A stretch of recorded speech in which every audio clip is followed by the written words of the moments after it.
Surviving the Game as a Barbarian, Episode 91. It's been 5 months since I woke up in another world. If I include the time spent in the labyrinth, the perceived time is much longer. A lot has happened during this time. For the first time, I killed a person and a monster. Besides that, I've done many barbaric things to survive. But am I still fundamentally a modern person? Click, clickety click, click, clack.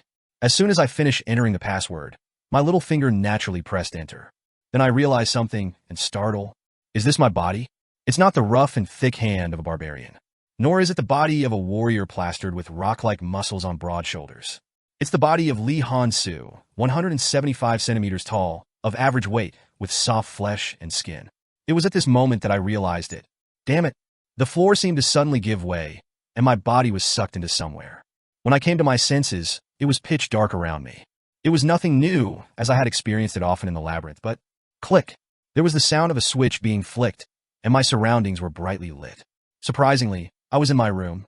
The room where I, Lee Han-soo, had been playing games until I was dragged here. So what am I supposed to do now? I began to check my surroundings. A bookshelf, a computer, and a slightly tattered bed. After checking the kitchen cum living room and the bathroom, everything matched my memory. Then perhaps that too? I hurriedly opened the fridge door.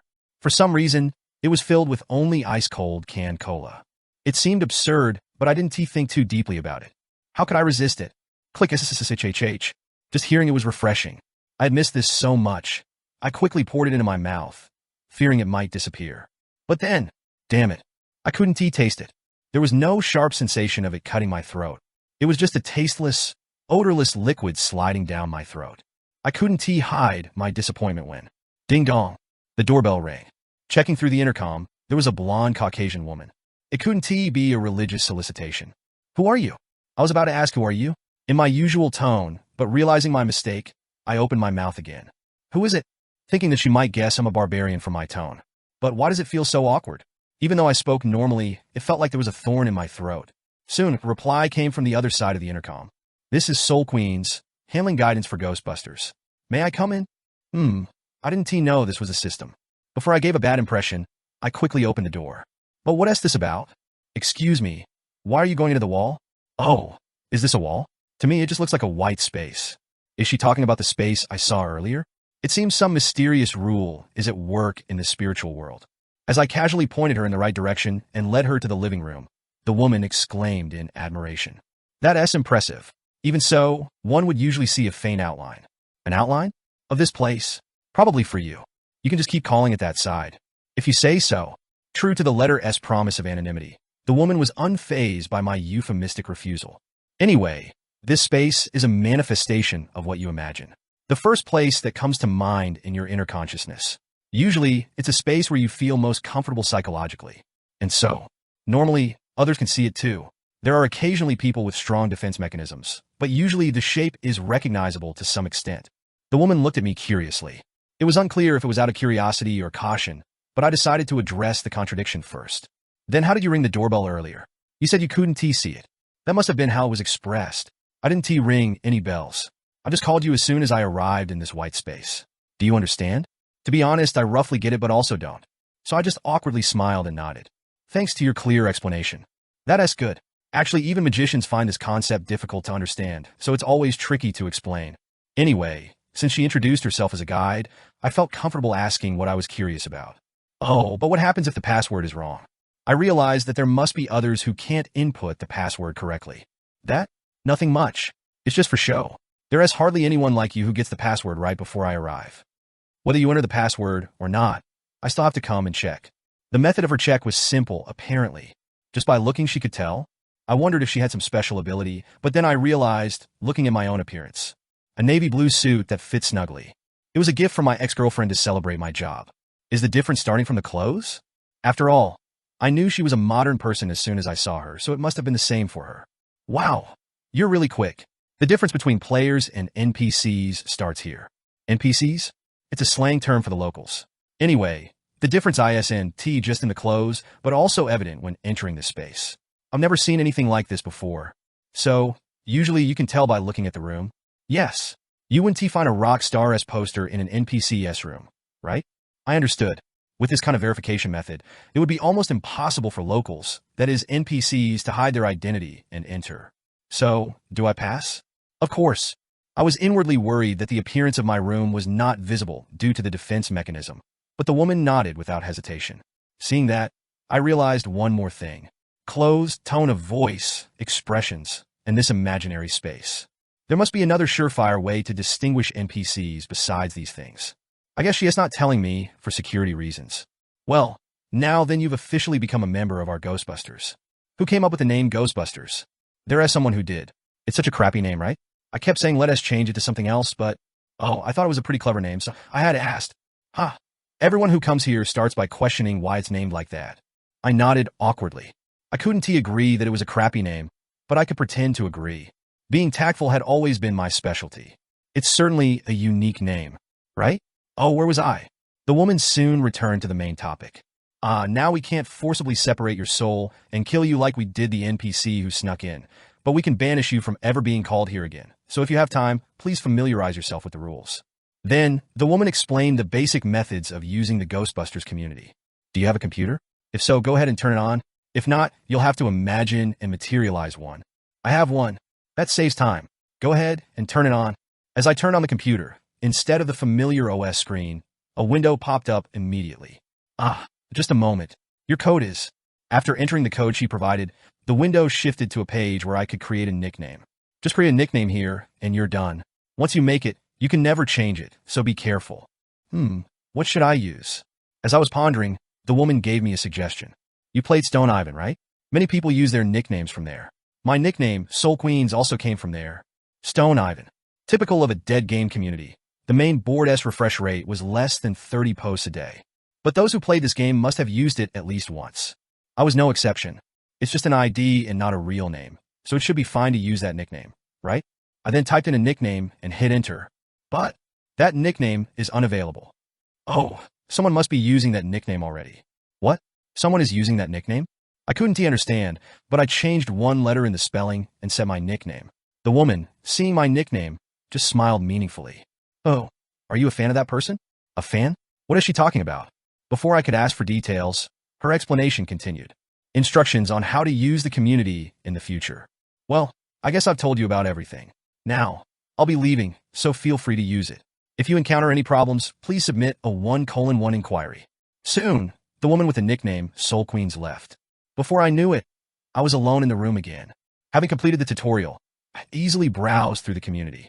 Men in their 20s and 30s only. American Union. Gathering of the Beastmen. Wizardry. Hangout room. There were several active chat rooms. Could I just pick any of them and start a conversation with them? It was a futuristic, yet fantasy-like system. There are rooms with level restrictions and passwords too. For now, to get accustomed to this place, I randomly chose a room to enter. Newbie room. Not a room restricted by level, but a special room where only those who have joined the community for less than a year can enter. I chose it because it seemed like there would be many people similar to me. Click. The moment I double-clicked, bright light burst out from the monitor. And, just like the day I woke up in the body of a barbarian in the middle of a game, when I came to my senses, I was standing in a clearing. Tap, tap, tap, tap, tap. A clearing with a bonfire fiercely burning in the center, like a campfire. About a dozen people were standing around it. All of them were men. Well, how many women would be playing this hardcore, almost perverse game? Oh, a new person. Eyes gathered around me as I appeared. Caucasian, Asian, African, although more ethnically diverse than I expected. Having lived in another world for several months, a sense of camaraderie with people from the same homeland emerged first. Perhaps they felt the same way. Which country are you from? Korea. Oh, I see. Welcome. I looked around, taking in the overall atmosphere. There was no hint of racial discrimination, just a pure, welcoming vibe for the newcomer. Are those nicknames floating above their heads? Translucent letters were floating above people's heads. Then a neatly dressed African man approached me. A bit bare here, right? Haven T gathered enough points to decorate. I'm the room admin, Dark Man. Could you set your nickname to public and introduce yourself? Public nickname? You must be new to this room. Just think you will do it. In the community, there is power in definite cognition and thought. Definite cognition and thought. Is it like using an active skill? Public nickname. As I muttered to myself, people's gazes shifted above my head. Now they could see my nickname. But then, hello, I'm Elf Nunna. I revealed my nickname, thinking it's an anonymous space anyway. A cold silence enveloped the clearing. And then a moment later, Elf Nunna, the person who wrote the stat compilation. Wasn't he that person part of the game company? Indeed, they were Korean. I knew it. Hey, is it really you? Are you really that person? Somehow, a commotion broke out. But before grasping the situation, I quietly took a long breath. Oh, what is this all about? Translating the next chapter, please check back later. Surviving the game as a barbarian, episode 92. Chapter 92, Player 4. The clearing began to stir with the reveal of my nickname. I closed my eyes for a moment to grasp the situation. First of all, Elf Nuna, as they call her. That is the nickname I used. I chose it without much thought because my character was an elf at the time. And I've also written a stats summary. Was it around my third year playing?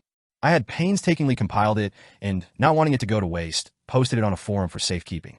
As expected of a forum for a dying game, I remember it didn't get over 100 views even after a year. But then, why is everyone looking at me as if I'm some rare named character? Come to think of it, that woman earlier said she was a fan of that person too. Why? The last time I visited that community was about 5 years ago. Have I become famous without realizing it? Whatever the reason, I came to a conclusion.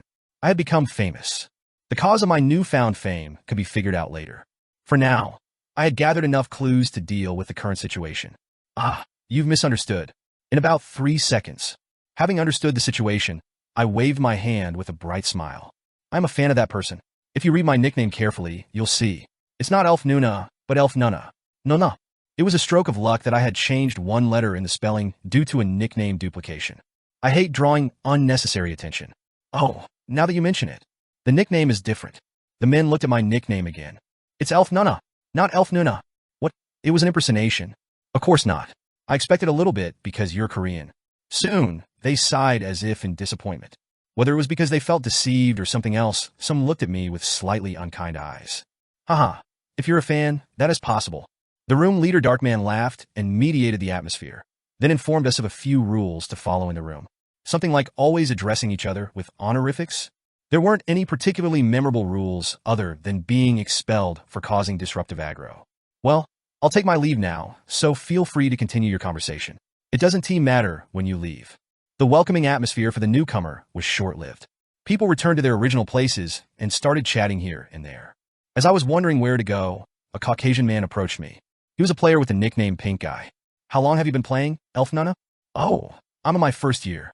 In reality, it's been just 5 months, but saying I came here too early might make me look odd. However, his response was unexpected. Really? You received the letter quite late, didn't you? Pardon? Well, it said that only a few people receive the letter after gaining fame. Most receive it quite early on when the identity is verified. I see. Well, Elf Nuna, you must have done some good acting, because you've just received your letter. I started out as a human and was carrying my luggage when the letter came. Oh yes. Anyway, if you're in your first year, it's only been about 70 days there. You must be well aware of the recent happenings there, right? How's it over there? I'm not sure if there's an event worth mentioning, so I pretended to misunderstand. 70 days, you say? I clearly said I was in my first year. But why is it turning into 70 days ago? Pink Guy continued with a realization on his face. If it's your first time, you might not know. Time flows differently here compared to that world. Differently? Yes. 1 month on Earth is about 5 months here. In simple terms, a 1 to 5 time ratio. Hearing this, I had a strange feeling. It's only been a month. I'm glad that less time has passed, but I wonder if a missing persons report has been filed. There should have been someone looking for me aside from my company. Continuing the conversation with Pink Guy, I was able to hear various stories. How to get back? I don't know. There is a lot of speculation, but I've heard nothing definite yet. Even players who arrived here much earlier hadn't discovered a way to return. The founder of Ghostbusters being a 20-year veteran, clearing that game 5 years ago, isn't that really amazing? Indeed. With each new piece of information, a sense of defeat crept in. My pride as a veteran player seemed to crumble. After all, everyone here had reached the abyss's door before me. It seems they're all remarkable people, even if they look foolish on the outside. So, Elf Nuna, which multiplier mode did you clear it on? Multiplier? What does he mean? As I looked puzzled, he added, You didn't clear the original, did you? You must have cleared the remake version, Elf Nuna. Which multiplier did you use? I still didn't understand. A remake? Maybe you'll understand if I say it's a pirated version? You know that one. The game file posted on the Stone Ivan forum 5 years ago, we can adjust the XP and drop rates. Was there such a thing? Soon Pink Guy, unable to hide his pride, said, Oh, not to brag, but I cleared it on 50 times multiplier. How could there be so many who cleared this game? It was a moment when a long-standing question was resolved. Dungeon and Stone. The game where I had poured 10 years of my life to barely enter the final boss S room. While playing, I had countless thoughts about how ridiculously difficult the game was. But then, maximum experience points and drop rates up to 100 times? Really? Insane. What kind of cheat settings are those? Until now, I didn't even know the max level you could reach was 30. Even defeating all the monsters in the labyrinth, I could only get to level 11. Wait, if the max level is 30, does that mean you can feed 30 essences to one character? Honestly, I couldn't even imagine that. It's like, there's no need to choose what to sacrifice, just shove everything in. I feel foolish for spending so much time thinking about the best combinations of each essence. And I've heard that you can open rifts at will, which are key to growth. With 100 times the drop rate, numbered items must be pouring out like rain. 30 essences. And characters armed with all sorts of treasures, super munchkins. What if 5 of such characters form a party? The Elder Dragon, which had taken me hundreds of attempts to slay, or the Lord of Destruction, or even the Leviathan, could be killed with a flick of the finger. So, Elf Nunna, how many times multiplier did you use to clear it? I also did it at 50 times. Oh really? Wasn't it difficult? Difficult? Under those conditions, I'd be confident to clear any catastrophic event in one go. But, it's better not to say so. Just like the spirit hunters came looking for me as soon as I gained fame, excessive attention is poison. It's foolish to risk danger by bragging to someone. Let us not stand out and just find out what we need to know. How many times multiplier did the person who created this place use? Oh, that person? Don't be surprised. He cleared it with a whopping 15x mod, which is only possible because he was an original user. 15 times I see. I felt like I should be surprised, so I feigned surprise for him. Pink Guy mentioned that the average player cleared between 60 to 80 times. Only after hearing this did I start to overhear the chattering and laughing people nearby. Haha, ISNT this a crazy world? I still Haven T stepped into a rift, and in the game, all I had to do was click. Alright, if it's this hard just to enter a rift, how are we supposed to reach the last floor? It was a game with many Easter eggs. I should have paid more attention to them. Players comparing their experiences in the remake version with reality, lamenting. No wonder. This place is a real version with a difficulty level even higher than the original. Sigh. A deep sense of futility washes over me. My predecessors, who cleared the game before me. Thinking of them, I try to find something to learn from them instead of belittling them. But look at me now. What a ridiculous situation. Elf Nunna? Sorry, I was just thinking. I continued talking with Pink Guy for a while. Through our conversation, I learned things that would be common knowledge for an average player and got a much more detailed understanding of how this community works. Also, one of my questions was answered. The remake, so the pirated version spread, the game became popular again, and my nickname gained fame. The conversation with Pink Guy was enlightening and somewhat fun. I'd have no other wishes if I could just eat a proper pizza, Elf Nunna. Don't you have any food cravings? Cola and gukbap. Wubbup? What kind of food is that? It's the most efficient food I've ever eaten. How long has it been since I had such a conversation? After chatting with a few other people, I left the newbie room. At the end, Pink Guy asked if he could add me as a friend, and I politely declined. He was definitely a nice person, but I didn't want to get too close. He was a bit too nice, as if he was treating me like a crush. Anyway, now I feel like I know everything I need to. Even after returning to the room with the computer, I continued to absorb information from the forums and notices as much as I could. Now it was time to fulfill the purpose for which I had come. Let us start looking into the dimensional collapse. Tapping away at the keyboard, I checked the timer in the bottom right corner. What initially was 12 hours had already reduced to 7 hours. Even if I don't log out separately, when the time is up, the space closes, so I had to hurry. Marketplace. I clicked the mouse to open the marketplace. It offered services such as information and goods that could be purchased with Ghost Points GP. Simply put, you could use GP to acquire goods or purchase rare items. However, it's better not to touch this.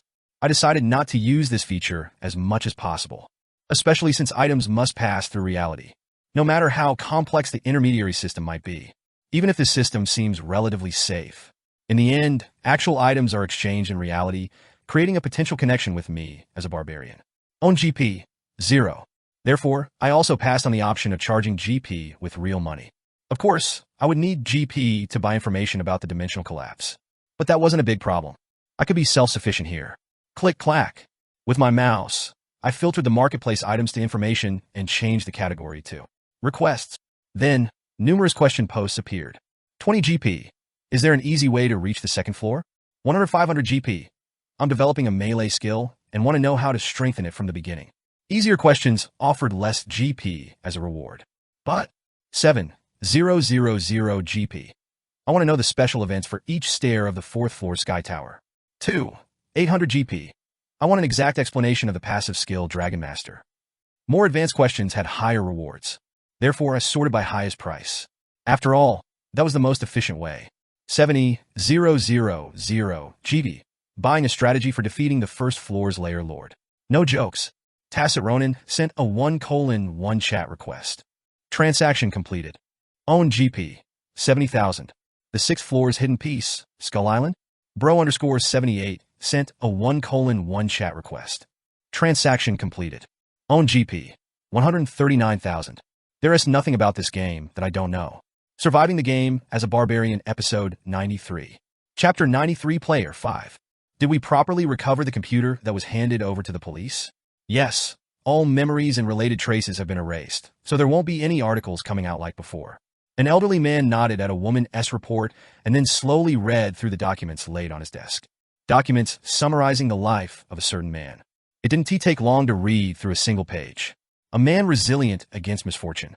The old man briefly mused and continued. But that's all there is. The woman nodded in agreement. The man's life was full of trials and tribulations, and saying that he was merely strong against misfortune would be an understatement. Yet, there was nothing else remarkable about him.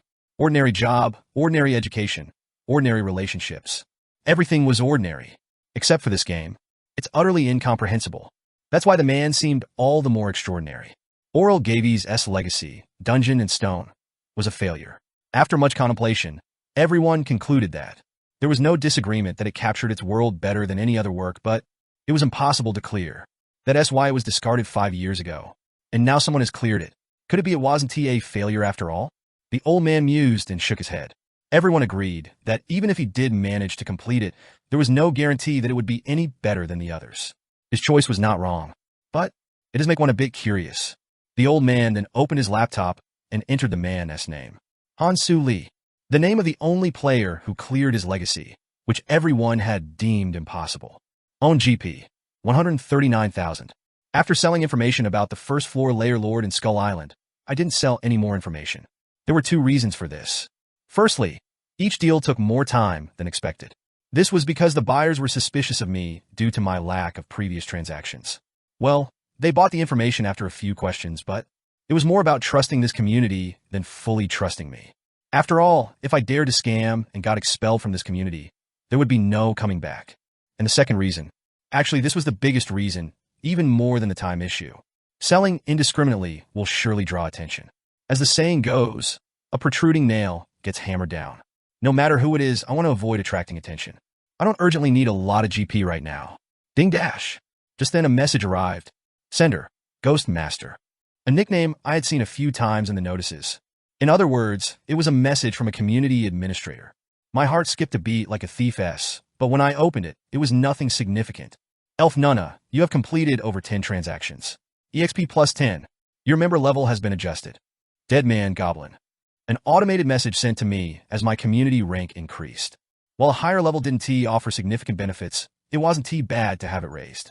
Sometimes there are conversations restricted to certain levels. Tap, tap, tap. Using the GP I had earned, I posted a question.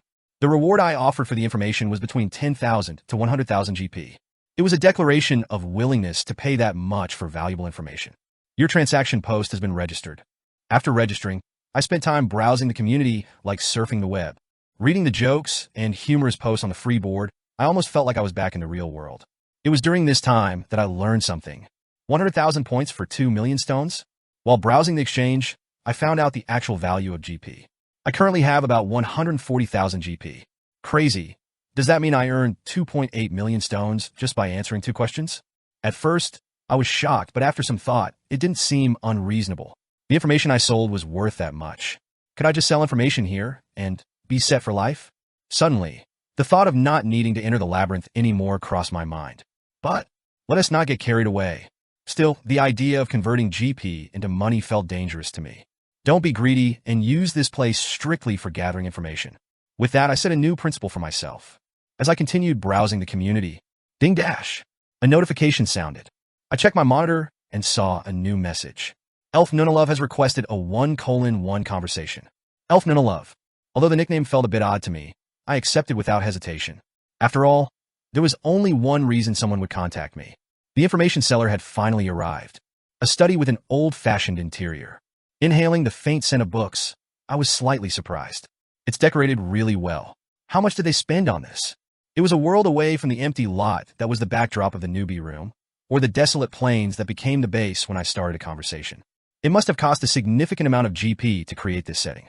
However, I didn't feel like it was a waste of money. Definitely, this alone does create a certain level of trust. After briefly looking around, I noticed a Caucasian man and greeted him. Hello. Hi. You're Elf Nunna, right? Please, take a seat here. As soon as I sat down, the man went straight to the point. You want to know about a mage named Shernal Fergus from the Teridian school, correct? Yes, that's right. Dimensional collapse. If I directly asked about this, it would be hard for me to discern whether the other person was lying or not. But it's different if I ask about Shernal Fergus. Like this. Specifically, I want to know in detail about his recent activities. Are you asking because of the rumors about the dimensional collapse phenomenon? The man immediately connected the name Shernal Fergus with the dimensional collapse. This increased the credibility of the information he was about to provide. Therefore, I asked directly, is that rumor true? The man demanded 20,000 GP as the price for his answer, and after I agreed, he continued. If you're asking whether those words came from his mouth, yes, they did. But if you're asking about the truth of the rumor actually, it's not true. What do you mean? The man took a moment to gather his thoughts, and then stated clearly. It means that the dimensional collapse phenomenon is not happening. And your basis for saying this? It involves high-ranking individuals and political power struggles. In short, the information was too sensitive to share for just 20,000 GP. I'll give you another 20,000 GP. If you're that eager to know then. The man nodded and continued without hesitation. The Teridian school focuses on labyrinth studies, especially magic research related to dimensions. And its master wanted to conduct an experiment. An experiment? I can't tell you the details, but it's not a dangerous experiment. It's just that for it to work, there need to be fewer explorers entering the labyrinth than usual.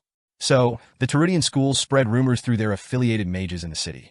They assumed that spreading a rumor about dimensional collapse would deter the more superstitious explorers. Are you sure you can just tell me all this? I'm not blabbering around. I'm selling this information for GP. You see? His confident attitude left me speechless. The man chuckled and continued. None of my business.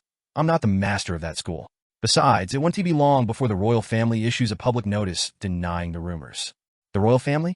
Of course, the Rafdonia royal family wouldn't just stand by. If there are fewer explorers, the supply of magic stones will decrease as well. That makes sense. As we talked more, the situation fit together perfectly. The evidence he presented was convincing. He didn't seem to be lying. When I told him that I would complete the transaction and send the remaining 20,000 GP separately, he shook his head. Actually, you don't have to. It seems like you're a fan of that person. Refusing 20,000 GP, which is equivalent to 400,000 stones, just because we might be fans of the same person. While I thanked him, curiosity grew within me. How many years has he been here? 5 years? 10 years? Whatever it was, one thing was clear. He had established himself firmly in this world to the extent that missing out on 400,000 stones didn't bother him. So he must know all the ins and outs of the information that I struggled for days to find. A renewed sense of determination filled me. 15 times? 20 times? 30 times? Or even 100 times more? Well, whatever mode he cleared, it wasn't my business to worry about. This isn't the world inside a game. This is the harsh reality where only the strong survive, governed by a barbaric law of nature. I may be the little Balkan, but I'm a newbie here after all. I suddenly feel the road I've traveled is much shorter compared to the long journey still ahead. But why is that? I had just rekindled my initial determination. It's fun. The man who bought the first floor layer, Lord S strategy. The woman who wanted information about Skull Island. And now this man standing before me, who must have taken several years to get to where he is. I couldn't help but smirk. It never occurred to me that I wouldn't get there. A black DOS screen. After a short loading, a beep sounded, and the monitor filled with a journal detailing the player's activities. Beep, beep, beep, beep. The rule of the journal is simple. It only records actions. Therefore, the coming-of-age ceremony was successfully completed. New equipment has been equipped. Choosing a shield in the coming-of-age ceremony. The character stepped on a goblin trap, falling into a crisis as soon as entering the labyrinth. Stepping on a goblin trap and crawling on the ground, bleeding for hours. Killing someone on the first day. Becoming allies with a fairy met by chance. And starting with nothing, reaching the second floor on the first entry. He's a madman. As the old man read through the journal, he was incredulous.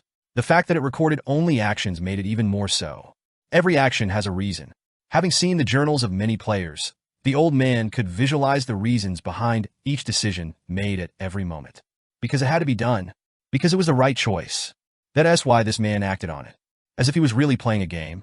It was astonishing how many players had made irrational choices caught between the game and reality. How many made it to the second floor on their first entry? As far as I know, 117, a considerable number, neither too few nor too many. But the old man was certain. None of the 117 players had faced such adverse conditions as this one. An extraordinary fellow, indeed. As the old man scrolled down reading the journal, he stiffened at a certain entry. Defeated vampire Duke Cambermere. EXP plus 5. High-tier mutant kill bonus. EXP plus 1. Guardian kill bonus. EXP plus 3. The essence of Vampire Guardian has permeated the character's soul. Before he knew it, the journal on the screen had reached the latest entry. Bjorn Jandel. Level 3 new plus 1. Physical. 155 new plus 75 / mental. 90 new plus 44 / supernatural. 115 new plus 85. Item level. 98 new minus 104. Overall combat index. 381.5 new plus 204. Acquired essence. Corpse Golem rank 7. Vampire Guardian rank 5 new. Character information that would be hard to believe even for a player of many years. This was achieved in just 2 months after waking up in an unfamiliar body. Of course, luck must have played a part to some extent. But if it were a realm achievable by luck alone, there would have been at least one similar case. The old man raised the player's surveillance grade to the maximum. That's the nature of statistics. As samples and data accumulate, the range of possibilities narrows, and uncertain information becomes clearer, transforming into more definite facts. This process generates a probability, which, astonishingly, remains almost error-free no matter how much the sample size increases. In statistics, the variable of luck is extremely minimal. However, there are occasional exceptions. The first of its kind. What was impossible becomes possible. Simply put, 0 becomes 1. An irregular and outlier beyond the scope of statistics, with no comparative sample and an indeterminate cause. Click, click. Abnormal growth rate detected. Administrator is monitoring this character.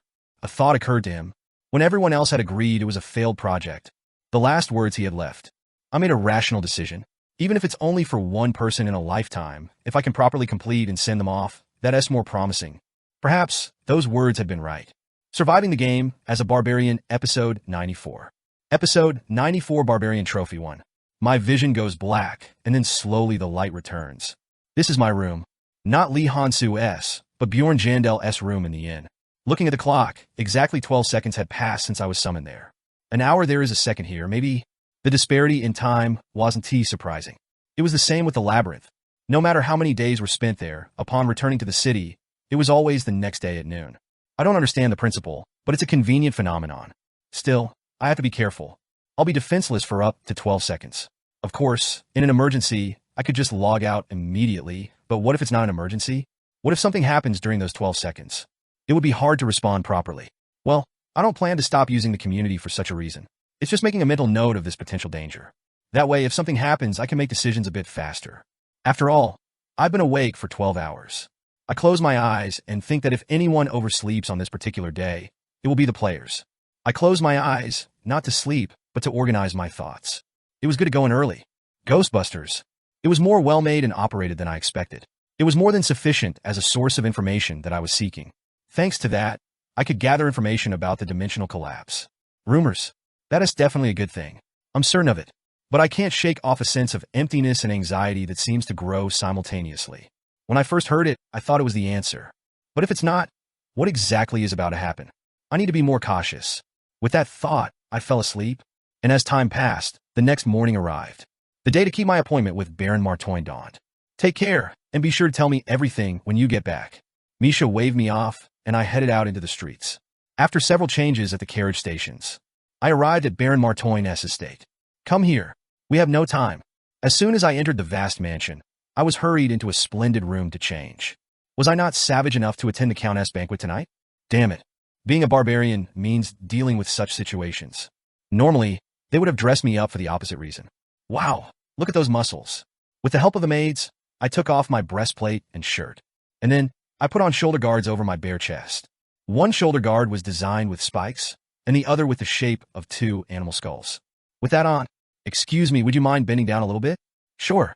The maids, standing on a platform, struggled to get something around my waist. A champion belt, over a hand's breadth in size by my standards. Why the fuck do I have to wear this shit? I could protect my entire torso with a single breastplate. Could you lift your arms, please? After that, various fashion accessories were added to my body against my will. The equipment seemed more focused on intimidation than defense.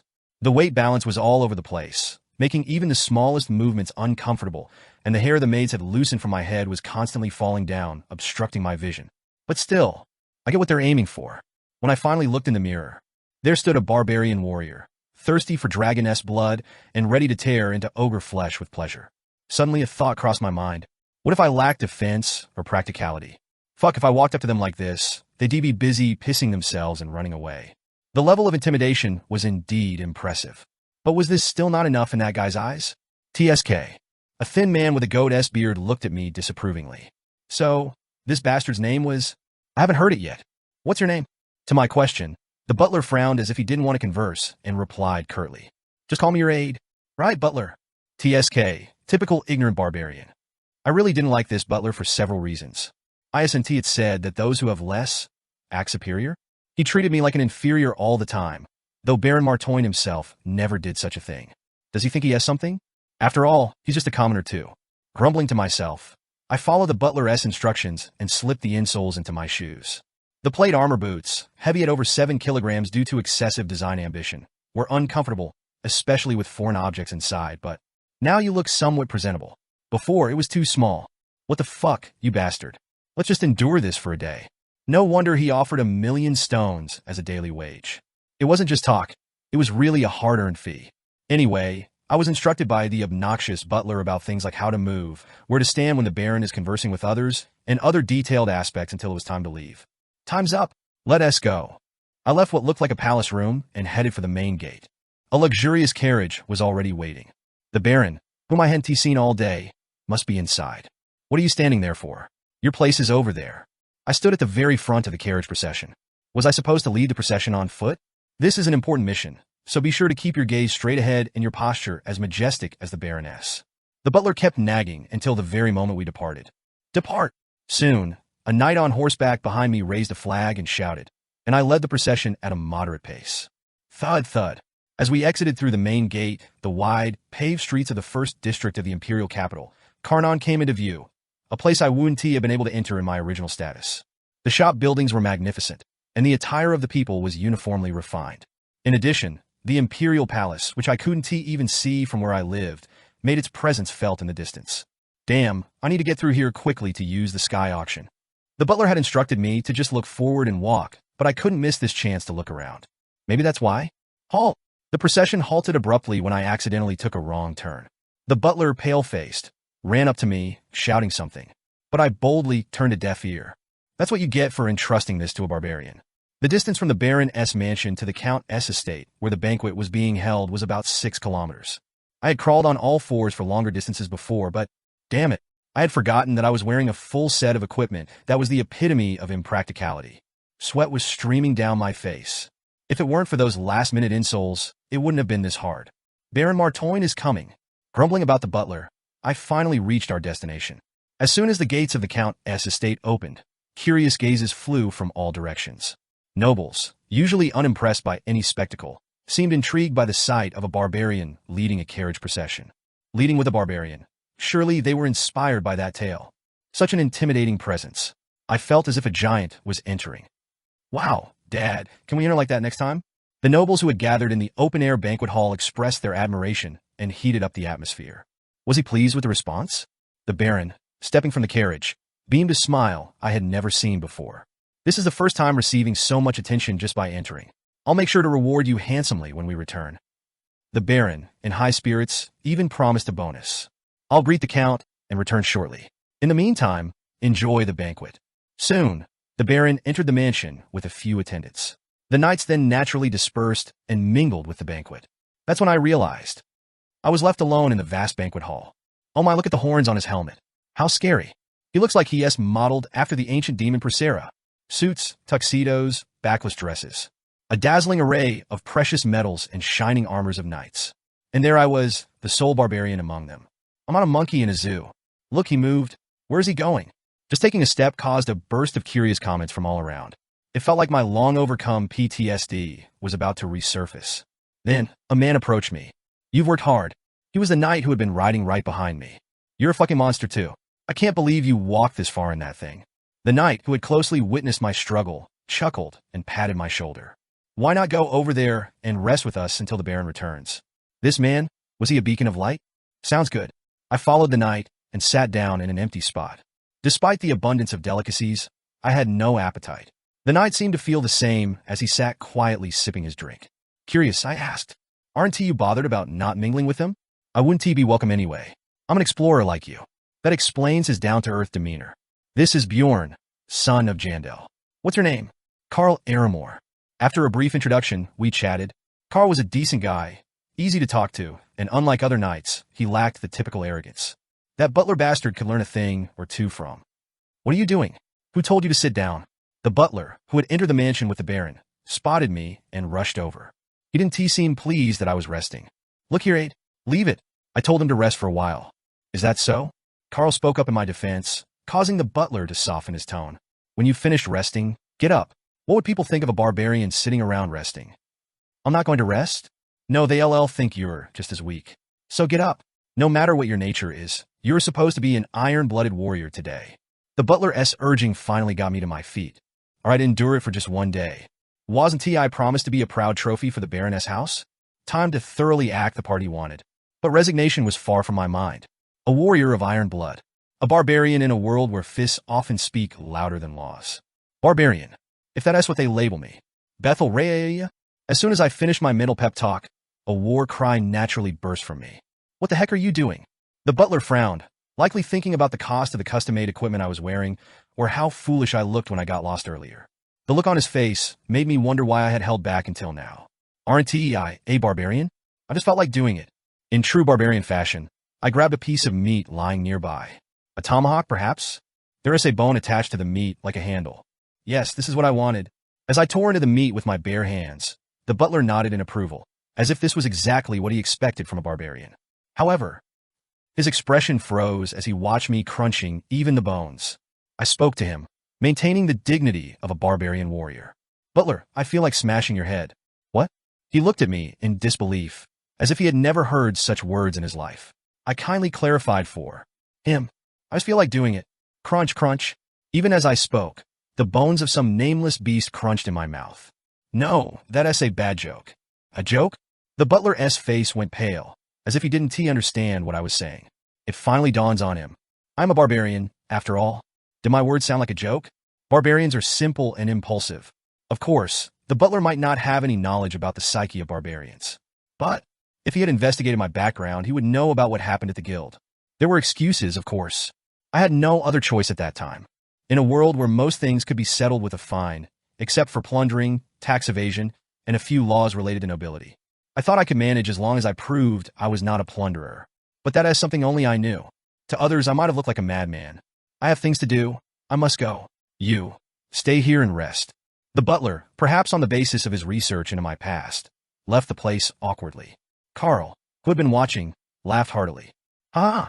Never thought I'd see him make such a face. It seemed like he rather enjoyed my earlier behavior. But is your jaw okay? It's fine. It's quite strong. It was more of an after effect of increased bone density stats than an innate ability. Feeling my appetite return, I began heartily eating the food in front of me. Look at that. My goodness, how barbaric. The noble ladies looked at me as if I were a new species, but now it didn't bother me. What's wrong with looking like a barbarian? If one can put aside shame, there is no more comfortable position than this. Bethel Raya, why are you shouting again all of a sudden? It's delicious. The refined atmosphere of the banquet briefly faltered. But soon enough, I started to enjoy the banquet in earnest. Translating the second chapter, check back later. Surviving the game as a barbarian, episode 95. Tearing into meat, gulping down drinks. My dirty hands are roughly wiped on the tablecloth. The reason for this is simple. This is what Baron Martoin wants, and anyway, it's good for me too. I'm currently at the Count's banquet hall. At a gathering like this, it's only fitting to act like a barbarian. The more savage the rumors, the better. They act as a shield if anyone ever suspects me of being an evil spirit. Excuse me, may I touch your forearm? Do as you like. Kaya, I really did it. While I was enjoying the banquet as a barbarian, curious nobles came up to me and started chatting. It feels like I'm working as a mascot. Hey there, could you give us another shout like before? Bethelrea? Ha! Truly exhilarating. As I showed a professional attitude, having been commissioned by the Baron, more and more people began to gather. Among them were the knights. There were 3 of them, and all 3 of them had a sour look on their faces. They were jealous of the attention I was receiving and the kindness I was being shown. It seems more appropriate to call him Little Clown rather than Little Balkan. I thought he was called that because he had a small dick in the first place. I guess warrior pride is a thing of the past when you're walking around farting like that. I pretend not to hear them. It's beneath me to care about apprentice knights with mere third-floor explorer-level strength. Creating a dispute would gain me nothing. Huh? Were you here? Soon, Baron Martoin returned, after I had entertained the nobles. He looked around and laughed in genuine delight. Sorry to interrupt the mood. I have someone to introduce, so I'll take him away now. Ah! The Baron led me to an indoor banquet hall within the mansion. The atmosphere was different from the outdoor area. There, a band played lively music and young men and women danced in the garden. But here, is this a real gathering of the nobility? Quiet, serene music filled the air. Those seated at tables conversed, maintaining their dignity and composure. Come this way. Following the Baron, I looked around. About 200 people were enjoying the banquet in the hall. Most were either direct relatives of Baron Martoin, like his young sons, or socially prominent individuals like bank presidents or guild leaders. Many of the people I'm about to greet are of higher rank than me, so please refrain from being rude. After that, I followed the Baron around to meet various titled nobles. Baron Martoin, long time no see. Who is this gentleman? He asked the Little Balkan. Perhaps you've heard of him, Viscount. He is famous among explorers these days. Oh, him? I've heard of him, but how did he come to follow you? Instead of answering, the Baron gestured towards me, signaling me to recite my prepared lines. When I was in trouble, the Baron helped me. As thanks, I decided to protect him for a while. Ha! To hear such words from a strong-looking barbarian. I'm envious. It's nothing. I told him several times there's no need. But the Baron glanced at me again, trailing off. A warrior never forgets a favor. Ha! Truly, a sincere and honorable belief. You said your name was Bjorn, son of Jandel? I'll remember your name. 13 such conversations followed. There were only 13 titled nobles, excluding the Count who hosted the banquet. Indeed, even a noble with the smallest fiefdom in this city is a rare entity in the game. It seems I've inadvertently made an impression on the nobles. Normally, attending such a banquet would require significantly raising my fame, but I decided to be cautious. If I wasn't worthy enough to visit this place, it means I don't have the power to protect myself if I fall out of favor with the titled nobility. Well, now that the greetings are over, rest by my side until the Count arrives. After the round of greetings, I stood quietly by the Baroness' side, dutifully playing my role as a trophy. Was it because the Baron was by my side? Or did the earlier warning take effect? TSK. I wasn't sure, but the butler clicked his tongue and turned his head, no longer nitpicking as before. Is this what being a barbarian is like? I should have done this sooner. After that, things were much more comfortable. Baron Martoin never made the first move. People flocked to me, hoping to catch a glimpse of my face, and I only had to show some tricks when the Baron wished. Wow, indeed, he truly lives up to the name Little Balkan Baron, bending a prepared steel rod with bare hands, arm wrestling, and the like. It was during such a time, I saw a familiar face in the crowd. The star that shines in the twilight will guide us. Pleased to meet you, Baron Martoin, and I am Bjorn, son of Jandel. My apologies, Lord Jandel, I'm not good with names. Upon revealing my name, the paladin in white armor smiled amiably. He was the one I met after completing the sewer request. Late at night, I briefly met him while delivering Alicia Behank's body. His name was definitely. Are you acquainted with Commander Krobitz? Pol Krobitz. That was certainly his name. But, Commander? Him? Surprised by the Baroness' words, I looked at him, and the man sheepishly scratched the back of his head. Although I am unworthy, I've been fortunate enough to serve as the commander of the 3rd Paladin Division. I see. I was quite taken aback. I never thought about it because he came to pick up a body late at night. Commander of the Paladin Division? Doesn't that mean he is a monster with strength beyond a level 8 explorer? If you ever need support, please visit our order. As I said before, our order will not forget the service of Lord Jandel and will always remember it. Well, at the time, I thought it was just empty words. But now, a man holding the position of commander, saying this makes me think I should visit someday. You never know. Although it's too much for now, if I build more connections, they might even send a priest to join my team later. A service? Commander Krobitz, what do you mean by that? The Baron interjected with a curious voice in the midst of the conversation. His eyes were full of curiosity. Indeed, it's hard to imagine a barbarian rendering services to the order. Ah, I haven't to explain that to you. Kravitz looked not only at the Baron, but at the people around him, and told the story as if he were reading a children's book. In summary, it was a simple story about my discovery of a priest of Karui in the labyrinth. Not only that, but also finding and defeating that wicked woman hiding in the sewers. That was all there was to the story, but Kravitz had a good way of telling it. Huh, I've heard about it. A minion of the evil deity appeared, but I never imagined it was this man who defeated it. Little Balkan, Bjorn, son of Jandel, truly born with the destiny of a hero. When he finished, the Baron and those around him expressed their amazement. A precious connection bestowed by the stars. Our order also treasures the bond with Lord Jandel. I must go now. I have other matters to attend to.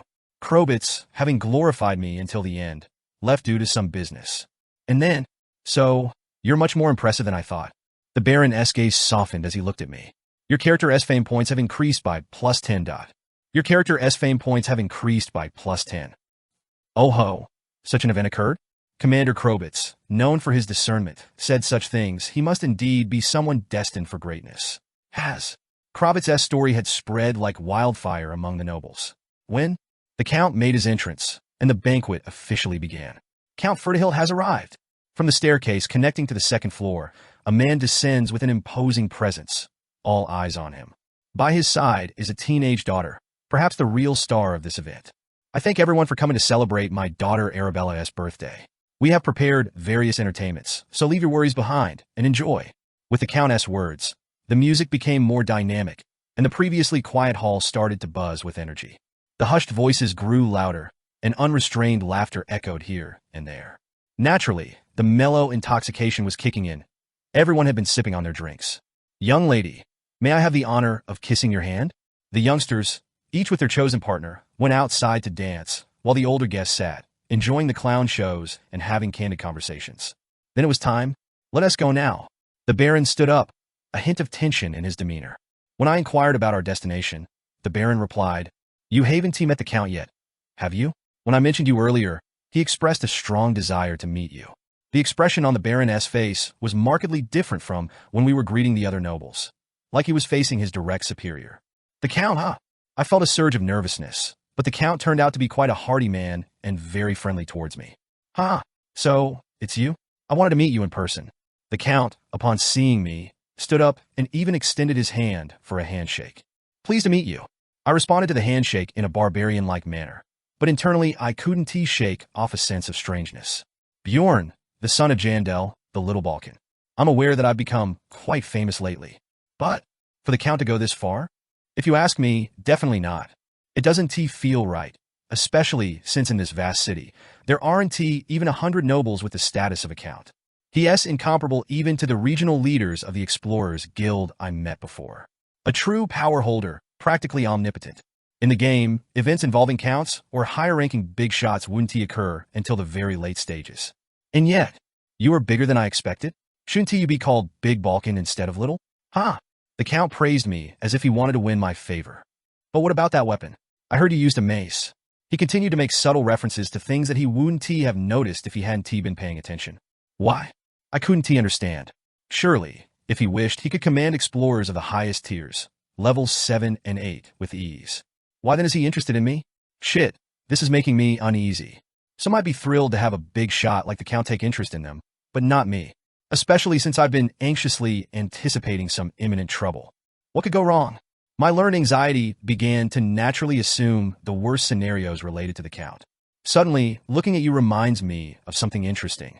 The Count looks at me, clapping his hands in agreement. Then he makes an unexpected suggestion. There will be a match among the apprentice knights later. Would you like to participate? Wouldn't the knights dislike that? I'll take care of that. What do you say? I'll think about it. I gave a non-committal response. It would be less trouble for me to make my intentions known through the Baron later than to refuse him to his face. Well then, do as you please. The Count then seemed to lose interest in me and started talking about other matters with the Baron. Like conversation, like praising each other as children and blessing the future of their families. I've kept you for a long conversation. Go enjoy the banquet. Yes. After leaving the Countess' side and returning to my original table, the Baron immediately approached me. So, what about that earlier matter? That earlier matter? The match. So that was it. I had withheld my answer, saying I was thinking about it. It seemed more thoughtful to delay, even if I planned to refuse. Think it over. This might be beneficial for you. As expected, the Baron tried to persuade me, talking about the benefits of participating in the tournament. The promise of a separate reward of 2 million stones just for participating, a good opportunity to enhance my fame. And the tournament's grand prize, a 7,000 numbered item. What? Garfa's necklace? Why so surprised? Is it something you know? The Baron, not an explorer, was puzzled by my reaction. Luckily so, because if he had been an explorer, my reaction would have seemed even more suspicious. I heard from Sir Elta that it's not such an attractive item. Number 7777 Garfa's necklace. An item that only drops in the 5th floor rift, with an almost atrocious drop rate, making it extremely difficult to obtain. In many ways, it was an item similar to the Sari's Ring of Frost Spirits. A low item number. Unique, but not significantly valuable effects for explorers. Rare, yet often treated as a dud due to these characteristics. And the hidden special event it triggers. My contemplation was brief. The foreboding feeling that something was about to happen? The result to lay low for a while? I smirked. What does that matter? Being careful and calculating gains and losses is one thing, but it doesn't mean I should be an idiot and not do what you need to do. That would be missing the point. Okay. Huh? What did you just say? I'll participate in the Count's match. Surviving the game as a barbarian, episode 96. That's truly barbarian style. Bold and daring. The Baron laughed heartily at my decision. It was a laugh only possible because he knew nothing about barbarians. Being a barbarian doesn't mean being fearless. As Einar said in the past, we were born to be warriors, and if we don't fight, we die. They simply move forward embracing their fears. Because it's what they must do. My choice this time was no different. As peaceful as it's been so far, maybe this time, a significant event might occur. I'd be lying if I said I wasn't anxious. But what can I do about it? If you fear the future and choose to avoid it, you're doomed. With such a mindset, how would one enter labyrinths in the future and make rational decisions? If I had been like that, I wouldn't have survived this long. I've informed the Count. He was very pleased. While I sat quietly, organizing my thoughts, the Baron soon returned, seemingly quite satisfied with my choice. Oh, but is that necklace really that important? He asked, obviously convinced that the prize would be a major factor in my decision. I didn't deny it. Numbered items are expensive when sold, aren't they? If you say so, it must be. From his expression, he seemed to think there was another reason, but the Baron didn't probe further.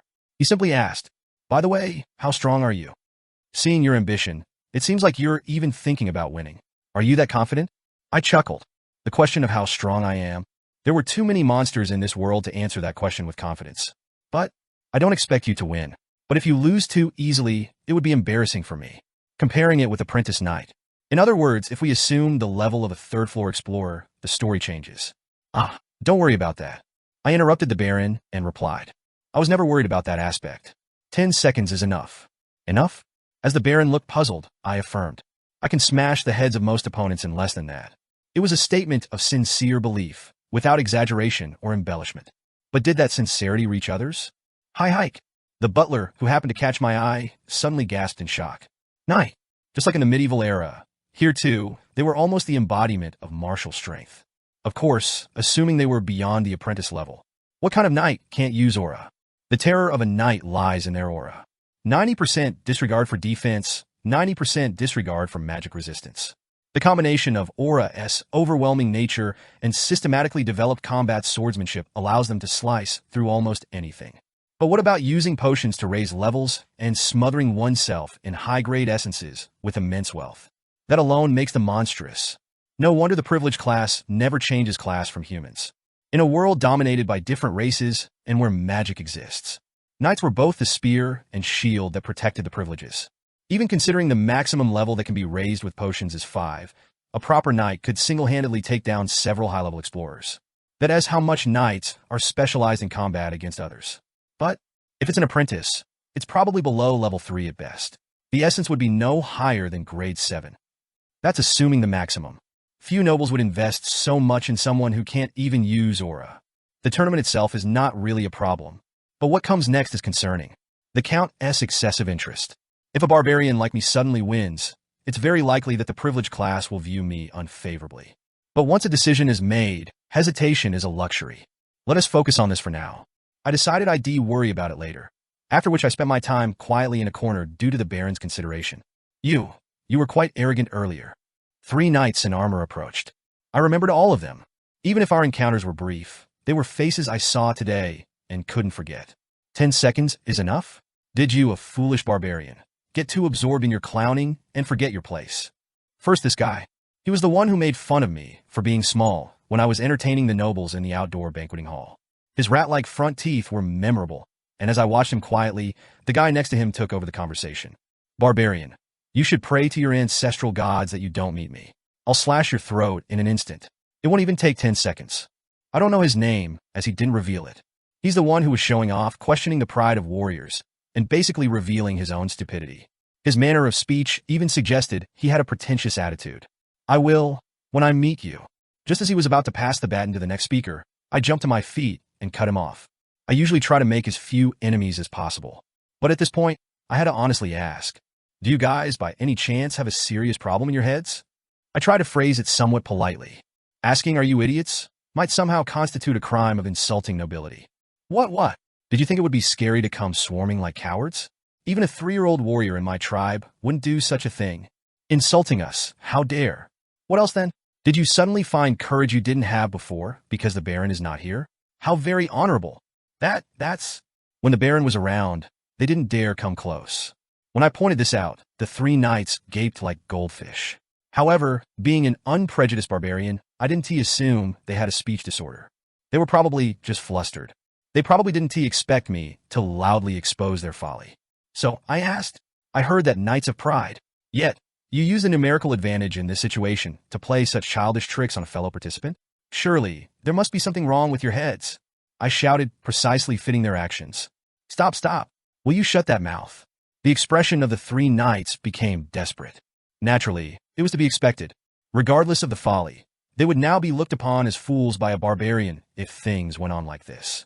Perhaps realizing that further conversation would only cause more commotion, they decided to leave. We'll see about this. The 3 left, holding back their anger. Their parting words were typical to the point of being cringeworthy, but I decided to respond out of respect. Anyway, don't worry too much.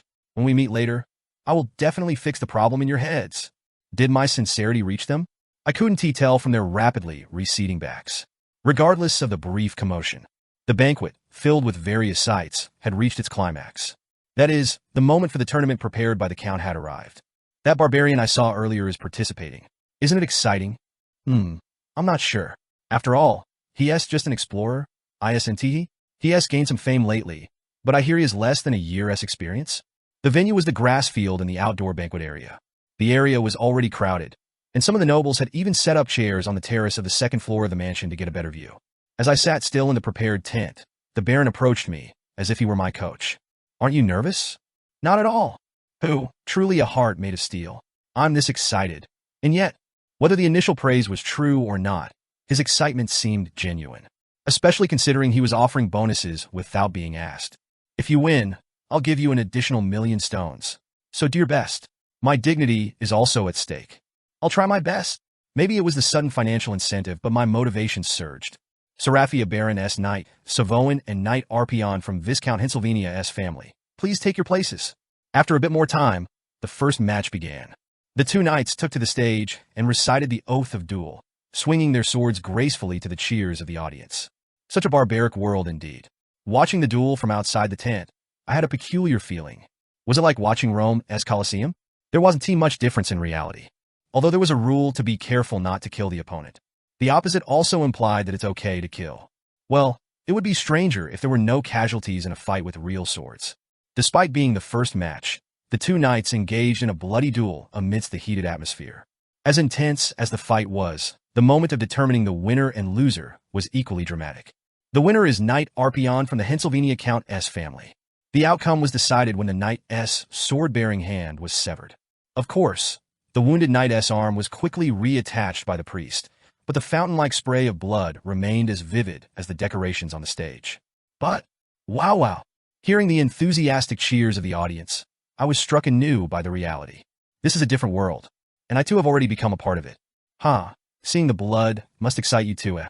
Well, I'm not so sure about that, but I do know that it's my turn next. Knight Sylvania from Hessen Baroness family and Bjorn Jandel from Martoin Baroness family. Please take your places. Following the announcer's instructions, I passed through the crowd to the stage. Coincidentally, a knight from the other side was also ascending. It was quite a coincidence. I didn't know his name, so I couldn't identify him just from the matchup list. Huh, you look surprised? I nodded slightly as if to acknowledge his observation. To think one of the 3 annoying knights from earlier would be my opponent in the first match? Isn't that a surprise? Especially the most annoying one of them. Unknowingly, the corners of my mouth turned up in a long smile. How could I forget him? I heard he got that name because his dick was small in the first place. He was the one who spread such nonsensical rumors. I feel a bit odd saying this, but how dare he say that to me? Before the duel began, he recited the oath of duel, a typical vow to engage seriously in the duel, upholding the knight's honor and not to use any deceitful or unfair tactics. Then it was my turn. Bethel Ray. Skipping over the elaborate rhetoric, I let out a primitive, barbaric roar. The crowd's excitement intensified. Whoa! Even in the midst of this, the knight, still something, muttered under his breath, seemingly annoyed that I was getting more attention. So crude and vulgar. What did he expect? A barbarian to be refined. Soon under the announcer's direction, we approached each other and faced off, weapons ready.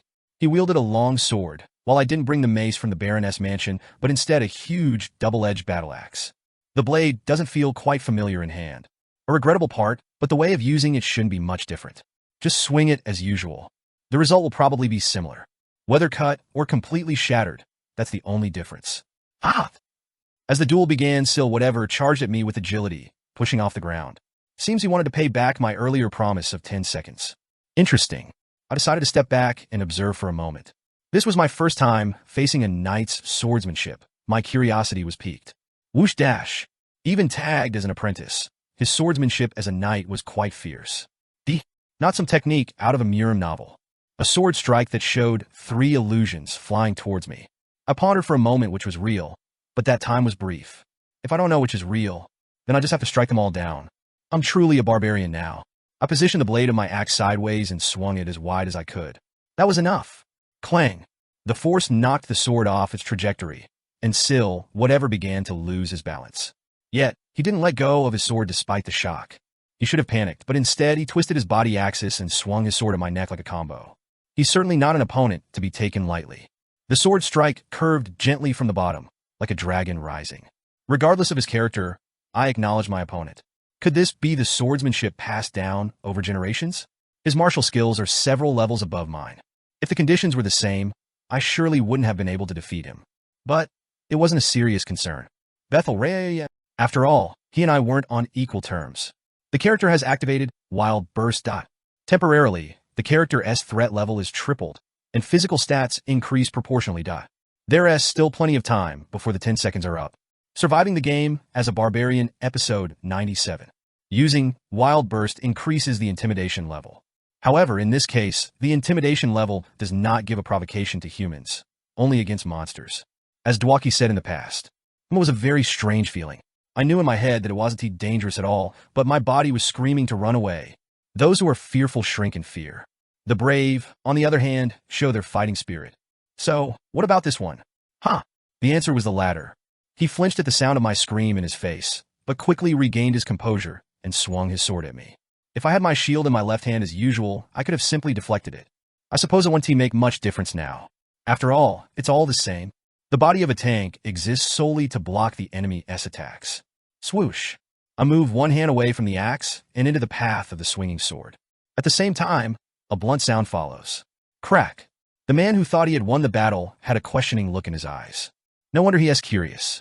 A sharp blade and a bare arm. When would he ever hear such a noise when the two collide? His gaze carrying a questioning light. Do you not understand? At my question, he nodded blankly. Why did his sword cut through the skin, but could not slice through the bone? There are many reasons for this. Bone density, physical resistance, inherently large and robust skeletal structure, increased physical stats from Wild Burst, etc. It would have been more absurd if he had sliced off my wrist in one go. But there is no need to explain it all. After all, I'm a barbarian. You are. A single sentence is enough. Weak. Though it felt quite cheesy to say, it was effective. As if he had received the ultimate insult, he hastily draws the sword that was stuck in my arm. A poor choice. Swoosh dash. Blood sprays as the blade is withdrawn. Hiss dash. The sound of corrosion follows. And then, AR, a pain groan. You resort to cowardly tactics. What is he talking about? I was just standing there. Considering he was clearly not thinking straight, I reached out and grabbed his neck. It's a pain in the ass if he runs away, right? Coke. He began to struggle as the blood supply to his brain was cut off. It was like a feast laid out in front of me. Surely, just twisting his neck would end it. But, equipment has been unequipped. Overall, item level decreases by -495. I put down the weapon in my hand. The reason is simple. Clang. The double-bladed battle axe the butler bought for a hefty price just for today. If I used it to strike his head, I couldn't even make the excuse that I didn't intend to kill. I made a promise. I had promised the knight that I would take care of the problem in his head if we ever meet again. Therefore, crunch, with a fist as big as a watermelon, I strike his temple with all my might. Boom! If the problem is in the head, Bethel, Reawa, then just remove the head. Yes, that must be what a barbarian would think. Or not. Silence. A state where sounds are faint or absent around. This state continues for a while. It was an incredibly surreal scene. After all, it's rare for such a large crowd gathered at a place, especially during a festival, to fall into complete silence without any prior agreement. Where's the priest? One knight, carrying the half-crushed head of the one I fought, dashed out, breaking the silence. So, I approached the referee. Do I need to announce the winner? The referee, looking perplexed at my question, soon shouted to the crowd. The winner is Bjorn Jandel of the Baron Martoin family. At first, I thought they were discriminating against me for being a barbarian. But the crowd's reaction suggested otherwise. Wow. The barbarian. The barbarian is the best. Such a thrilling duel. Never seen before. It feels like my soul has been liberated. But, is that knight dead? That is too brutal. Here, feel my heart. Can you feel it pounding? You think you can? Deaths during duels aren't uncommon. And with that extent of injury, the priest will surely heal him. The reaction was even more enthusiastic than the first duel. Bethel Rayo. As a service, I casually let out a battle cry and stepped down from the stage, heading back to my tent. Not expecting the Baron to be waiting, but heading to the tent where the one I fought was being treated. Hey, what do you think you're doing here? As soon as I entered, I was met with a sharp reprimand, probably from one of the remaining members of the night trio. Without responding, I approached the priest who was treating him. Is he dead? His life is not in danger. The priest, while answering, glanced at me with a disapproving look. Couldn't you have been a little more merciful? Even coming from a follower of a deity, that made me feel slightly uneasy, but I had a good excuse. I didn't expect it to turn out this way. ESA knight, ISNT. I put down my axe and only hit him with my fist. How was I to know that one punch would knock him out? My confident response made the knight trio blush with shame, and the priest's mouth fell open in disbelief. Knocked out? With that level of injury, his brain was almost spilling out. If he is alive, ISNT, that just a knockout? Even Einar, who taught me the ways of a barbarian, would have to take a step back at such a choice of words.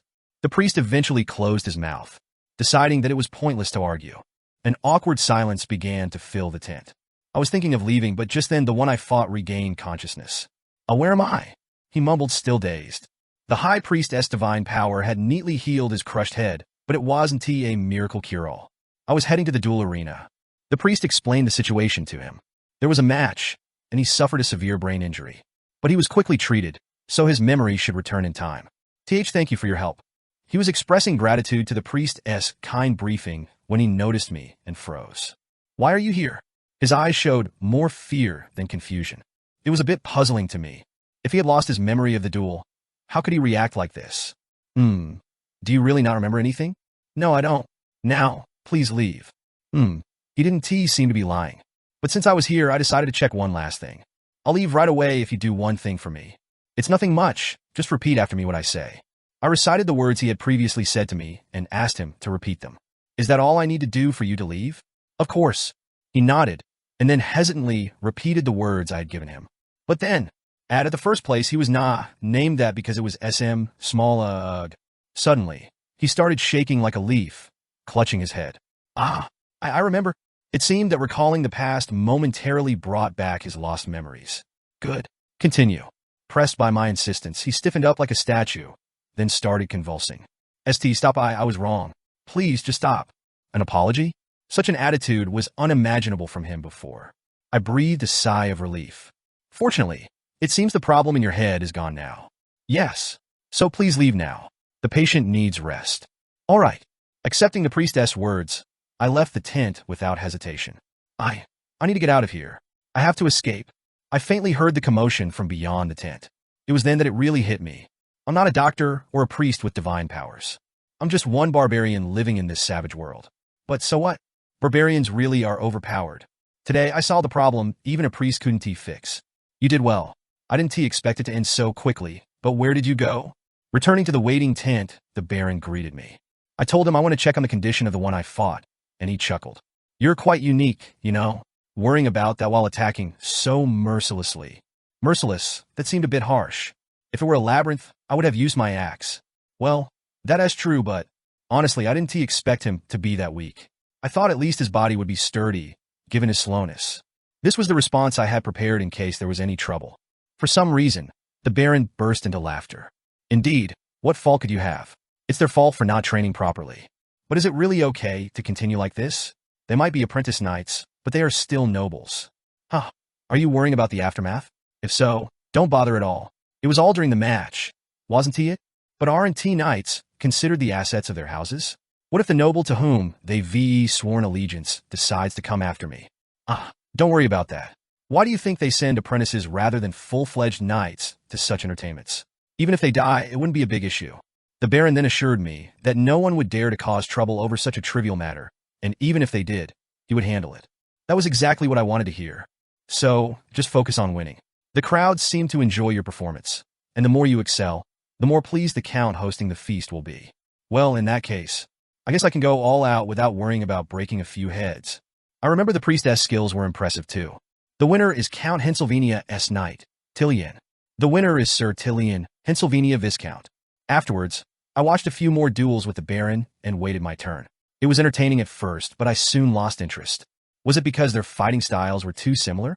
Now I understand why people were so excited during my turn. Even if they're minor nobility, there's no showmanship. Feeling slightly tired, I asked the Baron for permission and took a quick nap in a corner. How long had it been? A butler woke me up very cautiously. Hey, there is someone looking for you. Looking for me?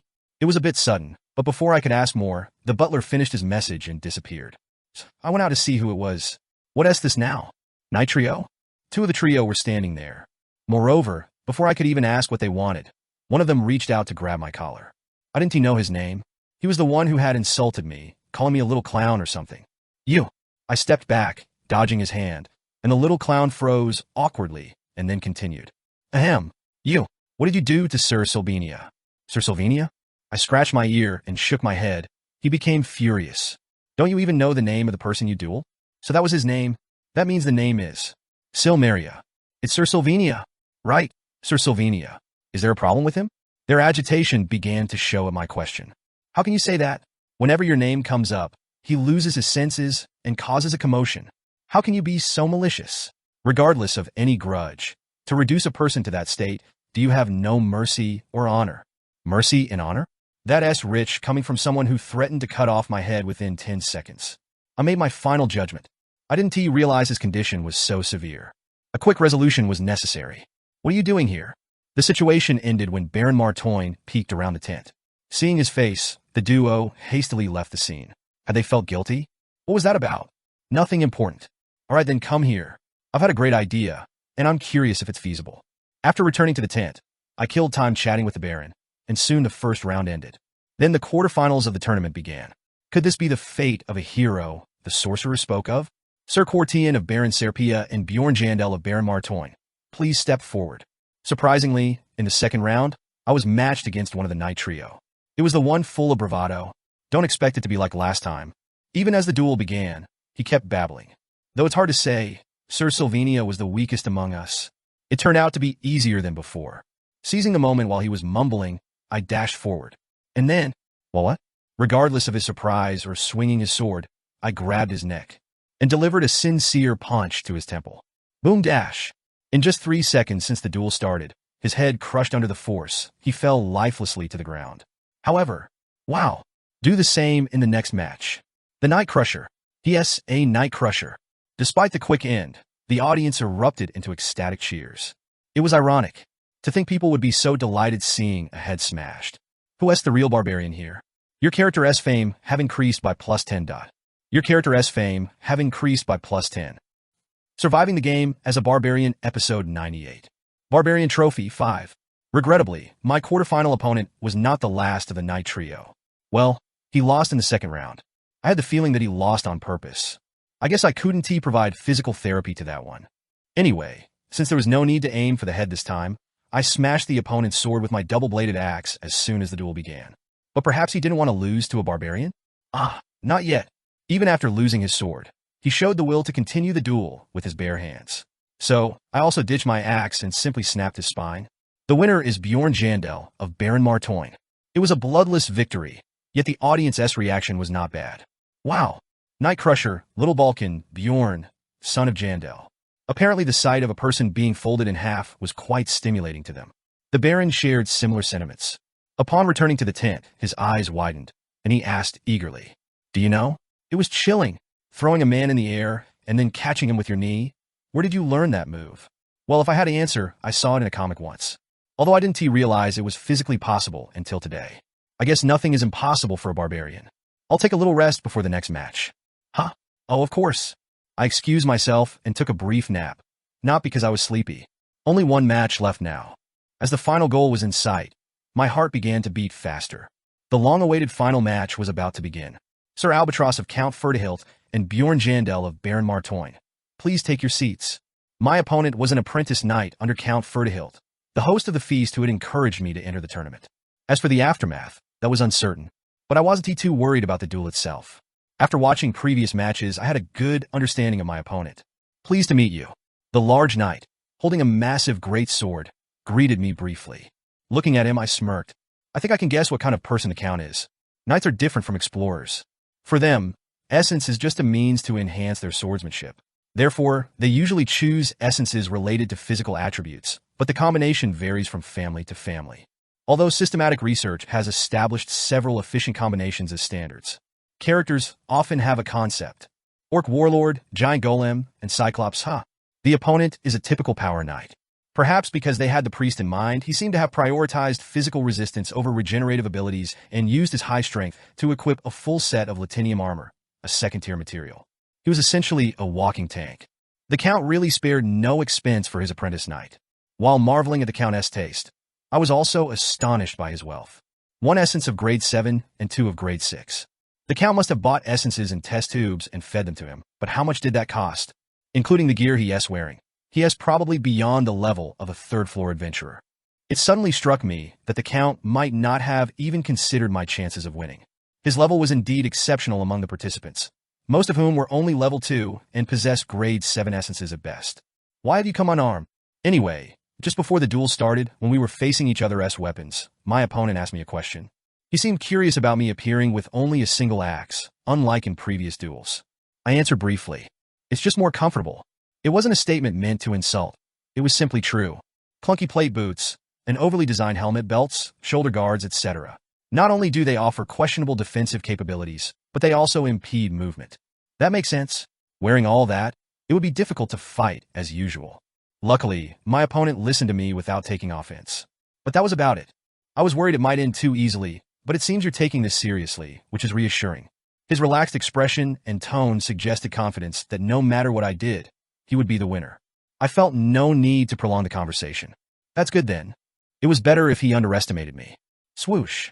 We separated our weapons and created some distance. The referee then raised the flag, signaling that we could begin attacking each other. Come at me. My opponent assumed a knightly stance and unsheathed his sword. Watching him, it seemed like he was playing out a scenario in his mind. A barbarian who has shown such overwhelming force that he has earned the title of Night Crusher. A real knight winning a graceful, noble victory over such a barbarian. The cheers of the crowd and the recognition of his lord. A rosy future stretched out before him like a boulevard. I couldn't help but smirk. It was evident how easy this guy's life had been. Whether or not my guess was accurate didn't matter. The more you yearn for something, the more desperate you should be. When things go well, we should not focus on how good they can get, but always consider the possibility of the opposite happening. But his overconfidence is a good thing. I did well to keep my trump card hidden until the very end. This tournament, hosted by the Count. Bethel Rea. I used that combo for the first time. Character has cast Gigantfication. The character's size increases, along with a proportional increase in threat level and physical attributes. Character has used Wild Burst. Temporarily, the character's threat level triples, and physical attributes increase correspondingly. Gigantfication and wild burst. Using these two skills together resulted in an astronomical increase in threat level, and correspondingly, my physical attributes skyrocketed. Though wild burst only lasted for 30 seconds, that was more than enough. I didn't expect it to end this anticlimactically. Was it the side effect of my excessively high threat level? Regardless of courage or anything else, the threat level affects the target's psyche regardless of their personality. The overwhelming terror I inflicted on my opponent. Bang, bang, bang, bang. The knight froze, unable to move despite the sound of a large monster dashing towards him. Just as I was about to bring down my axe, yikes! He rolled on the ground to evade and began frantically running away. But in such a confined stage, there was no way he could keep running forever. Like playing a boxing game, I skillfully cornered him and reached out to grab him. That's when it happened. He is out of bounds. He fled the arena, ending the final match without a proper fight. I mean, it's convenient for me, but the audience's reaction was cold. Fortunately, there was no blame on me, but the knight who showed such dishonorable behavior was met with sharp jeers. No, I didn't mean to let us do it again. I can do it. He regained his senses too late, coming back to the arena, but it was in vain. What are you trying to do? Embarrass me further. The knight's plea for a rematch was cut short by a cold remark from the count. The winner is Bjorn Jandel of the Baron. Maybe I shouldn't have used gigantification. It came to me a bit late. Though I won easily, it felt awkward, like I'd exploited an unfair advantage. I think I've inadvertently pissed off the count. This was bad news for me, as I was more worried about the aftermath than actually winning the tournament. I never thought that my actions of hiding my full potential until the very end, in order to eliminate even the slightest variable, would lead to such a variable. Damn, didn't expect him to run out of the arena. Hopefully, this wouldn't lead to any trouble. Though I was worried, the count, while awarding me the necklace and trophy on stage, was all smiles. Today's event was quite memorable. The count, unable to reach my shoulder, patted my forearm in encouragement. Whether he was genuinely not holding a grudge or just acting, I couldn't tell. As I was trying to figure it out, the count whispered something only I could hear. I'll call you when you're more prepared. Call me for what?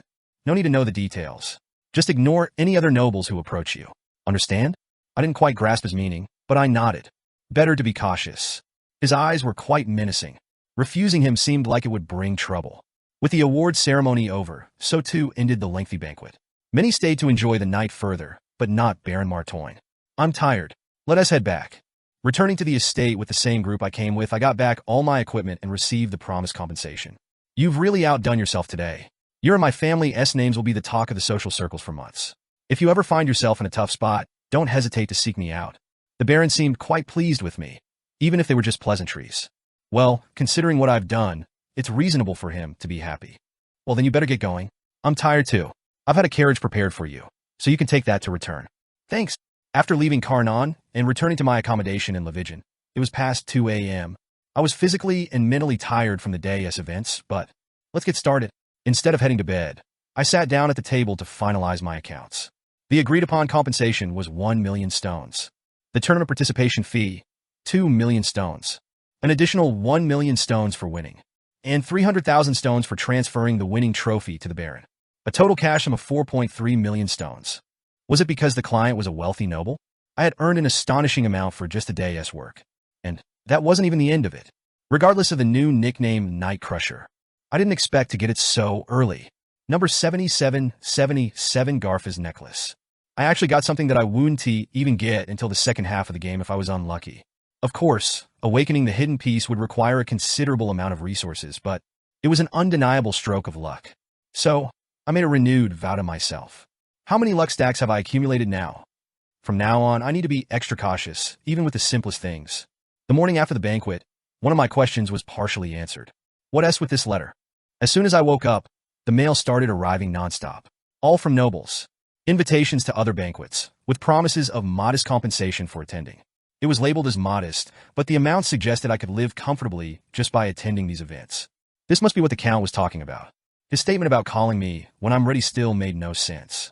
But ignoring other nobles' calls must refer to these invitations. How much gold is being wasted here? So, I politely declined each one. Ignoring them outright might provoke the proud nobles to retaliate. Yet attending might anger the count. What exactly is the count thinking? Honestly, he scares me the most. Though he has been friendly so far, these types of people can turn hostile in an instant. His unclear intentions were also troubling. Why would a count take interest in an explorer of barbarian origin? I'll investigate more about the count when the community reopens.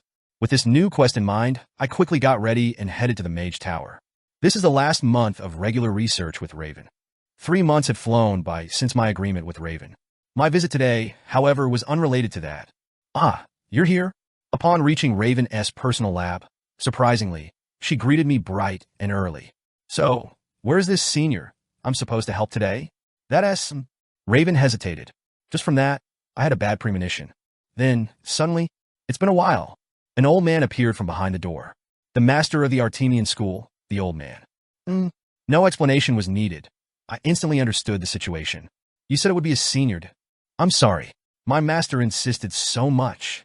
So they forcibly changed it. The old man chuckled warmly as I glanced at him. Ho ho, don't be too tense.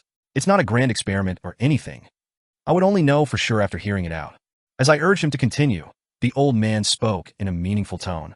We're testing whether you can distinguish the souls of evil spirits using a magical device I created. Wait, what? What is this about now? Surviving the game as a barbarian, episode 99. A magical tool that can identify evil spirits? Just a second ago, I never expected to be in this situation. But, whatever it is, nothing changes. I dismiss questions that arise out of pure curiosity. Is he saying this knowingly? Or is it just a coincidence? If I'm uncertain, it's best to assume the worst and act accordingly. The old man is suspecting me. So, what should I do now? A magical tool? I frown, looking at the old man. It seems the word magical tool, rather than the evil spirit, is more concerning to me. As if the brief silence just now was all because of that. It's safe, right? I look at him with distrust. After all, I am a barbarian who knows nothing about magic.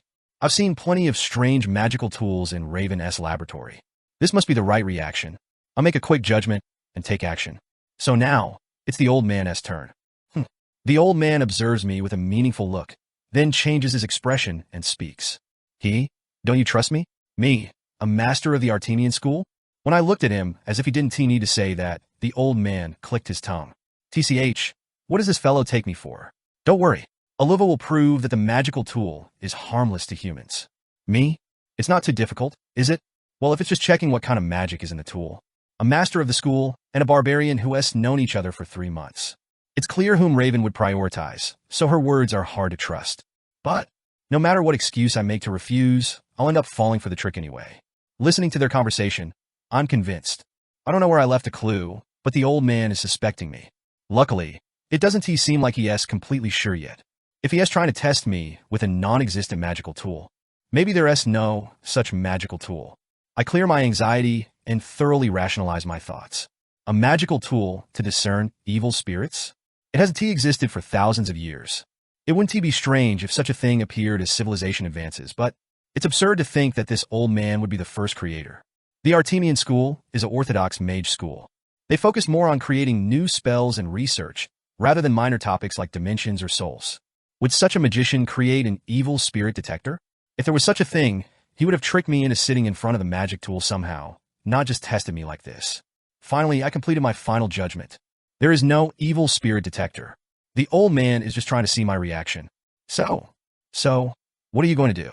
It's not dangerous, and it won't take much time. It won't take long? About 5 minutes should be enough. Well then, I accepted the old man's proposal. Though a bit uneasy, it seemed fine as long as it ended quickly. But was my decision unexpected? Are you really okay with this? The old man surprisingly questions me. A response that erases even the slightest remaining anxiety. I asked calmly, what do you mean by okay? Didn't you worry earlier that it might be dangerous? Didn't she say she checked to make sure it's safe? Well, that is true, but let us go. I'm tired from waking up early this morning, and I need to get back to sleep. Damn it, this old man is up to something. He has gone. Bjorn had left the laboratory. Raven sighed heavily at her master's seemingly empty muttering. She didn't understand the situation at all. A magical tool to discern evil spirits? She had never heard news that her master was researching such a thing. What was that earlier? Don't just stand there. Are you really not going to tell me? She had to prove to Bjorn that this magical tool was safe under her master's instruction. It wasn't difficult.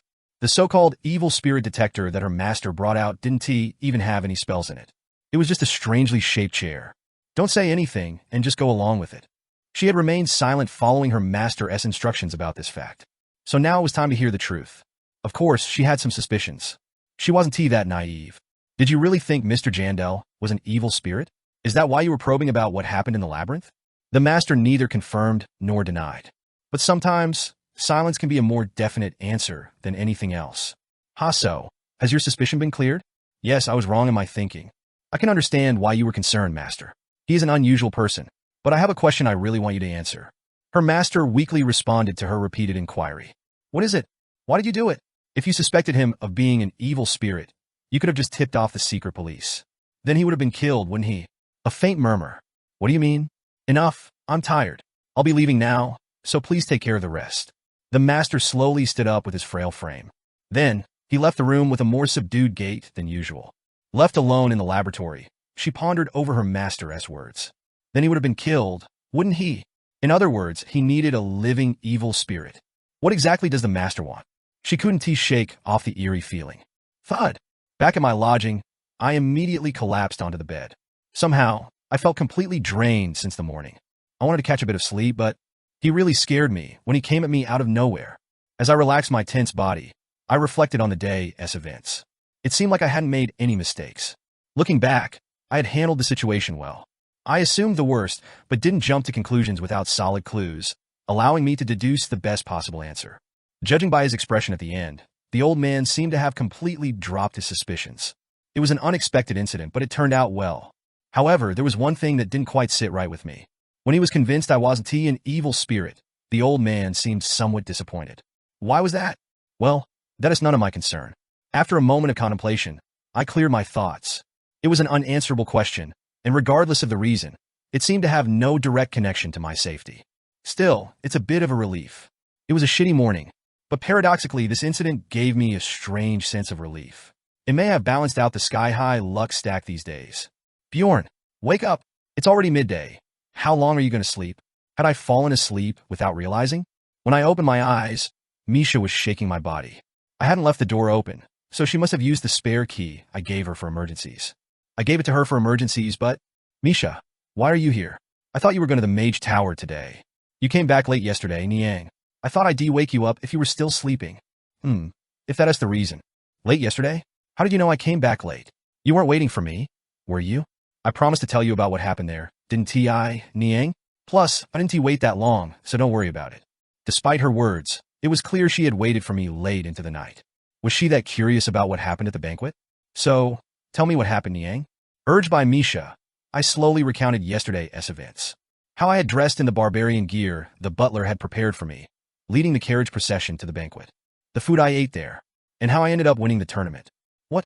You really won? Beat all those knights? Not knights, apprentice knights. Still, they're knights in training, Niang. That's amazing. Amazing, really? Except for the guy in the final, the rest would have been easy for Misha too. She has no joke when it comes to hand-to-hand combat. Enough about that, let us write these. After briefly explaining the events, Misha and I started writing letters. They were replies to the nobles. I had written all of them in the morning, but by the time I woke up, there were more. Bjorn, is it really okay to send them like this? They're nobles, Niang. This might cause some issues. It's fine. Well, if you say so, Niang. Despite her anxious look, Misha wrote the letters as I dictated. There's no need to worry. What more can they expect from a letter written by a barbarian? It's already miraculous enough that they're getting a response. Can't make it. I'm too busy. Find another barbarian. Sender. Jandel's son Bjorn. Yep, this should maintain enough dignity. At a noble mansion. A place vast, sparkling, and wafting with delicious scents. I finally understand what the tribe chief meant by the world being vast. It felt like a completely different world. The clothes of the people, their way of speaking, even the music that filled the air. All we had was drumming. What are you doing? Come here. All right? A barbarian who had just turned into an adult a month ago. Ducat, the son of Capon, followed his client towards the heart of the banquet. TCH, what else with that walk?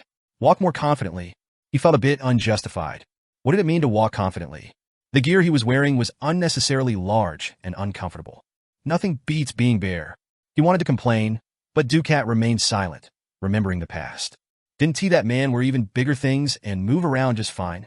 A few days ago, lured by the promise of a large sum of money, he followed a noble and received various teachings, mostly about how to behave at a banquet. At first, he was angry. Was it because I'm a barbarian that they make such unreasonable demands? He even thought they were mocking him. But that man, who is this man you keep talking about and making all these demands on me? Are you not aware of the little Balkan, Jandel's son Bjorn? After learning the identity of that man, he had no choice but to endure all their demands. Jandel's son Bjorn, the warrior among warriors who laid low nights at the noble's banquet, earning the impressive title of Night Crusher. Maybe I'm just not cut out to be like him. Having heard his stories, Dukat resolved to show his best at this banquet. After all, the tribe chief had praised that warrior endlessly. His actions couldn't be wrong. If there was a fault, it would surely be on his part. He decided to act like a warrior. But it wasn't as easy as he thought. Surrounded by the elegant and refined nobles, who were so different from himself, he involuntarily felt intimidated. Moreover, this is delicious. Be louder. He wasn't shy like that. Bethel Ra. Frankly, it was embarrassing. No matter how barbaric, yelling out in excitement over food in front of people didn't seem right. Well, maybe if he were alone, he might have shouted a few times. Don't just eat the meat, chew the bones too. His jaw was aching. You need a napkin? Why would you need that? His hands were sticky from grabbing food. Why are you taking off the helmet? His neck was sore and his shoulders heavy. But soon, he had to participate in a match only for barbarian contestants. Could he really fight properly? He felt pathetic for even having such worries. Unlike that man, his opponents weren't even knights, chasing goblins and trolls, then getting their heads smashed. When he first entered the city after completing his coming-of-age ceremony, his heart was full of ambition to become a famous warrior one day. But was this the harsh reality? Not even a month had passed, and he already faced his own shortcomings. Why can't you even do that? Dukat finally voiced his long-suppressed feelings. I am just an ordinary warrior. To yell when you want to yell. To smash what you want to smash. To act as you please, without shame or regard for those around you. I can't do that. That was a right reserved only for true strongmen. For true warriors who are confident in themselves. Please stop comparing me to him. Jandel's son Bjorn. He is a great warrior beyond my comparison. So he was really special. The noble sighed upon hearing Dukat's confession. His eyes filled with longing as he stared into the distance. Perhaps it wasn't just him. So it has to be him, doesn't it? Indeed. How common could such a savage barbarian be? I thought all barbarians were like him. They are surprisingly too ordinary. Listening closely, similar remarks were echoing throughout the banquet hall. Your character's fame has increased by +10.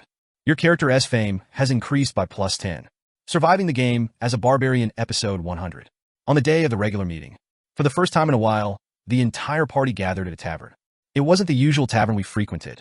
Well, the dwarf had taken a strong dislike to it. Let's go somewhere else. That place surely has bad energy. He was annoyed because it was the place where his friend was suddenly arrested by the Moslins for insulting a nobleman. Misha and Rottenmiller agreed as well. Explorers tend to be superstitious, after all. Well, I can understand that.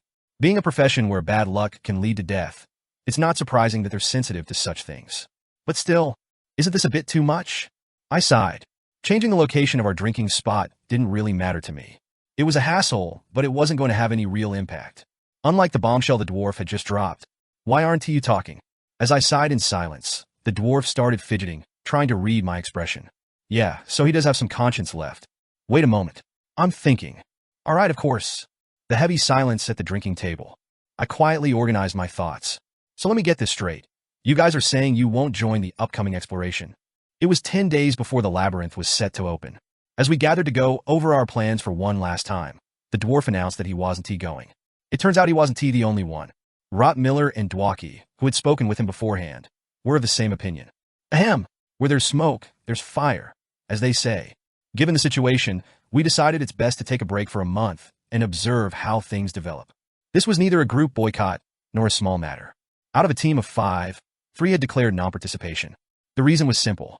The rumors of an impending dimensional collapse made them nervous. That's how human psychology works. Even if logical reasoning tells you otherwise, it's easy to get swept up in the general mood. Everyone I used to work with has decided not to enter this time. Wouldn't it be better for you to rest as well? With your abilities, next year's taxes won't be a problem. If by any chance it really does happen, that would be the end, wouldn't it?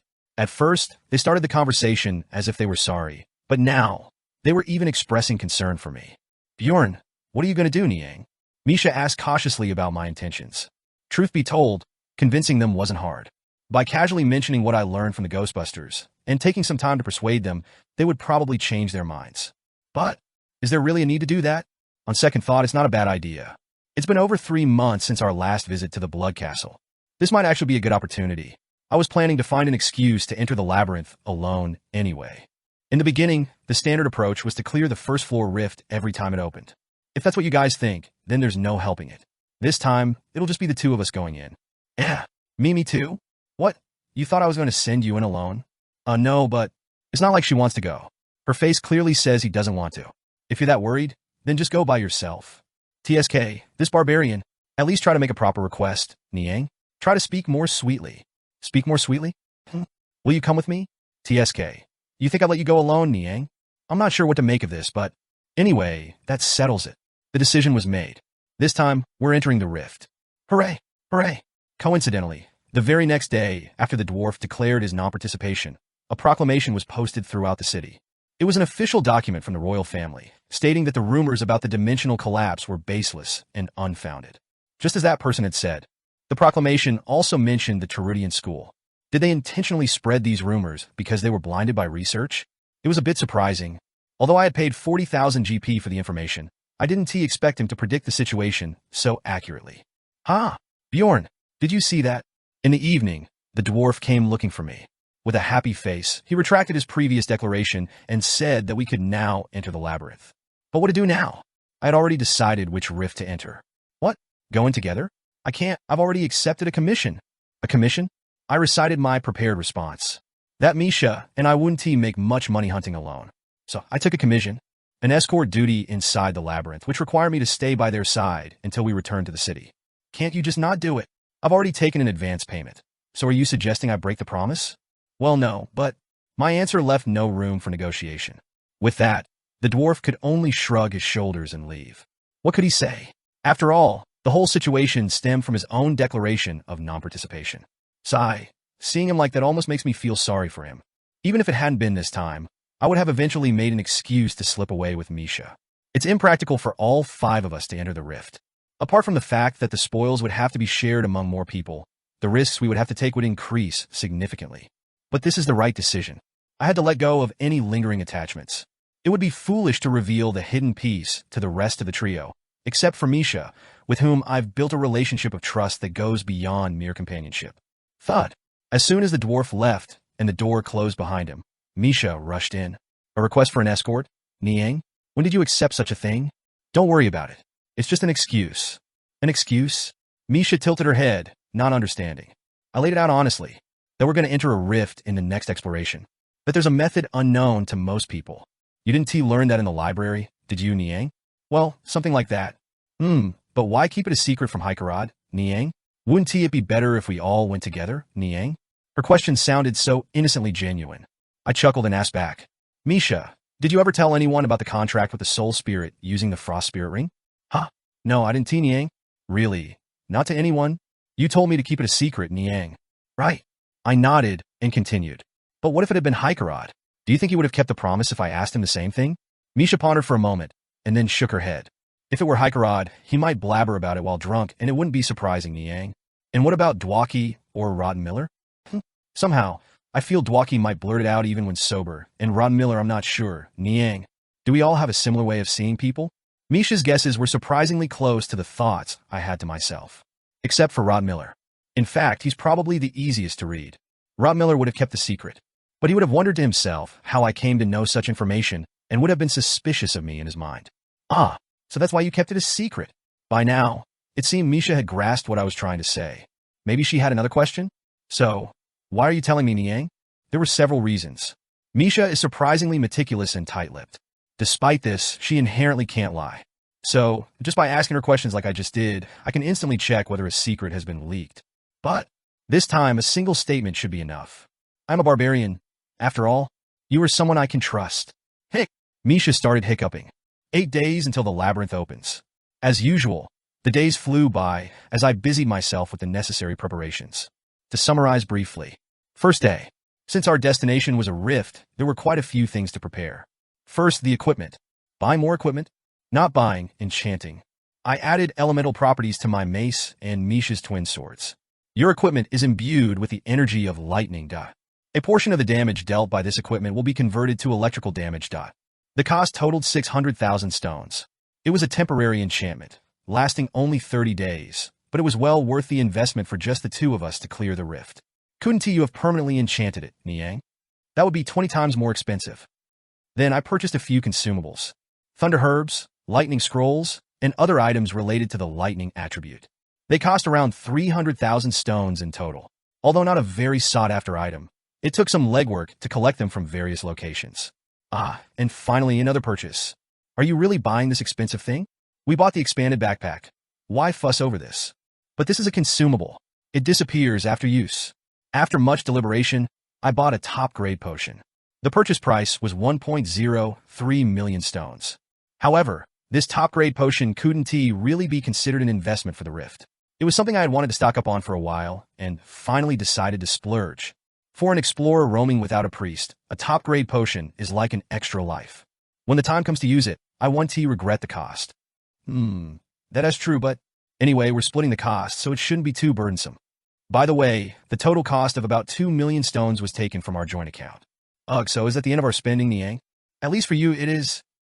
Second day. I headed to the sanctuary at dawn. As before, the tribal chief welcomed me. Jandel's son Bjorn, I have heard of your exploits. Truly impressive. To earn such a glorious nickname as the Night Crusher. Unlike the brief encounter last time, the chief praised me for quite a while. Apparently, rumors about me had already spread across the sanctuary, exciting the young warriors. Anyway, since it was a meaningless time, I responded briefly and headed to the shamaness tent. And then, Kakik, warrior, you have quite the knack. To earn such an amount in just 2 months. I paid a whopping 4 million stones to activate the 4th stage of the Undying Inscription. You have activated the 4th stage of the Undying Inscription. Your mental and soul power will increase. Your mental stat increases by plus 30. Your ability stat increases by plus 10. The large sum earned from the recent dealings with the Baron was gone. But it was a profitable investment in the end. Setting aside mental power, which provides strong resistance to mental magic or status ailments. Soul power, which acts like MP, is almost impossible to increase outside of leveling up and a few specific essences. Third day. Almost dead, I returned to my lodging and passed out. As soon as I woke up, I checked the MP changes. The duration of my gigantification had increased by 1.5 times. Why are you up so early, Niang? Go take a shower and come back. Let us have breakfast. Misha had arrived just in time, so we quickly had breakfast together. This has become a part of our daily routine. You're going to the library? Can I come with you, Niang? You? What else with that look? Sometimes I feel like reading a book too, Niang. After breakfast, Misha and I went to the library together. But why? Persensitive. Ragna used a regular book detection spell on us, not the special book detection spell. I asked why, and the answer was even stranger. Since it was a special favor done secretly, it apparently couldn't be used in front of others. Then shouldn't you have just told me quietly, Niang? You're right. Miss Karlstein, was it? Please forget what you just heard. What is this about?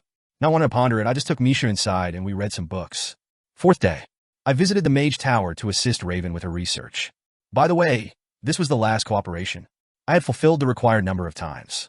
Now I no longer need to come here every week. You've worked hard. Appreciate the acknowledgement.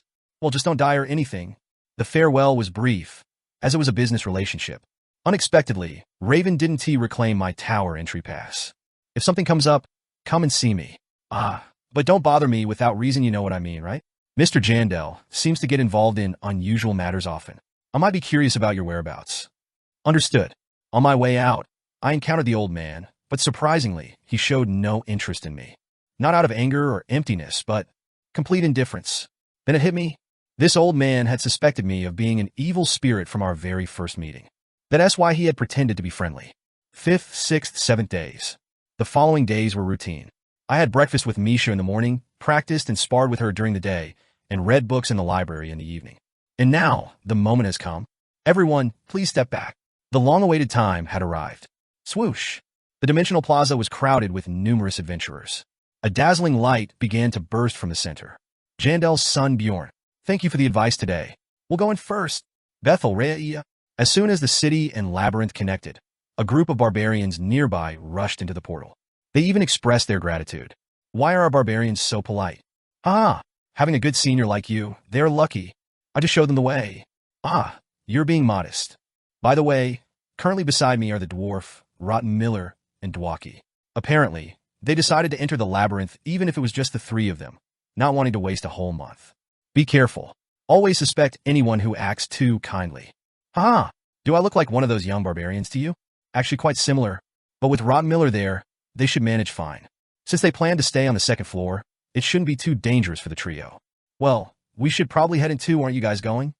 Ah, we're waiting for our client. I see. Then see you tomorrow, or later. With that brief farewell, the three entered the labyrinth. However, I stayed put, watching as the crowd thinned out. Misha looked puzzled. Bjorn, aren't we going in, Niang? Wait a bit. Huh? Until when? Typical newbies. Just wait if I say to wait. You have entered the first floor crystal cavern. Doesn't that duplicate the experience points? Bjorn Jandel. Level 4, new +1. Physical, 330/mental. 154 +30/ability. 128, new +13. Item level, 828. Overall combat index, 865, new +43. Essences acquired. Corpse Golem rank 7/vampire, B. Rank 5/orc hero, rank 5. Surviving the game as a barbarian episode 101. As soon as we entered the labyrinth, darkness enveloped us. I quickly take out my torch and illuminate the surroundings, then run my hand over the tombstone in front of me. How long has it been? Whoosh! An untouched tombstone. The radiance of 5 colors emanating from it. And that peculiar sensation, like a prick in the heart. The kind you feel when you're living life on the edge. You have opened a portal for the first time. EXP +2. Misha murmured, looking at the light that had transformed into a sphere and was flickering. What Niang? Did you just open a portal, Niang? Of course, she wouldn't have known about such a cute bug. I repeated the explanation I had given to Einar before. A dimensional instability phenomenon? That's how it works? Unlike Einar, who had given up on understanding, Misha tried to grasp it in her own way. Of course, it was doomed to fail. Even I couldn't fully explain the principle behind it. I was just exploiting a phenomenon I happened to discover. I feel sorry for Rod Miller. When he finds out about this method, he is going to feel really hollow, Niang, just like I did after making the contract with the spirit beast. So that's what she meant? I wonder what she was talking about without any context. Indeed, Rod Miller would definitely feel a tremendous sense of loss if he learned about this effortless bug. Even if not now, as I keep trying, perhaps one day I'll be able to open portals with my own hands. That's my dream as an explorer. Like the ambition he cautiously shared at the drinking party, he was genuinely dedicated to his profession as an explorer. And it wasn't just a vain dream. His navigational skills were indeed remarkable. On the first floor, which he had obsessively studied, he was among the top ranks. If he could cut down the time by just 2 more hours, his dream might become a reality. But it certainly wouldn't be easy. Let us go up for now. Anyway, enough of the small talk. Misha and I stepped into the portal. You have entered the second floor's rock desert. Sand crumbling under our feet. Hot air rising from below. In the pitch-black darkness, the flickering torch cast shadows on the stone ruins. A rock desert. Why did it have to be here? I led Misha back down to the first floor. Following the compass, we headed east. If we got the opposite side, it means almost 2 days of walking. Normally, entering the labyrinth would have taken a day, no matter the destination. But well, what you gain, you also lose in other ways. Moreover, the experience points available from opening portals are only 2, but they accumulate permanently. If walking an extra day can earn that, it's undoubtedly a gain. Ugh, it really feels empty without Rotten Miller Niang. After about 3 hours, we finally left the outermost dark zone. Even with a compass to guide us, we occasionally took wrong turns and hit dead ends. But it's nice walking just the 2 of us. ISNT at Niang? What are you saying? No, I mean it's good being noisy with the 5 of us, but this ISNT bad either, Niang. At first, I wondered what she was talking about, but as I listened, I began to understand. The dwarf and Dwaki talk too much. Honestly, it often makes me laugh, but most of the time, it's just exhausting to listen to them. Gijik. After leaving the dark zone, we continued through the dimly lit crystal caverns, constantly attacked by monsters. The creatures that appeared in this western area were gnomes. True to their 9th grade status, they collapsed with a nasty squelch when hit. Mud dolls disintegrated into mush with a single blow of my mace. It wasn't hard to defeat them, but it was annoying. Gnomes have an active skill called integration. It's a stealth skill, so they're only visible within a 3-meter radius. If Rotten Miller were here, he would have effortlessly taken them down. Is it because I was in a party of 5? The dwarf is tolerable, but I kind of miss that old man. Was he like a reliable expert who always silently did his work from behind? And Dwaki too. If he were here, I wouldn't have to pick up the magic stones myself. Bjorn, someone is coming over there. As I was lost in thought, walking along, Misha tapped my waist and quietly called out. True to the keen senses of their beast-human race, Misha sensed their approach before I did. What are we going to do, Niang? What do you mean? What are we going to do? They must have noticed us a while ago. Clank, clank. Soon, a 5-person party appeared from the front. A regular party with a mage and a priest. Their equipment was impressive, as expected of explorers who reached this far in just 3 hours. They must be at least 6th floor level. I didn't know their exact capabilities. But their equipment, lavishly made from 3rd and 4th grade materials from head to toe, testified to their level. Equipment is like an explorer's badge of identity. But maybe they thought the same about us. Suspicion and caution were evident in their eyes as they passed us. They wouldn't have expected to encounter a barbarian and a beast human wearing mere 2nd grade equipment here at this time of the day. Please just pass by. Fortunately, they moved past us without starting a conversation. It wasn't so much my desperate wish, but rather, they just didn't have the time. Let us pick up the pace, LeBron. Agreed. It was a relief they were in the middle of a speed run. They must have thought, seeing us here, that other competitors had already moved ahead faster. Well, you're already the fastest anyway. Since we were backtracking from the portal, I knew these guys were leading the pack. But, of course, when they actually get there, they find the portal's already open. Wow, they're really running. Misha marveled, having seen speed-running explorers for the first time, that it took less than 2 seconds for them to enter and exit our line of sight. But it was still a remarkable sight. What are you looking at so intently? We'll have to do the same someday. Us? Misha cocked her head in confusion. Well, no matter how much I say, it's hard to believe. After all, it wasn't so long ago that she couldn't even make a contract with a spirit beast and was treated like a nobody by her family. Bjorn, you really seem to have big ambitions. Is it because you're a barbarian? Are you mocking me? Idiot, I meant it as a compliment, Niang. Cough. Sometimes Misha is too direct. Does she even realize what being a barbarian means? Did you see the sword that the knight was carrying earlier, Niang? The one made of orichalcum? Yeah, that one. It was indeed orichalcum. How much would it cost to make a weapon with that, Niang? Misha continued to talk about the party we had just encountered. It seemed she had a certain admiration for the higher-ranking explorers. Well, admiration is a much more positive emotion than jealousy or arrogance. But admiration alone won't get you anything. Enough talk, keep moving. If anyone is listening, they know I'm walking. As we continued eastward, the frequency of encountering other explorers increased. At first, like the party we had seen, most were high-level explorers, but as time passed, their levels gradually decreased. I checked my watch. 1857.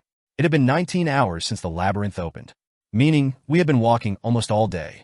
Thanks to that, we had reached the start point, the central part of the 1st floor crystal cave. So, there was no need to worry about arousing suspicion from the upper-level explorers. I hadn't thought about this, but being here made us stand out in a different way. Did you see that? The size of that mace. That backpack looks like an expandable one too. Explorers looked at us enviously as we passed by. It must have seemed odd. Clearly, we should have been hunting in the upper floors. Yet here we were, right in the middle of the 1st floor. Why are those guys still here? Evening was approaching, a time for explorers to find night companions and rest. Groups of 3 or 4 passed by, each muttering something. It was a slightly strange feeling. I used to be like that too. When I first entered the labyrinth, I, too, sought night companions for rest, like them. The problem was, my first encounter was with Hanze. Why are you laughing, Niang? Just reminded of the past. To be precise, I remembered how I pretended to sleep next to Hanze, exhausted yet unable to rest. I had gone through all sorts of hardships before meeting Erwin. I wonder how she is doing? She must be doing well, especially with that golden spoon sister. But I couldn't help being curious. She was my first companion in this world, after all. Maybe I should go and meet her sometime? As I was thinking this, a man caught my eye. Not that he did anything noticeable. Geez, that look in his eyes. Was it disdain or dislike in his gaze directed at me? I felt a flicker of jealousy and greed in that unwelcoming stare. But for some reason, I found myself laughing. I really have grown a lot. Surely, the old me would have tensed up at such a gaze, assuming the worst. But I've changed a lot since then. Not that I've become soft. Smirk. There is no reason to be afraid of a goblin now. Not that I'm calling him a goblin. But in terms of combat power, there is probably not much difference. Even in the worst-case scenario, I can't imagine myself being stabbed to death by one of those crude blades. But why does it irritate me more the more I look? I needed to check it out. Hey you. When I abruptly stopped and looked at him, the guy who was leaning against the wall jolted to his feet. His eyes now filled only with wariness. Got something to say to me? No, not really? Then why are you staring like that? Sorry. As the man apologized, Misha nudged my waist with her fist. Bjorn, why are you doing this all of a sudden? What did this guy do wrong, Niang? Somehow, this reminded me of a scene I had seen on the street before. A thug picking a fight with a passerby while their companion tries to intervene. But seriously, it was just that his gaze was particularly irritating. What is your name? Hans Ivan. Hans? Not Hans? My question made the man tremble. It must have felt like an insult, a barbarian suddenly playing around with his name. But this was an important point. Are you really Hans? Not mistaken or anything. I'm really Hans. So it was just my imagination? As I was organizing my thoughts, the man added, anxiously, my name was originally Hans, but it was too common, so I changed it. What? Damn, no wonder I felt so annoyed. But since he even changed his name, I decided not to say more and continued on my way. Of course, not before giving him a piece of advice. Never go back to your original name. Keep living as Hans. Got it? Yes, I will. Hans nodded vigorously. And then it happened. TL/N unlucky Hans LOL. Rumble, rumble, rumble. The cave began to shake as if an earthquake had struck. Caught off guard by this sudden phenomenon, Misha looked at me. Bjorn? Her eyes were seeking an answer. Of course, I knew what it meant. There is only one thing in the labyrinth that accompanies such a phenomenon. Run! A rift was about to open. And it wasn't even the end of the first day. Damn. Few people might know, but normally, rifts are naturally generated only after at least 3 days.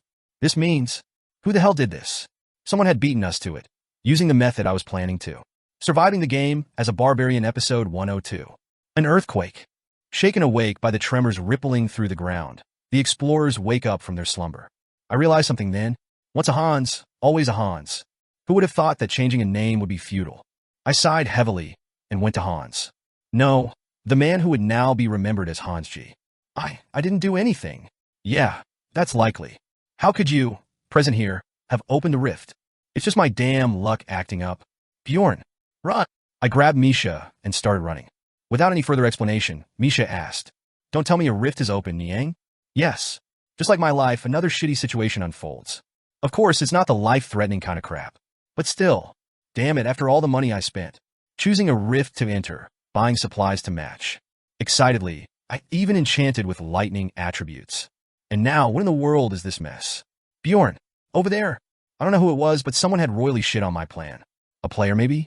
Or just someone well-versed in the ways of this world. Well, I'll know when I get in there. Whoosh! A portal formed in the direction Misha pointed. By now, there must be thousands of portals open throughout the first floor. Misha! I pulled Misha into my arms, just in case she fell. Then I plunged into the portal. Your character has entered the rift on the first floor. Boom! Landing with a heavy thud, I set Misha down. Then, I immediately scanned the surroundings. Seems like I just caught the last train, as 3 people, men and women, had already entered the rift. I carefully observed each one. Oh, a barbarian and a beast human, already looking solid. Pleased to meet you. Call me Carlson. The first a human male, around 170 centimeters tall, and his weapon is a sword. If I had to describe his first impression as an animal, a rat would be about right. I 1 TB a burden. I am Abin Yerkfried. The second, a male of the beast human tribe. Judging by the round ears on his head, he seemed to be from one of the 7 major tribes, probably the Black Bear tribe. Characterized by a bulky, muscular build and a massive crossbow reminiscent of a siege weapon. Hello, I'm Genshin Niprin. This sword here is my weapon. I'll try not to be a nuisance. The last, a human female. She was about mid-160s in height, with a delicate face. Surprisingly, she had styled her black hair into a pair of twin tails. Not that she doesn't look good, but I can't believe anyone actually goes around with that hairstyle. Anyway, it was our turn to introduce ourselves, so I took the lead. I'm Bjorn, son of Thor. This here is Michelle. As you can see, we are companions. Huh? What S with the ha? I signaled for her to keep quiet. Misha seemed to catch on and pursed her lips. Her eyes relaxed and stared into space. Is that her poker face? It looked odd enough to attract attention, so I took control of the conversation. I took on the role of guardian within the labyrinth, and I'm quite confident in it. What do you guys good at? When entering a rift, checking each other's strengths is a basic procedure. I'm good with a sword. Oh, and I've consumed the essence of a goblin archer. I've been trained as a scout since I was young, so I have some knowledge of traps and mechanical devices. The woman named Gensha elaborated a bit more about herself. Essence of a goblin archer. Not even a swordsman? As soon as I heard that, I thought, what kind of shit is that? But it wasn't something to fuss over. It's not like I'm the one leveling her character. Just by looking at her gear, it was clear she was a newbie. I'm more of a sword and shield kind of fighter. Bjorn was it? I may not be as skilled as you, but in a team, I usually take on the role of withstanding attacks in the front line. Sword and shield warrior Carlson was better than Gensha, but ultimately similar. At best, mid-second level? Still, unlike the woman, he didn't naively reveal his essence, so he seemed more experienced. Or maybe he just hadn't consumed any. Two beginners in terms of strength. Well, I had somewhat expected this. The situation was different from when I met Hikerod and Raven. The rift just opened recently, so there is no way to know in advance and wait. And since it opened on the first day, it would have been filled with locals who hadn't even made it to the second floor. In that sense, it's still suspicious. I turned my gaze to the last one in line. Maybe he took it as a cue to introduce himself? As you can see, the macho, bearded, muscular bear-like man casually lifted the giant crossbow on his back. He was the only mid-level explorer among the three. I asked him straight, as befitting a barbarian. I'd appreciate it if you could clearly tell me how reliable you are. Shouldn't you start by saying that about yourself? All right. I'm a 6th rank, and Misha is a 7th rank explorer. We usually operate on the 4th floor. Oh, I see. I'm 5th rank. Damn. Not a mid-level, but an upper-level explorer. Typically, 6th rank is considered mid-level, 5th rank is upper-level, and 4th rank is top-level explorers. From 6th rank onwards, the gap between ranks widens significantly, even requiring guild promotion exams. Shit, this is getting more suspicious. Why would a 6th rank explorer be here? Isn't that the same for you? Shoot. Why does this guy have to be so sharp? We used to operate as a team, but due to some circumstances, we had to enter as a duo. We haven't been able to move to the second floor yet because we lack a scout, but we came in when the rift opened. A response I had prepared in case anyone suspected us when the rift opened. However, it's a coincidence. I'm similar. Well, it's been a while since I left my original team. Phew damn. Is it true or a lie? I wondered if there really was a tough archer who could go solo, but looking at this macho man's face, it seemed believable. Still, I should be more cautious of this guy. I marked the bear-like man as my primary suspect. Not only because of his strength, but also because every bit of the situation was suspicious. After all, if not for this guy, there would be no one else to mine grade 8 magic stones on the second floor at this time. Of course, this is all based on the circumstances that have been revealed so far. Carlson and Jensha. It's not impossible that these two are hiding their true abilities. But who entered the rift first? I casually asked, pretending it was just out of curiosity. Who really opened the rift? Unless the three of them were in cahoots, this single question could potentially reveal their true identities. But I'm not sure. It seemed like we all entered at the same time. It was so simultaneous that it's hard to say who was first. You care about strange things. Maybe smooth-talking ISNT allowed for me. Whoa fuck. This ISNT some kind of mafia game. An unknown someone had opened a rift. This greatly disrupted many parts of my plan. For starters, the distribution. Well, then it's settled.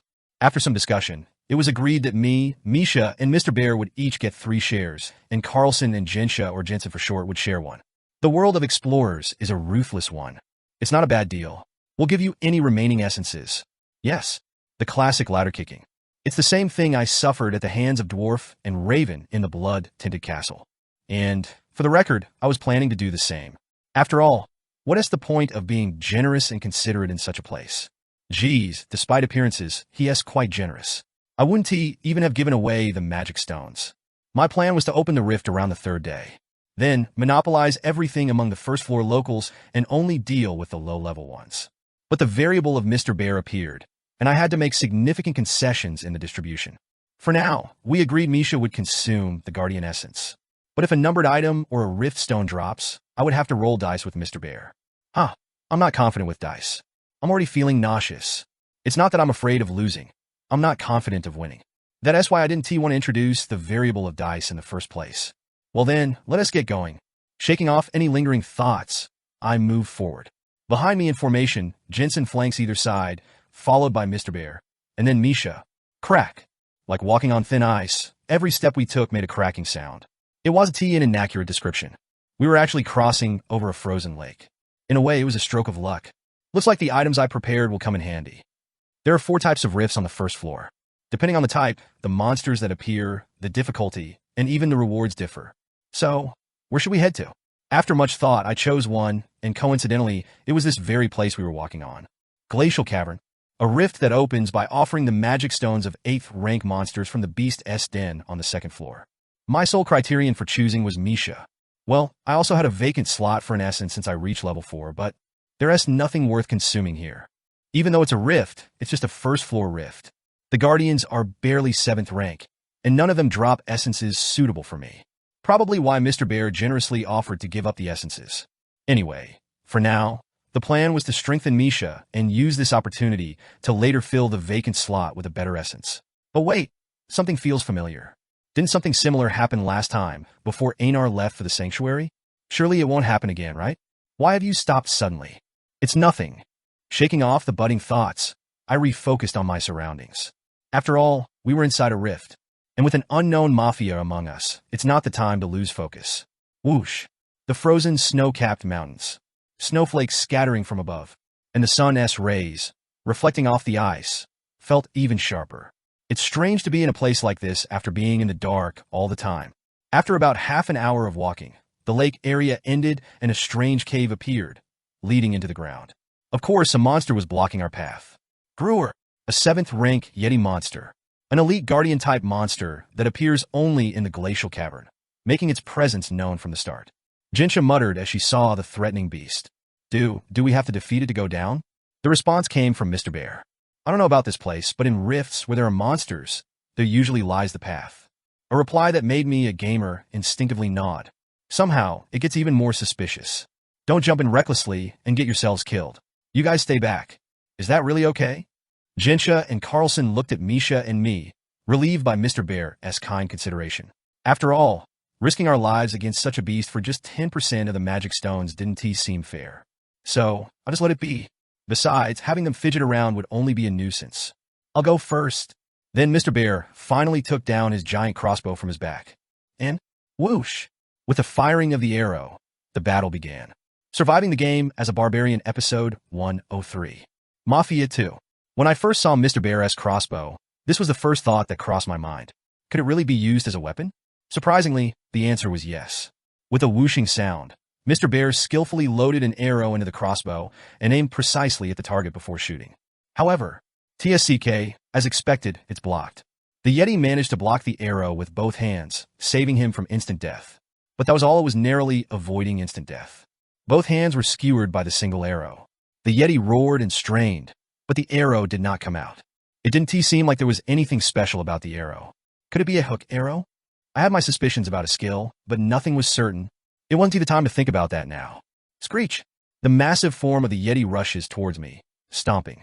With its hands sealed, it didn't seem particularly threatening. But what was this?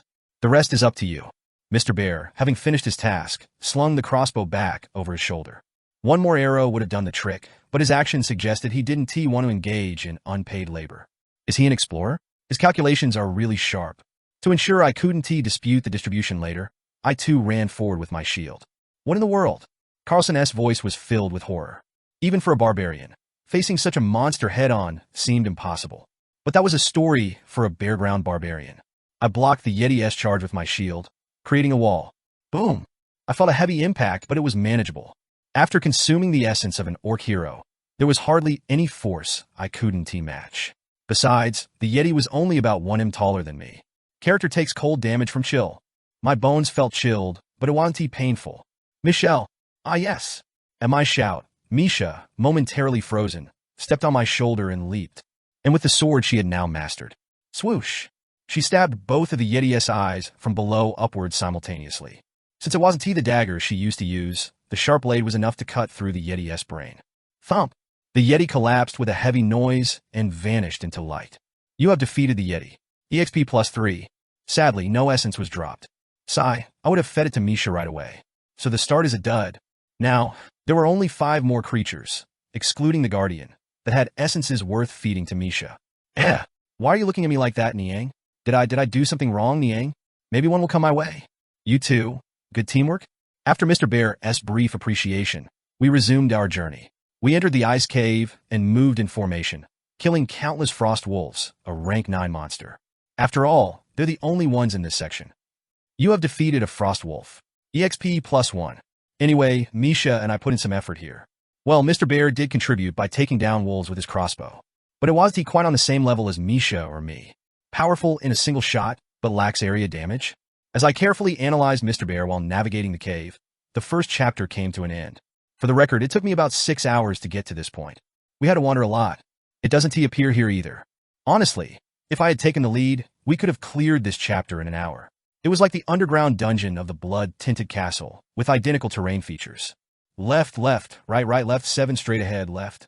Pillars appeared at regular intervals. When I saw the pillars appearing at regular intervals, I realized the path could be easily found. However, I wasn't trying to test them just for the sake of it. I doubt someone who knows how to open rifts wouldn't remember such a simple thing. It seemed like one of two things was true. Either the Mafia wasn't a player, or they were pretending not to know. Well, if we keep watching, they'll eventually show a gap. That led us into the second chapter. This cave feels ominous. We descended further down an ice staircase that appeared at the end of the cave. All the while, I kept a close eye on our party's actions. There was a hidden piece here. It wasn't much, but breaking the third pillar would reveal an elixir. When consumed, it temporarily increases cold resistance. They didn't even bother to take this. Even as we passed the point and reached the bottom of the stairs, no one behaved suspiciously. Well, even if they knew, they wouldn't make it obvious. They could just come back and collect it after everything is over. I decided not to underestimate them prematurely. After all, it's better to assume an enemy is strong. At least that is how I saw it. It feels like we've come down a lot, but it's surprisingly bright. Carlson muttered behind me. I felt the same. The cave walls emitted a white light, as if the entire cave was made of transparent glass. It's kind of beautiful. Niang, right? I thought so too. Hey, but what is that? Jinsha, who had been having a difficult conversation with Misha, pointed to a spot. A vast cavern opened up as we descended the stairs. A totem-like object in the center stood out, radiating presence. It lights up when I touch it. It might be dangerous, so step back. Yes. Jinsha fidgeted, worrying she might have done something wrong. Mr. Bear chuckled. What is there to be surprised about? It seems like that's the key. The key? Well, a few monsters will appear, and then the path will probably open. Mr. Bear once again showed his gamer-like way of thinking. His words were not wrong, though there were a few corrections to be made. The long-sealed tyrant awakens. In this chapter, it wasn't just a few monsters that appeared, but the final boss itself. Of course, it first unleashed a horde of lesser mobs. The entire space vibrated, shedding ice dust, and soon, a piercing howling filled the air. Dash. The roar was no less intimidating than that of a tier lord. Ancient beasts, sensing the tyrant's presence, wake from their long slumber. Crash. The surrounding ice walls started to peel away layer by layer, releasing the beasts. The beasts, seemingly weak from being thawed, slowly rose to their feet. What do we do? I didn't expect this. Regardless of Mr. Bear's cool muttering, I gave the order. Let us head towards the staircase. There's no wall there. Yes, that seems like a good idea. Mr. Bear agreed with my suggestion. And then the battle began. In the first wave, there were about 20 frost wolves, and from the second wave on, grade 8 monsters began to appear as well. Screech Dash. The Shaybell Tiger and Wormstone we had already farmed for experience in the Beast's lair, and the Ice Golem, which only appears here. It feels like my body moving well. Grade 8 monsters began to appear as well. Due to the slow aura that was being spread by a certain creature, I smashed it with my mace whenever it appeared. You have defeated an Ice Golem. EXP +2. Since Misha and I had come prepared to clear this rift by ourselves, there wasn't much danger. Well, Jensen would have had to risk his life though. But being able to clear the wave before the next one started was something to be grateful for. Once you start getting pushed back, there's no answer, but if the opposite happens, it's a relatively manageable chapter. After about 30 minutes, we reached the 9th wave. Here, the Yeti appeared once more. Of course, it was significantly different from when we first encountered it. If it was merely a gatekeeper before, this time does it qualify as a mid-boss? Roar Dash. The Yeti appeared alongside lower-level monsters. This alone increased the difficulty several times over. But this Yeti was a superior mutant version. In other words, a named monster. Named monsters have higher intelligence, individual names, and their own unique histories, and the Lord of the Snowfields, Katumba, has cast suppression. Despite being a monster, it had the characteristic of using abilities from other creatures. Cough. What is happening? Why couldn't I move just now? This Yeti had an additional skill. The Stone Golem's suppression, the very skill that had been used on us by the plunderers before. The countermeasure was simple. Cough. Taste this time too. Everyone be careful. That thing is using something strange. Cough. Like Carlson, who got mauled by surrounding mobs every time he stopped. Ugh. Or, as Misha did, following the advice given earlier, biting her tongue to maintain a bleeding state. Otherwise, your character's magical resistance is above a certain threshold. You completely resist the effect. Having a high magical resistance stat was another way to counter suppression, which temporarily rendered one unable to act, making it somewhat easy to overcome. Well, That is probably why it's considered a level 8 monster. Behel. RAA. Using Wild Burst to increase aggro, I charge forward. Regardless of Jensen being nearly half dead, if we didn't defeat this creature before the next wave, even I would be in quite a bit of trouble. Your character suffers cold damage due to frostbite. As I took my position in the center, the Yeti Katumba, was it? Anyway, as this creature led the charge, all sorts of mobs began to swarm. But I focused solely on Katumba. After all, being nibbled and bitten by level 9 and 8 monsters was merely a tickle by now. How can you just go off alone like that? Misha, whose speech had worsened from biting her tongue, followed me immediately, clearing the surrounding mobs. Her dual swords made it look almost like she was dancing. The Lord of the Snowfields, Katumba, has cast Cold Blast. Was it because I glanced away for a moment? I couldn't dodge or block the blizzard it spat out in time. Due to the lack of cold resistance, my skin felt painfully cold. But the rest of me is fine. Thanks to my body regenerating in real time, it seemed I hadn't reached the point of getting frostbite. I engaged even more aggressively in close combat with the Yeti. That's when it happened. If you don't want to die, you better run. Mr. Bear muttered loud enough for me to hear. And then, Admin Urikfried has cast Enhancement. The effect of the next active skill used will increase in proportion to soul power. Admin Urikfried has cast Hazardous Material. Somehow my instincts told me to heed that man's warning. In an instant, as I pushed off the ground to widen the distance. Whoosh dash. An arrow was shot. And then, boom dash. It exploded upon hitting the Yeti's head, spewing flames and causing an explosion. The radius was about 3 meters. Compared to the area spells Raven used, it wasn't a wide range, but what kind of arrow is that? Niang. All monsters within the radius were killed. So, I had to update the information I'd been slowly gathering about Mr. Bear. I thought he was a single-target high-damage dealer, but bonus for defeating a superior mutant. EXP +1. Fuck. There you are. An AoE, Area of Effect skill. Mr. Bear's Area of Effect skill. I wasn't exactly sure if that was an AoE skill, but anyway. Thanks to his full effort, the 9th wave ended easily. And because of that, there in essence, we got to settle the rewards a bit earlier. Magic stones can be picked up later, but essences, not so much. To get 2 in one go, we're in luck. Mr. Bear didn't seem too interested in the essence. He just wanted me to split them up. I felt similarly. At least halfway. You two deal with that red one. I didn't care whether it was a Frost Wolf S or a Shaybell Tiger S essence. But we'll take this one. The blue essence floating where the Yeti had stood just before its demise. Carlson stuttered as he asked, "Is that, by any chance, the Yeti's essence? So, what if it is? Got a problem?" No, of course not. Absolutely not. As if trying to dispel his greed, Carlson frantically waved his hands and stepped back. There was a hint of regret in his eyes, but, well, if you feel unjust, you have to become stronger, right? In a world where power is everything and revered above all. Then there's no problem. I called Misha over. But did she misunderstand something? Congratulations, Bjorn. You'll become even stronger. What are you talking about? This is for you. You're giving this to me? Misha, who had been sincerely offering congratulations, suddenly stiffened at my words. Then she cautiously asked a question. It's not that I don't want it. Actually, I really want it, Niang, but just in case you want to misunderstand my question, right, Niang? Go ahead. If I take this, how much do I have to pay you, Niang? Does she think of me as some kind of greedy boss? Surviving the game as a barbarian, episode 104. Grade 7 monster, Yeti. The essence of this creature boasts quite respectable stats. Yeti. Strength +10, agility +10, bone density +15, cold resistance +25, cold sensitivity +15.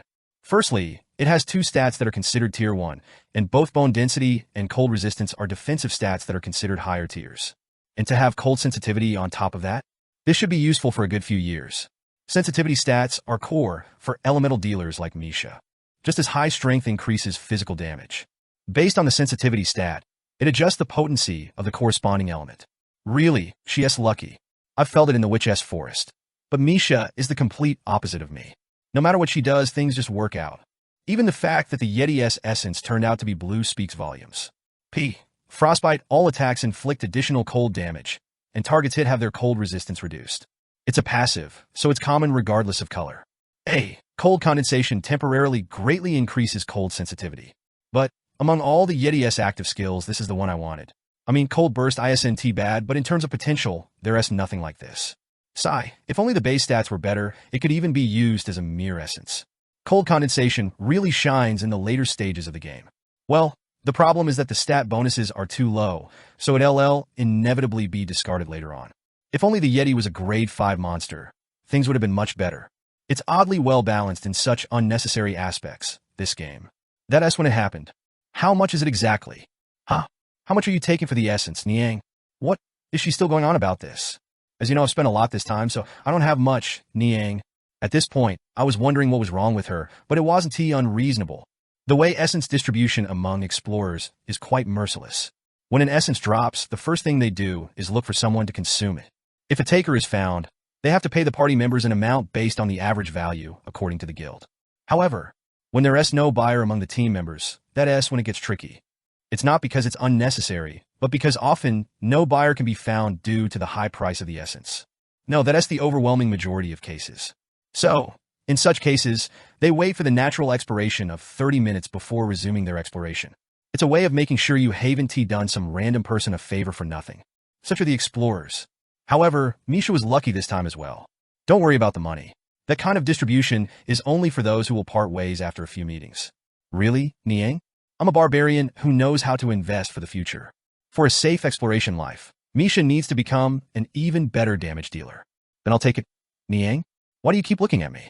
Just take it. Really taking it, Niang? How many times do I have to say it? Misha, who had been an explorer for a long time, felt awkward accepting something without paying for it. Why hesitate? It's enough for me that you continue to stay by my side. Well, I appreciate you saying that, but I don't know. Really taking it, Niang? Despite her bold claim, Misha cautiously reached out for the essence.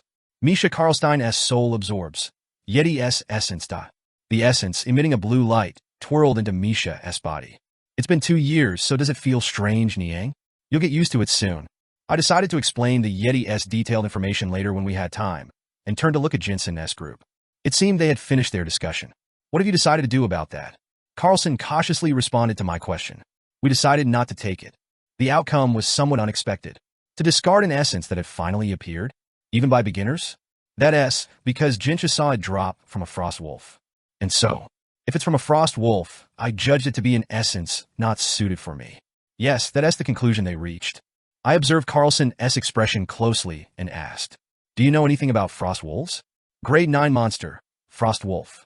Although it's a lower grade, information about it isn't well known since you don't encounter it until reaching the 6th floor, excluding rifts. But a 1st or 2nd floor explorer knows about this. It's not impossible, but it's certainly not common. Well, I'm not sure, but it is a grade 9 essence, isn't it? Maybe something better will come along later. I see. I was a bit skeptical, but there was nothing to fault in his answer. It would be one thing outside, but here, we're in a rift where essence drop rates skyrocket. It would be a waste to fill the only slot with a grade 9 essence. Oh, of course I meant to take what was left, nothing else. I know, no need to make excuses. After finishing with Carlson, it was Jinsha's turn. Do you feel the same as him? Yes, I only have one slot, so I wanted to be a bit more cautious. Cautious, huh? It didn't quite seem like something a swordsman who had devoured a goblin archer's essence should say. Well, it costs a lot to erase an essence, right? I thought it would be best not to make the same mistake this time. Learning from past mistakes, then? That left me with nothing to say. I'm sorry. After you generously offered it to us. In the end, both interviews concluded without much gain. A somewhat disappointing outcome. I thought at least one of them would reveal their true colors. Originally, if someone took the essence, I planned to cross them off the list of suspects. However, in the end, neither took the essence, and their responses were clean. Damn, they can't all be in it together, can they? Even considering the worst-case scenario, I decided to end my contemplation. After all, the final wave was about to begin. Is it all over now? Jinsha murmured in an anxious voice. And at that moment, crackle, crack. After a few minutes of downtime from the early kill of the mid-boss Yeti, the final wave of the second chapter began. 9 layers of ice walls had already shattered, making the area 4 times wider than before. Look out! The ceiling cracked like a spider's web, revealing a 3-meter diameter beast. Gruel dash, grayish-white fur covering its hide, a mane that climbed its spine and enveloped the area around its neck. A grade 7 monster that walks on 2 legs and specializes in tearing its enemy's limb from limb with sharp claws. Lycanthrope Niang. Lycanthrope. At Misha's outcry, Mr. Bear expressed his confusion. Isn't it too big to be a lycanthrope? And what else with that club in its hand? A valid question. That creature was the final boss of the rift we had entered. The guardian of the glacier caverns, the tyrant Tarumbas if they didn't know. We'd better be careful. Perhaps instinctively sensing that this was no easy foe, Mr. Bear tensed up for the first time and offered me advice. Of course, I didn't pay much attention. After all, even though it was the final boss, fighting him would have to wait until later. Watch out, Niang. With the arrival of this formidable foe, everyone heightened their focus, bracing for what was to come. And then, the tyrant Tarunbas, upon detecting intruders, flies into a rage. The tyrant Tarunbas casts, ice shattered. The creature slammed its club into the ground. Boom dash. The impact was loud enough to cause the whole place to vibrate. Soon, just like on the ceiling, cracks spread like a spider-esque web across the floor. What? Bjorn! The floor-esque collapsing. As the floor collapsed, we plummeted. Aha! It was time to move on to the third chapter. Your character has entered a special area. Field effect Glacier Caverns is applied. Status ailment. Hypothermia is applied. Agility is significantly reduced, and cold damage received is doubled. BFF. As I rose above the surface, I took a deep breath, holding in the air I had saved. Then, trudging towards the ground, I laid myself down. Swear words came out naturally. Fucking reality patch. Back in the game, all I had to do was wait for the loading window. Though my HP had been significantly reduced, the third chapter began with me emerging by the water. I thought I was actually going to die. But what was it like in reality? There was an underground water vein flowing where we fell, and it was flowing fiercely. We were swept away by the current, smashed here and there by rushing water, and by the time I came to my senses, we were being thrown down a waterfall. So that's why my HP was depleted. Every curve we hit left me aching all over. I just wanted to rest for a bit, but resting isn't really in my fate, is it? Bjorn, are you okay, Niang? Snap out of it. Oh, what do we do? That's right. There was that. Somewhat noisily, I opened my eyes to see Misha's south face close to mine. I pushed her away with one hand and got up. Ugh, what are you doing, Niang? That is my line. Actually, it's not Bjorn. It's Beyond. TL/N. Bjorn is hiding his name. I murmured quietly enough for only Misha to hear, then quickly surveyed the surroundings. Blart. Yeah. First, there was Carlson, vomiting water. Are you okay? Next was Jinsha, gently patting his back. As for Mr. Bear, it's getting cold. He was warming up in front of a bonfire that I didn't know when he built. When our eyes met, Mr. Bear gestured to me. If you've come over here, I owe you one. Wow. Do you always carry firewood around, Niang? Being alone, you end up having to carry all sorts of things. Was it true he always soloed? I wasn't sure, but I went over to the fire to dry my clothes and warm up. Soon, Jensen also arrived and quietly curled up. Do you happen to know where that lycanthrope disappeared to? Carlson asked, shivering from the cold, to which Mr. Bear gruffly replied. How would I know? It's not like I came here after studying up on it. Don't disturb the rest. Oh yes, sorry for the intrusion. Rest and maintenance time followed. Everyone spread out their clothes and gear near the fire and managed to grab a quick meal. However, it's unusually cold. Even after drying off and continually warming up by the fire, the chill wouldn't fade. It was better than being soaking wet, but there seemed to be a limit to how much warmth we could gain. Eventually, Mr. Bear drew a conclusion. It seems this is a special area. A special area? You say? Do you mean like the witch-s forest, Niang? Yes, it's unnatural for our bodies to stiffen up from the cold like this. It's that cold? I don't really feel it much. Misha tilted her head, watching us shiver in front of the fire. It was an honest statement, not deceit. After all, her cold resistance was much higher than ours. She must have received much less of a penalty. Misha had formed a contract with the Ice Beast Skadia, and it was of the enhancement type which gives the biggest stat bonuses. Now that she has also consumed the essence of the Yeti, her cold resistance must be around 40. In Dungeon Stone, 40 is by no means a low figure. My pain resistance is only at 70. Ignoring the reduction in damage, with that level of resistance, one would hardly feel the cold. Is it very cold, Niang? I'm fine. It's cold, but not painful. I don't really understand what you mean. It's literal. While the cold made our bodies shiver, it didn't feel painful. Perhaps that answer made me seem even more pitiable? Sigh, this foolish barbarian.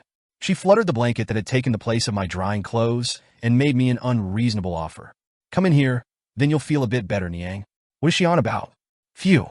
Seeing Mr. Bear whistle, it seemed I wasn't the only one thinking it was odd. Maintenance time turned out to be longer than expected. Drying our clothes and gear took quite a while. It's gotten quite late. We had been in the rift for over 12 hours already. Since the rift opened around 7 p.m., it meant we had been awake for a total of 31 hours without a wink of sleep. It doesn't seem like monsters appear here. So how about we all try to get some sleep? Eventually, everyone agreed to Carlson's suggestion and decided to catch a bit of sleep, however short. We'll go over there and sleep separately. Isn't going to be cold? We carry emergency firewood for such occasions. Then, suit yourself. Since it wasn't right to sleep all huddled around one fire, we moved to a secluded spot to start a new one. We also agreed to take turns keeping watch. It meant having our sleep time, but a little sleep while alive seems more appealing to me than a lot of sleep while dead. Bjorn, go ahead and sleep first. Just a moment, there is something I need to talk about. Something to talk about? Since it was just the two of us for once, we put off sleep to catch up on overdue conversations. First off was about the essence. One ought to know what they consume to make good use of it in battle. Wow. You remembered all that, Niang? It's not a big deal. Anyway, listen carefully from now on. After explaining the details of the essence based on this world's standards, I lowered my voice even further to continue. Have you noticed any suspicious behavior among those three while we were coming here? I had deliberately sent Misha to the rear. The ostensible reason was to have her keep an eye on the rear before any battles began. But the real reason was surveillance of the group. Being at the back, she'd have a clear view of everyone else's actions. Suspicious behavior? I'm not sure. That's fine. Just keep a closer eye on them from now on if you can. I will, Niang. After finishing our conversation, I crawled into the blanket and laid down. I then revisited the words and actions of Carlson, Jinsha, and Mr. Bear, pondering if I had missed anything. Throughout the day, I had observed their every move, constantly casting bait in ordinary conversations to gather clues. As a result, I was able to identify a likely suspect. But, still, there's no conclusive evidence. It wasn't enough to definitively label someone as the Mafia. If only there was just one more clue. Lost in thought, drifting closer to sleep, that's when it happened. Bjorn, Niang. Misha gently shook my shoulder. Now that I think about it, there's one odd thing, Niang. Despite my fatigue, I listened attentively to her story. And then, well done, Misha. Oh, was it helpful, Niang? Definitely. It was more than just helpful. The final piece of the puzzle had clicked into place. I looked towards Mr. Bear's fire and smiled slyly. So it was one of you after all. Indeed, it was you, the Mafia. Surviving the game as a barbarian, episode 105. Who is the Mafia? This is the question I've been asking myself ever since I entered the glacier caverns. To me, the Mafia represented a variable. It was necessary to determine whether this variable would be positive or negative. So, I didn't jump to any conclusions about Mr. Bear being the Mafia and kept all possibilities open while gathering clues. And then the result. Yeah, it was them. I found the suspected Mafia. However, that was all there was to it for now. What exactly does this guy want? So it's not like I can just kill him off. Not knowing what's going on makes me even more annoyed. And for good reason. If this guy really is the Mafia, there is a high chance he could become a negative variable later on. But I guess I'll just have to keep an eye on him. And so far, he hasn't done anything yet. Rushing to kill him would only cause problems. Unless the two innocents are going to be silenced as well. Michelle, are you feeling okay? Me? I'm fine? Misha replied nonchalantly, but in reality, she must be harboring fatigue from yesterday. Unlike Jensen or Mr. Bear, we had to stand guard and only managed to sleep for 3 hours. Don't worry, it's better than the Witch's Forest. Isn't it, Niang? That is true. I chuckled, brushing off the concern.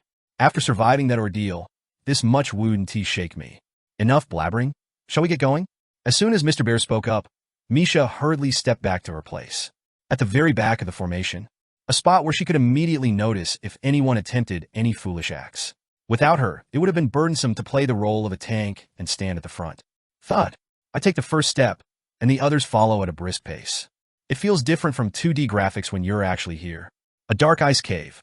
The frost-covered ground was slippery, and the overall terrain structure was more three-dimensional than the crystal cave on the first floor. There were steep slopes, and at times, the path was cut off, requiring us to cross by rope. But still, it's a relief there seems to be only one path. Even without a scout, there was no getting lost. There were side paths here and there, but they soon led to dead ends. All we had to do was follow the main passage, smashing through monsters that emerged from the ice walls. Thwack! For reference, the monsters appearing here were wormstones, shovel tigers, frost wolves, ice golems, and owlbears. Unlike the blood-tinted castle, where level 7th monsters like bone knights appeared, this place was mostly filled with 8th grade monsters. But the actual difficulty is higher here. Status ailment, hypothermia. A debuff field effect that, without cold resistance, could reduce agility by up to -30 and double the damage from cold attributes. Miss Niprin, be careful. Your body stiffening up might be why their attacks feel more painful than before. Ah, so that's why. As the journey progressed, Jensen by my side, who was part of the second row, began to groan. Of course, we didn't slow down or anything to accommodate them. Their share of the burden was almost negligible anyway. Thump. In reality, it was me, Mr. Bear, and Misha protecting Mr. Bear. The three of us were paving the way, gradually reaching the climax of the chapter. Did it take us about 4 hours to get here? Winding through the corridors, ascending and descending, we finally came upon a vast cavern. Wow, what a sight! 3 monsters trapped within pillars of ice, as clear as crystal. Judging by the white skin, they must be ice orcs. Ice orcs? They're only level 7, so don't worry. Each ice orc wielded a different weapon. One held an axe, another a hammer, and the last one a shamanic staff. Do we have to fight those two? They wouldn't be here without reason. Mr. Bear replied sarcastically to Jinsha's mutterings. And at that moment, crackle, the ice pillars confining the ice orcs started to crack and shatter all at once. And not even giving us time to look? Regardless of Mr. Bear's relaxed reaction. Don't panic and maintain formation. I urgently shouted at Jensen, who was fidgeting nervously. After all, maintaining formation would make it easier for Misha to keep an eye on you all. Ah yes. As Jensen took position by my side, and Mr. Bear stepped back to take a sniping position. Boom, crash. Ice shards fell as the trio of ice orcs woke from their slumber, exhaling fiercely as if they were mid-bosses. Shriek dash. 1 shaman and 2 warriors. A well-balanced team, and with hypothermia in play, they were quite the formidable opponents. Especially if you're unaware of their tactics. Huff. I exhaled deeply, raising my shield. I was quite tense. Not because the orcs were unbeatable, but for a different reason. If someone is going to pull a fast one, now is the time. There is a mafia among us. Of course, I don't know what their goal is. Maybe they just wanted to break through the rift, without any intention of harming others. But I had to be prepared for the opposite scenario as well. Therefore, boom, I focused solely on defense. It's better to hide our full power in case of emergencies. In that sense, I had already instructed Misha not to take any unnecessary actions and just observe. Why aren't you rushing to your lover's side? Still here? You never know what might come from behind, Niang. And he is not my lover. Well, it doesn't seem like that yet. Mr. Bear questioned Misha's positioning, but seemed to accept the explanation and let it go. And then, TSK, those guys are practically non-existent. Looks like I need to put in some effort this time. He unveiled a power that had never been seen before. Admin Uric Fried summons Iron Wool or Dun. A portal opened in front of Mr. Bear, and out came a bear of immense size, a spirit beast. Or done? I was honestly a bit surprised. Given he was a level 5 explorer of beast-human lineage, I had suspected he might already have a spirit beast contract. But a summoner? Huh. It made sense now how he could solo despite being an archer. If you have a tank spirit beast, there's no need to stick with a team, right? Roar! The summoned bear cub charged on all 4s and, standing next to me, roared and took a stand, starting to focus on one of the warriors. Guess we're switching to plan B. I acted entirely rationally. Nothing had changed after all. Because I hid my power, Mr. Bear had to bring out his spirit beast, which he had been saving. Shriek! For that reason, I let the ice orc's hammer hit me. Getting hit without making a fuss would be too obvious, so I took it head-on like heading a ball. Boom! Thanks to wearing a helmet and having a decent skull density stat, my head didn't shatter. Just a bit of dizziness as my brain shook, but even though I was quickly recovering thanks to my natural regeneration rate. But then, thud, I deliberately collapsed to the ground. It was a calculated move. Dealing with the orcs too easily wouldn't give me a chance to probe the Mafia's intentions. Are you okay, Carlson, startled, rushed over to me, taking the aggro. And at that moment, you have defeated an ice orc warrior. EXP plus 3. An arrow shot through the head of the hammer-wielding orc. This shifted the shaman's aggro to Mr. Bear, but the 5th level explorer was skilled. Swiftly dodging the shaman's spells with his tall, 190 centimeters frame, Mr. Bear reloaded his crossbow and fired accurately. The ice orc shaman cast Steel Ice Wall. The shaman's defensive skill was meaningless against that formidable arrow. How could a level 7 monster block something like that? Boom! The arrow shattered the ice wall and exploded upon hitting the shaman's head. You have defeated the ice orc shaman. EXP plus 3. Now, only 1 orc remained. Is he going to take them all down with just 3 arrows? A sense of anticlimax washes over me. If the fight is too easy, it undermines my plan to make things challenging, making the situation overwhelmingly one-sided. Is this what a 5th level archer is capable of? Shit, the ground is cold. Should I just pretend to have regained consciousness now? As I pondered this, someone murmured, so that was the spirit beast. A voice cold as ice. Now we can proceed as planned. As Mr. Bear was reloading his next arrow, he suddenly coughed up blood and collapsed. Thud. The Mafia had finally made their move. To become the Mafia, a few prerequisites must be met. Knowledgeable enough to know how to open a rift. Skilled in navigation to return from the second floor in just 19 hours. Capable of clearing it alone. With just these, a figure begins to emerge. An explorer with a level 5 strength. This is the true identity of the Mafia. The problem is, all three of them sufficiently met these criteria. Mr. Bear, a level 5 explorer, somewhat player-like mentality, etc. 2. Carlson. He only mentioned his name during introductions. He didn't talk about the essence he owned either. Moreover, his low-tier equipment was well-maintained. As if it was brand new. I wondered if it might be a disguise, and kept an eye on him. But he also refused to consume the Frost Wolf essence, giving reasons. Suspicious enough.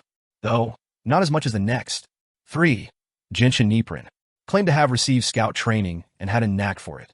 Said observation was her specialty. I think it was all insurance. To make her subsequent remarks sound natural.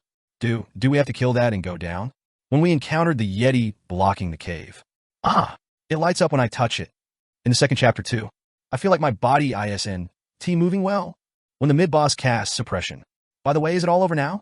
Right before the last wave began, when everyone let their guard down. She always feigned ignorance, as if she knew the strategy. Of course, this was nothing compared to Mr. Bear or Carlson. If it hadn't been for the dirt on her shoes. As soon as we entered the rift, the first thing I checked was everyone's shoes. To open the glacier caverns, one had to visit the beast's lair on the second floor. Gensha was the only one with mud on her shoes. Well, it would be understandable if she hadn't cleaned off the dirt from the city, but now that I think about it, there is something odd. After falling into the water, Gensha's scent changed. Misha's report made me certain. Though not as keen as a Rottweiler's, her beastly olfactory stats were high enough. It used to smell worse. Like the beast's lair? Now that you mention it, yes. That's why it was familiar. Gensha is the Mafia, and I judge her to be a malignant variable with a high chance of becoming a negative factor. Thanks to this, we could prepare in advance. Puff! The moment Gensha's sword pierced Mr. Bear's abdomen, Misha, as if she had been waiting for this, threw a vial that hit its mark. Crash! The glass shattered, spilling its contents. Thanks, this should be worth 30 million stones. Gensha, who was about to make a leisurely comment, was startled by the solution dousing her and stepped back in shock. What is this? What did you do to me? I quickly got to my feet. Could it be that her choosing this moment to strike was partly because she thought I was unconscious? What is it? What is happening? Gensha looked even more confused. Instead of answering, I let out a battle cry. Bethel Reaoia. What else could it be? From this point on, it's self-defense. Surviving the game as a barbarian episode 106. A pseudonym for plundering, but whatever. Even as she entered the glacial cavern alone, she wasn't too worried. She was confident that she could clear it solo, even after killing everyone.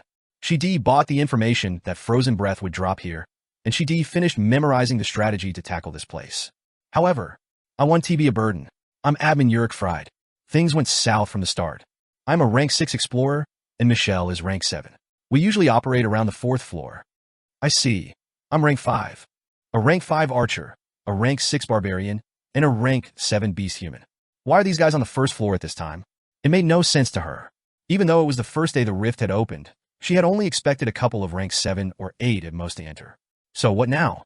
Originally, she planned to toy with them, enjoy her hobby, and then take out the Rift Guardian on her own. After all, it would be problematic if word got out in the city. Her equipment, skills, and even her appearance were already known to the guild. If they found out that she was alive, she'd be in trouble.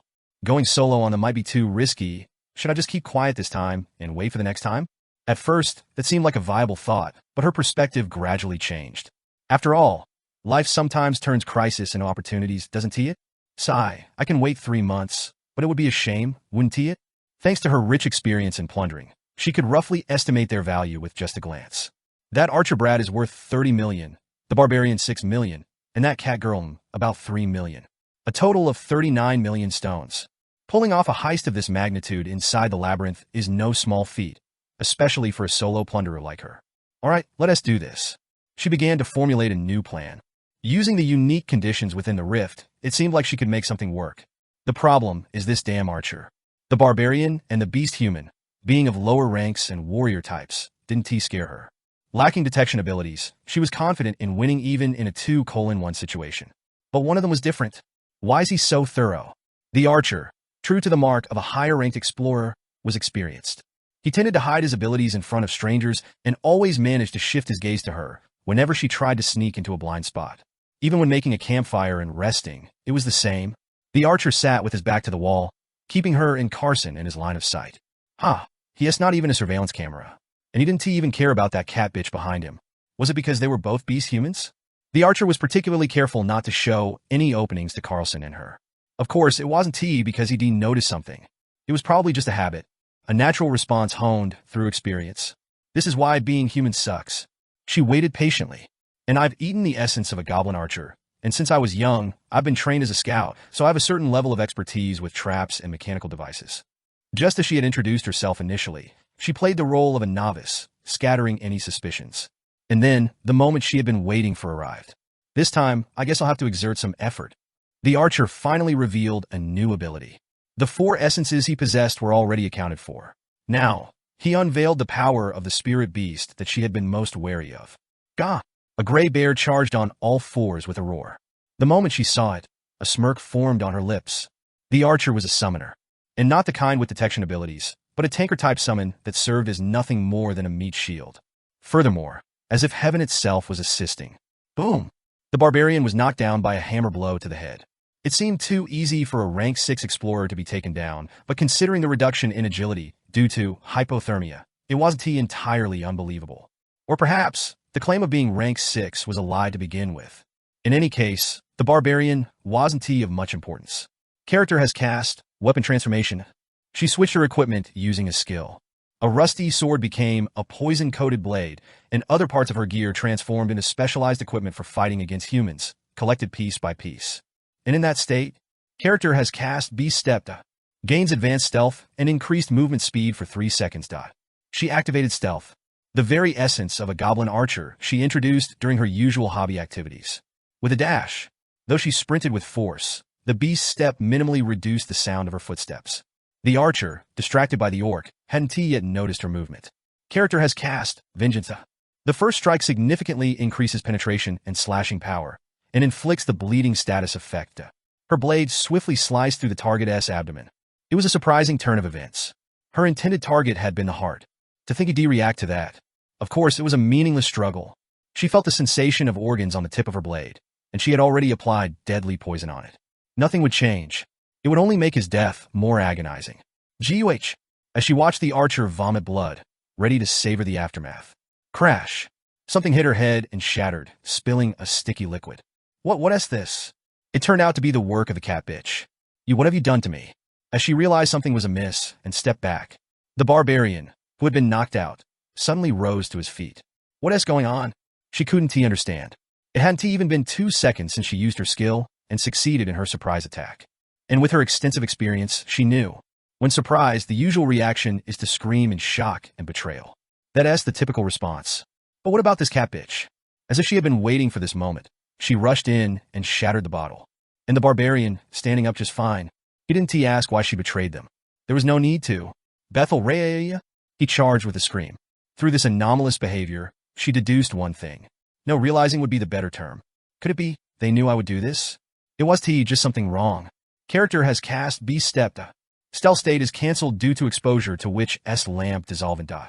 It was a major mistake. Character has used Wild Burst. As I invoked the name of my ancestors, vitality surged through my body, and the ice orc that was beating Carlson now turned its attention to me. Twike, twike. Of course, it wasn't a problem. I'd just taken a blow to the head, and I could live with it. In that sense, dash. Ignoring the orc, I dashed forward. As I moved my long and thick barbarian limbs without stopping, the distance between us quickly narrowed. Jincha still looked dazed. Understandably, it didn't make sense to her. She just pulled off the perfect ambush. How was she supposed to see it coming? A slight smirk. It would have been difficult for anyone to notice. If it had been a bitch who walked into the rift I opened, I would just thought of her as another low-level explorer. I wouldn't have given much thought to the dirt on her shoes or anything else. Well, I would have still been cautious of a backstab. Why are there so many assholes in this world? Maybe she is not from around here? Shaking off the thoughts, I stomped on the ground once more. That was the moment. Jinsha's complexion turned pale. It seemed she finally realized her stealth ability had been rendered completely useless. Why is this happening? Stealth must have been her trump card.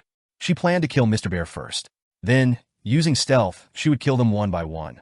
Assuming there were no mages or detection types around, for anyone above intermediate level, stealth was a skill that could demonstrate tremendous power in 1v1 battles.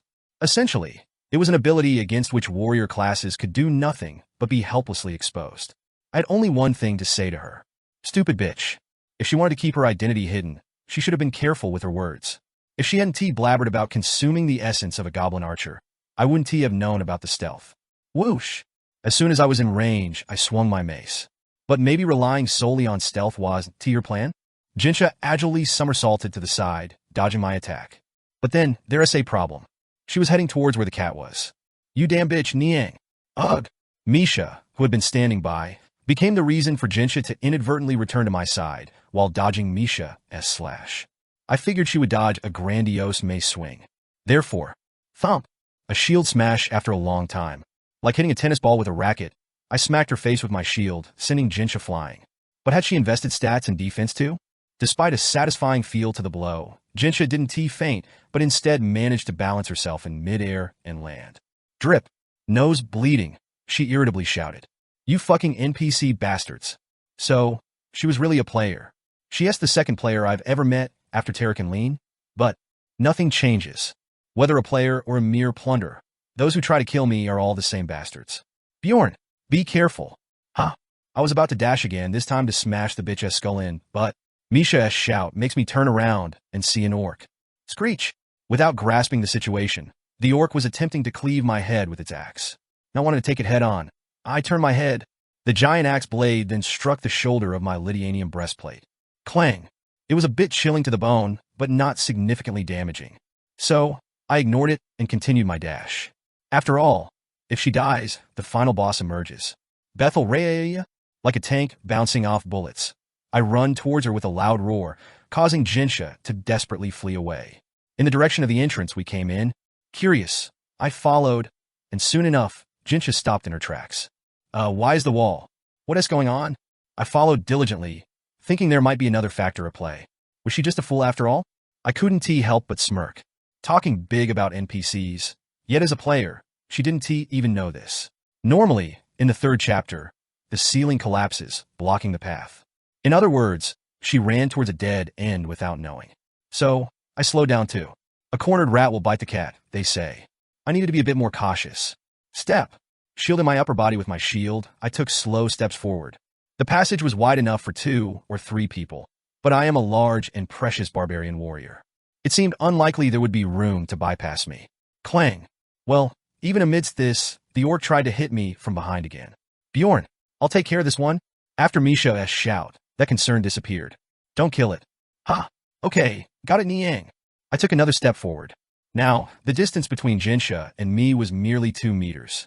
Effectively, we were within each other's range, but Jinsha hesitated to rush in. The odds were already calculated in her head. Step. I stepped forward more confidently. Then, Jinsha desperately cried out. Wait, let us talk. There has been a misunderstanding. What misunderstanding?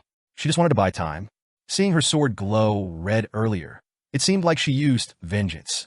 Was its cooldown time 3 minutes? Assuming she hadn't set up for cooldown reduction. In other words, for the next 2 minutes, she had no way to break through my shield. Swoosh.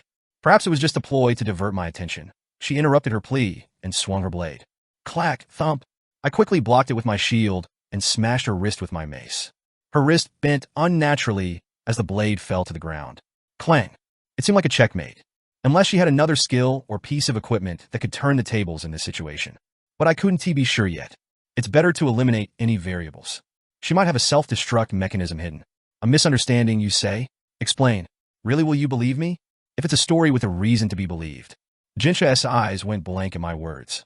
Apparently, she was trying to concoct a story in her head that could convince me.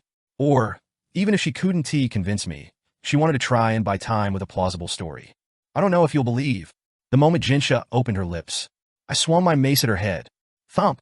Despite her previously agile movements, she couldn't react this time and collapsed. Thud. Soon, Jinsha convulsed and gasped for air, seemingly wanting to say something. I smirked. Looking into her eyes, I felt like I knew what she wanted to say. She was wondering why I didn't keep my promise. I answered honestly, as a barbarian would. Believing you, do you have a problem with your head?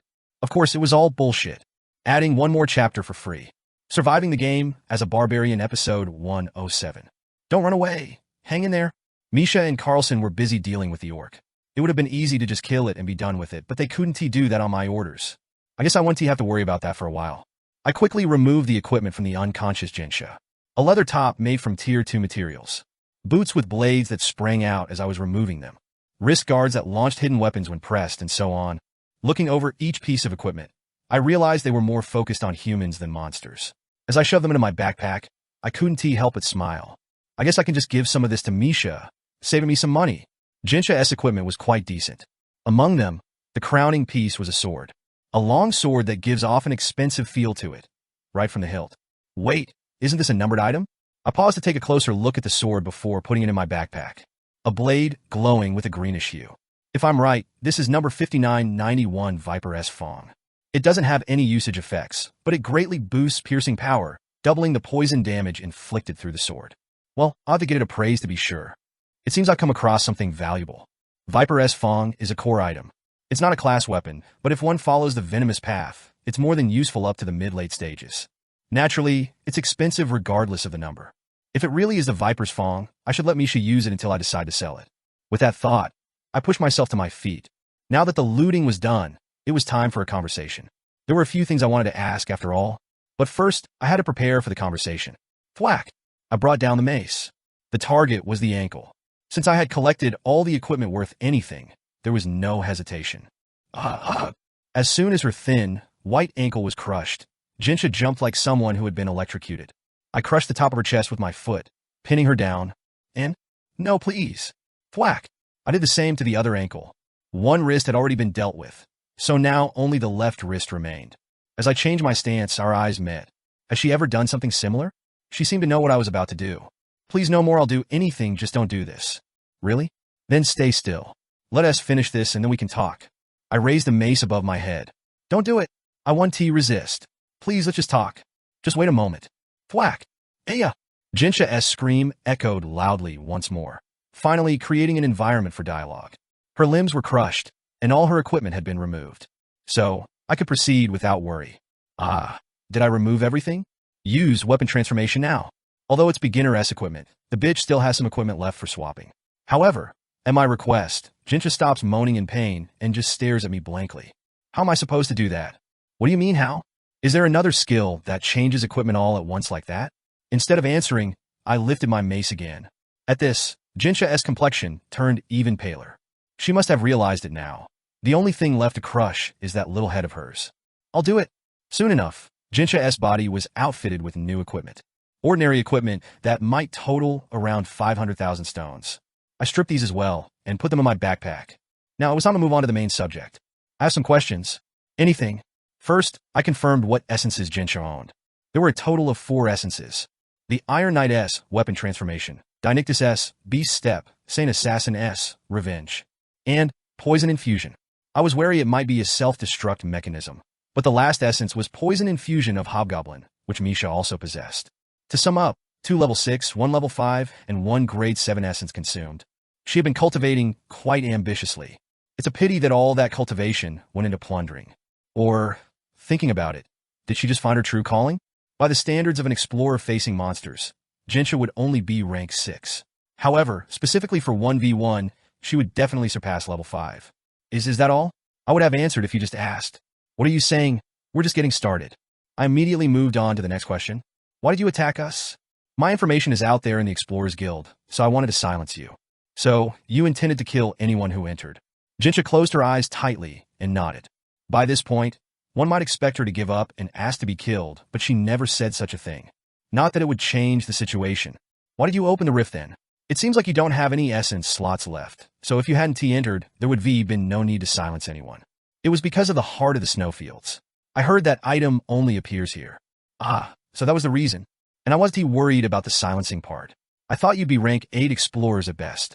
As the last piece of the puzzle fell into place, and I was nodding in understanding, Jinsha suddenly clamped her mouth shut and her eyes widened, as if she had realized something significant. You knew I opened the rift? I just made a slip of the tongue. What are you talking about? I smoothly replied while scratching one ear, but Jinsha wasn't fooled. After a moment of silence, she finally arrived at a conclusion. Could it be you're also a player? From the look in her eyes, Denying it seemed pointless. But there was no need to confirm it either. A player? Are you perhaps an evil spirit? Despite my question, she just blankly stared into space. Then, as if she had regained her senses, she wriggled and pressed her face towards my leg. I looked down quietly. Mister, please save me. Hope. I want to go home. I can't die in a place like this. In such a damn place, how have I survived until now, huh? Please. Frustration. I didn't apologize, did I? I'm sorry. It was my fault. I thought you were an NPC. If I had known, I never would have done it. We're real people that would have been murdered, right? Desperation. Please say something. Fuck. Speak up. You motherfucker. Despair. I continued to gaze at the whirlwind of emotions swirling across her face. Surprisingly, my heart was calm. There was no sadness, not even a hint of pity. Dungeon Stone had no PK, player killing. That is, because it wasn't an online game. However, it was possible to kill NPCs. I had also indulged in the playstyle of a plunderer in such a manner. But, because you thought I was an NPC, this is not merely a game. As much as I wish to believe otherwise, there is too much evidence to the contrary. And she likely knew it too. Therefore, I briefly responded. You're an evil spirit. An evil spirit. A being that does not belong to this world. Yet to survive, one must belong here in body, mind, and soul. So what if it's a player or an NPC? Nothing changes. No matter the label, this woman is nothing more than a plunderer, a threat now that she has realized I'm a player. Son of a bitch. Hence I lifted the mace. As if I'm used to this place. I thought that if the roles were reversed, it would be the same. I put strength into the hand holding the mace. Jinsha didn't plead for her life anymore.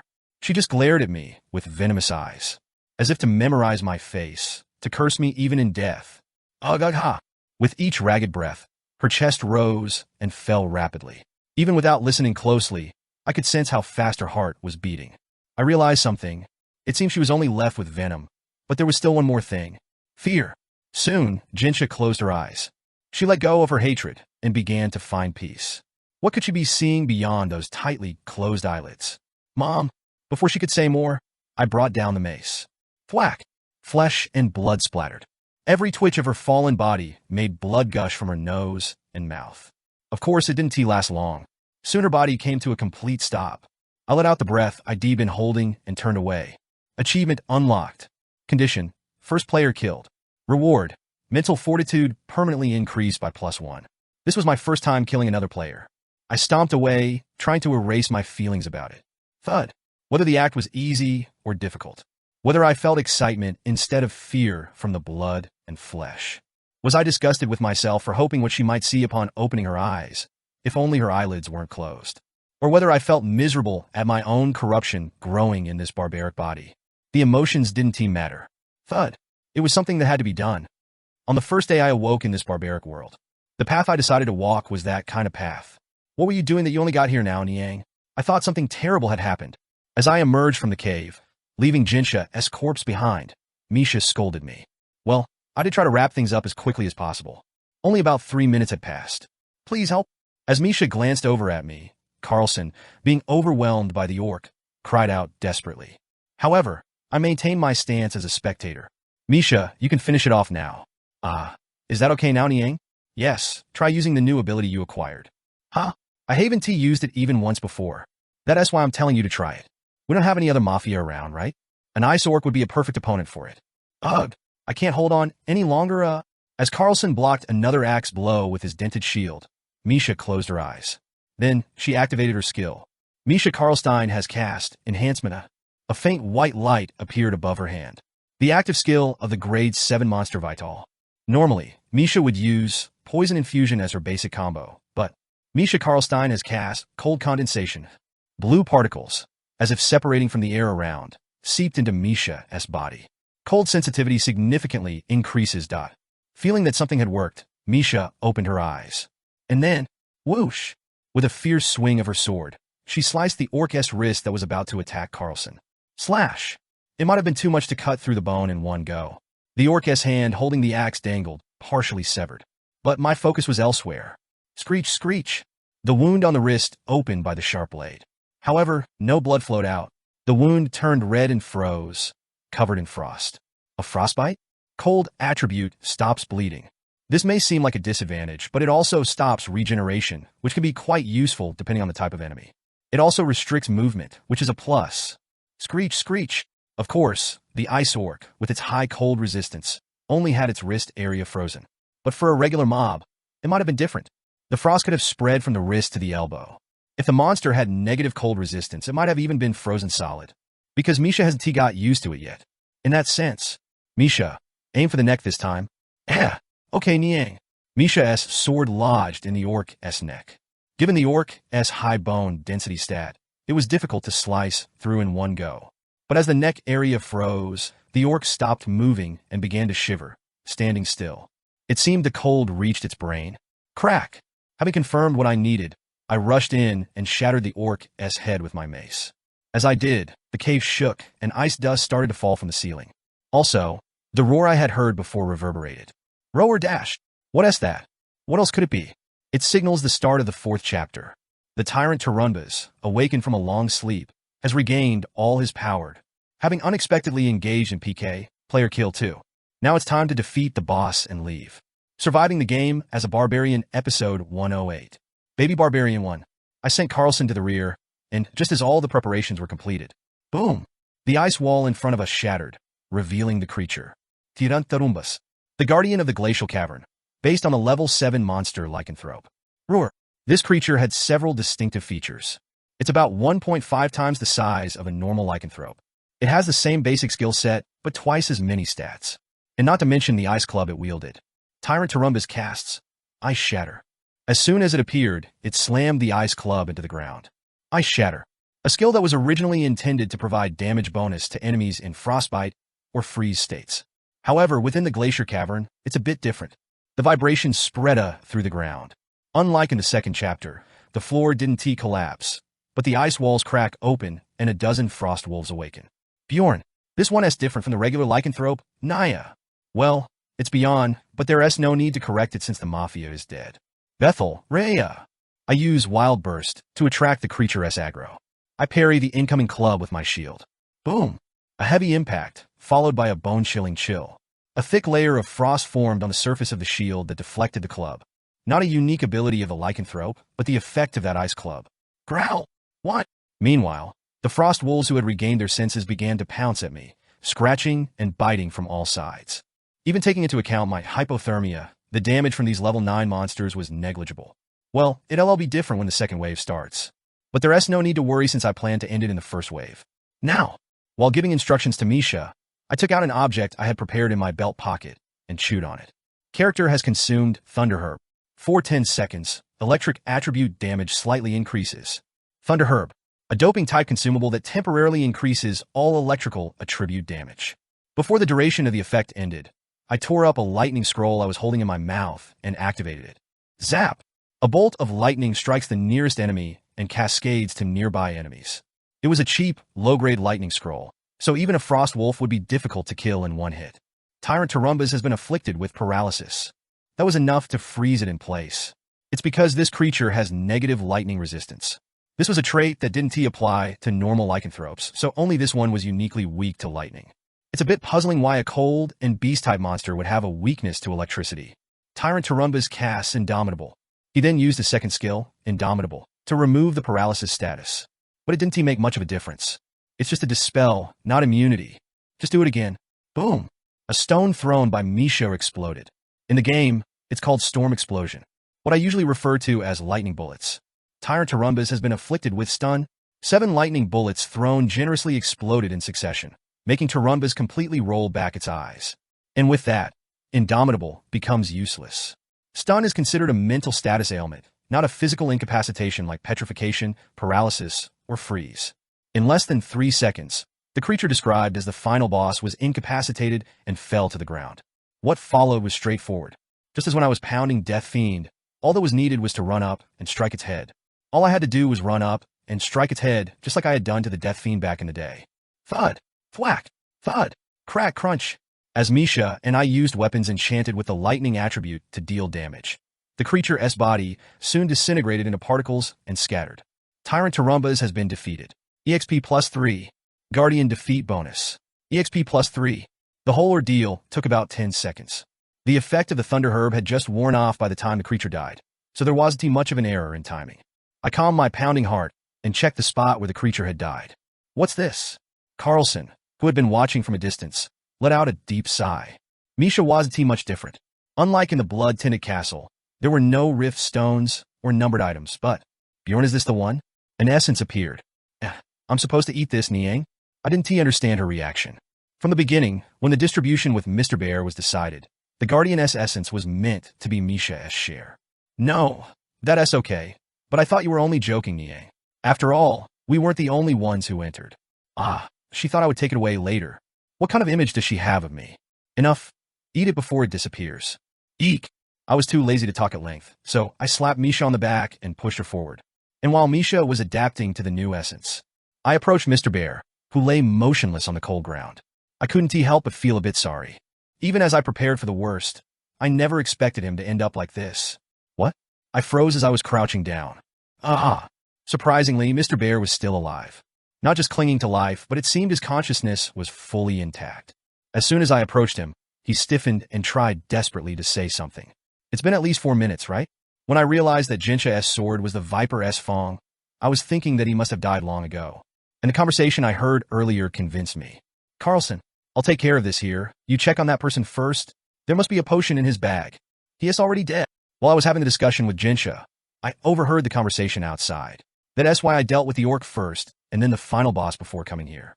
How did he survive? During our journey with Mr. Bear, I had roughly finished examining the 4 essences he possessed. 2 of those essences were imbued with poison resistance. However, even without poison, being left unattended with such a pure stomach would normally result in death. Potion. Mr. Bear clearly spoke to me. I wonder if he heard my little whimper. Oh, you were alive. That's a relief. Wait, I'll make you comfortable right away. Misha, still feeling the aftermath of consuming the essence, came rushing over in surprise and rummaged through Mr. Bear's bag to pull out a potion. It was a high-grade potion. I'm going to use the best one you have. So don't complain later? It's okay, reduce swelling I need. Got it? Misha opened the potion and poured it over Mr. Bear's wound. However, bubbles formed in the blood covering the wound, but the wound itself hardly healed. For the record, there was no such effect in poison infusion. Must have coated the blade with something. I had a guess. Precisely, it must have been a poison that prevents healing and regeneration, something from the wound worsening category. Niang, why isn't this working? Don't stop. Don't stop? Oh, it's okay. Following Mr. Bear's request, Misha kept pouring the high-grade potion. However, even after pouring a second bottle and seeing no improvement in his condition. Antidote yellow, Fong. Oh, this? The one with the Fong drawn on the yellow bottle. Right? Mr. Bear had Misha administer an antidote. Seems like he had a good stock of emergency potions as a solo player. However, I don't know about poison infusion, but that kind of poison won't be cured by that antidote. As I expected, drinking the antidote didn't show much effect. The wound healed at a snail's pace, with dark red blood still oozing out. 2 bottles, 3 bottles for bottles. Despite the increasing number of empty bottles, Mr. Bear's condition continued to worsen. It was inevitable since the bleeding couldn't be stopped. As blood continued to drain, Mr. Bear's consciousness blurred, unable to even give orders anymore. He was in a state where he couldn't even feel the pain of the potion. Abman, come on, wake up. Misha slapped his cheeks and shook his shoulders, but Mr. Bear couldn't regain consciousness. What do we do? Oh, the top-grade potion. Bjorn, let us use that. Misha finally remembered the top-grade potion I had bought and started looking at me. Without hesitation, I took out the top-grade potion. Move aside. Oh, okay. A product worth more than 1 million stones per bottle. Well, this wouldn't heal the wound instantly, but it should be enough to stop the bleeding. As the top-grade potion, capable of healing even limb amputations, was poured, the minimally healing injury began to heal more significantly.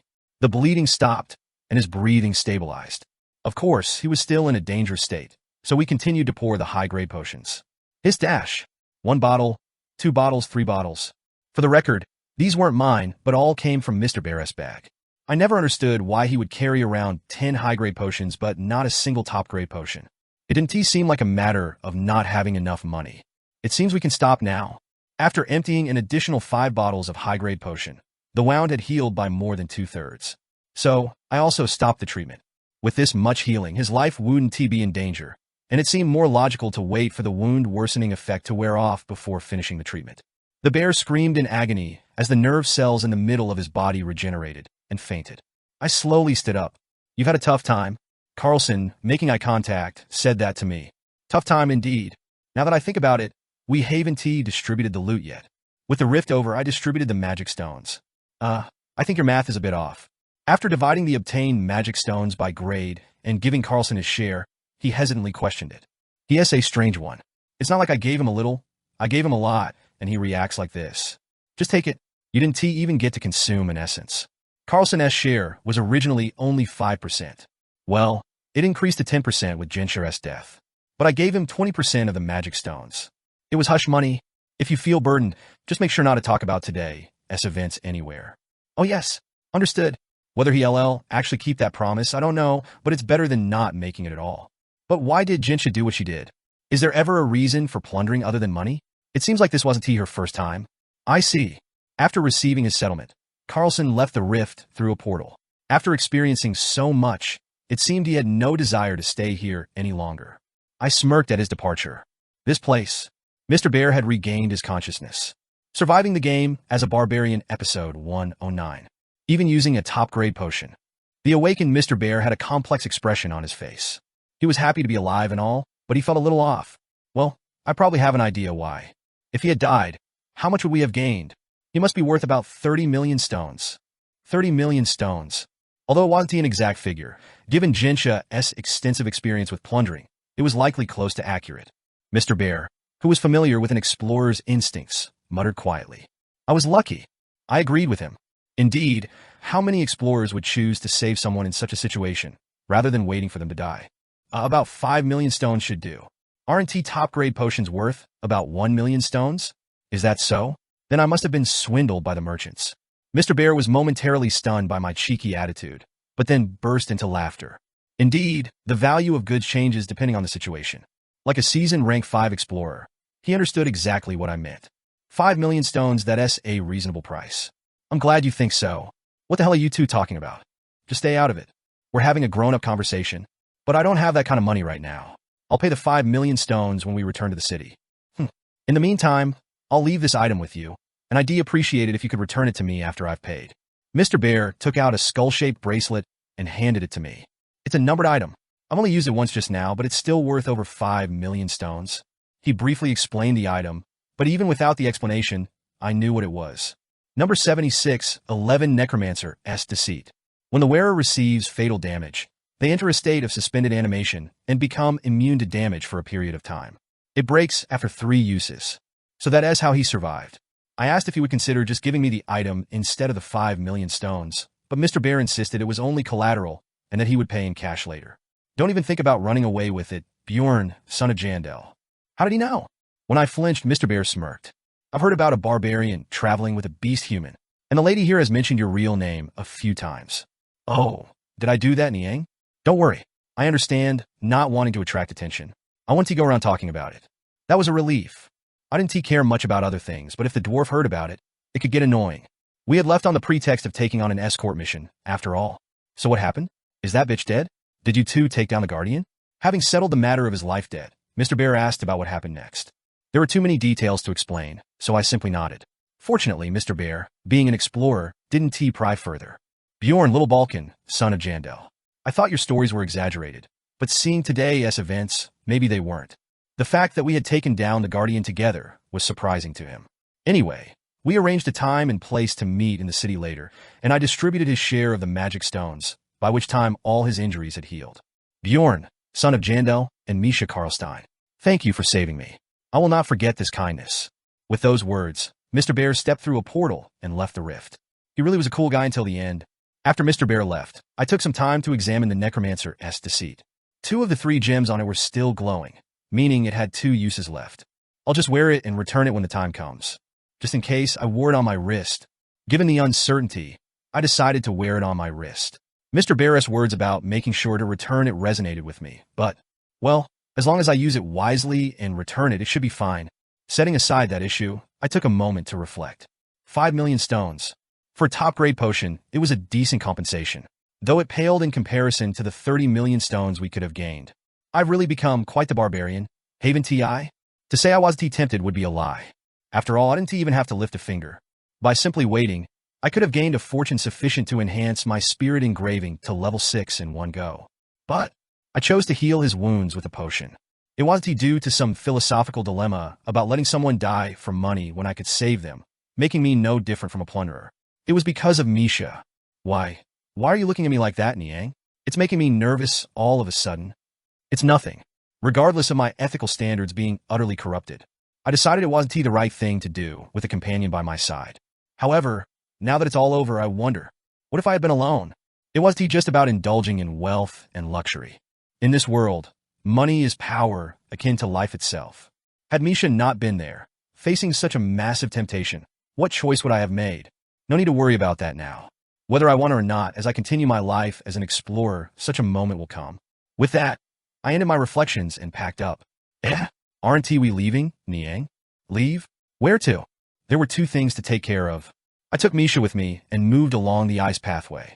It was originally blocked, but it opened up when the tyrant Tarunbas made his appearance. Following this path would take us back to the location of the second chapter we had encountered earlier. Wow, how do you know all this, Niang? Information about rifts is incredibly expensive. Thanks to Ragna. Right, that woman?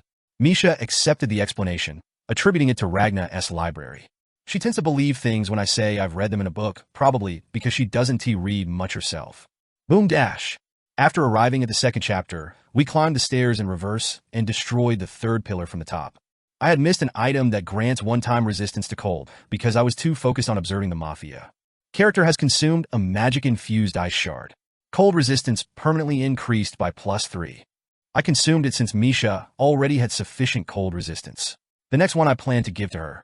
After passing the first chapter and emerging outside, we headed towards the starting point, crossing the frozen lake. Boom dash. Near the starting point, there was a small pond. After breaking the ice with my mace and diving into the icy water, I retrieved a red ice orb. Here, eat this. Shouldn't you tell me what it is first, Niang? Would I ever give you something harmful?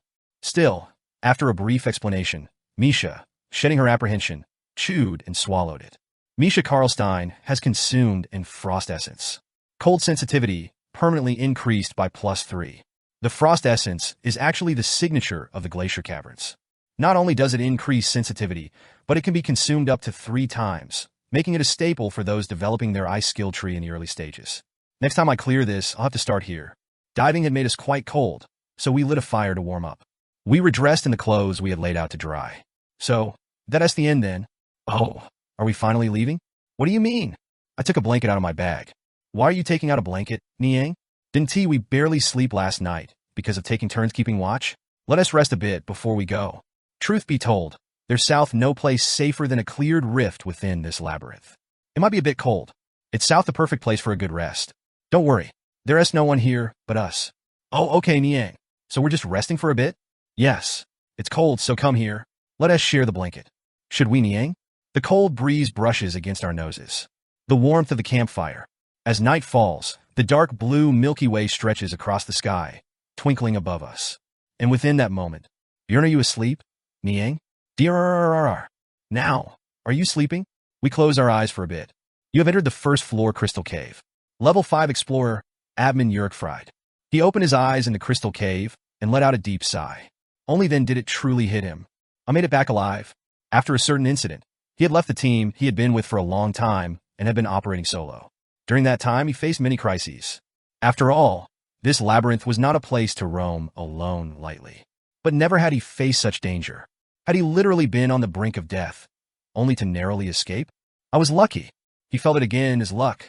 Regardless of the encounter with a bitch who had entered the rift with the intention of plundering while hiding her identity, there was a kind-hearted explorer within the team who was willing to save a stranger like him.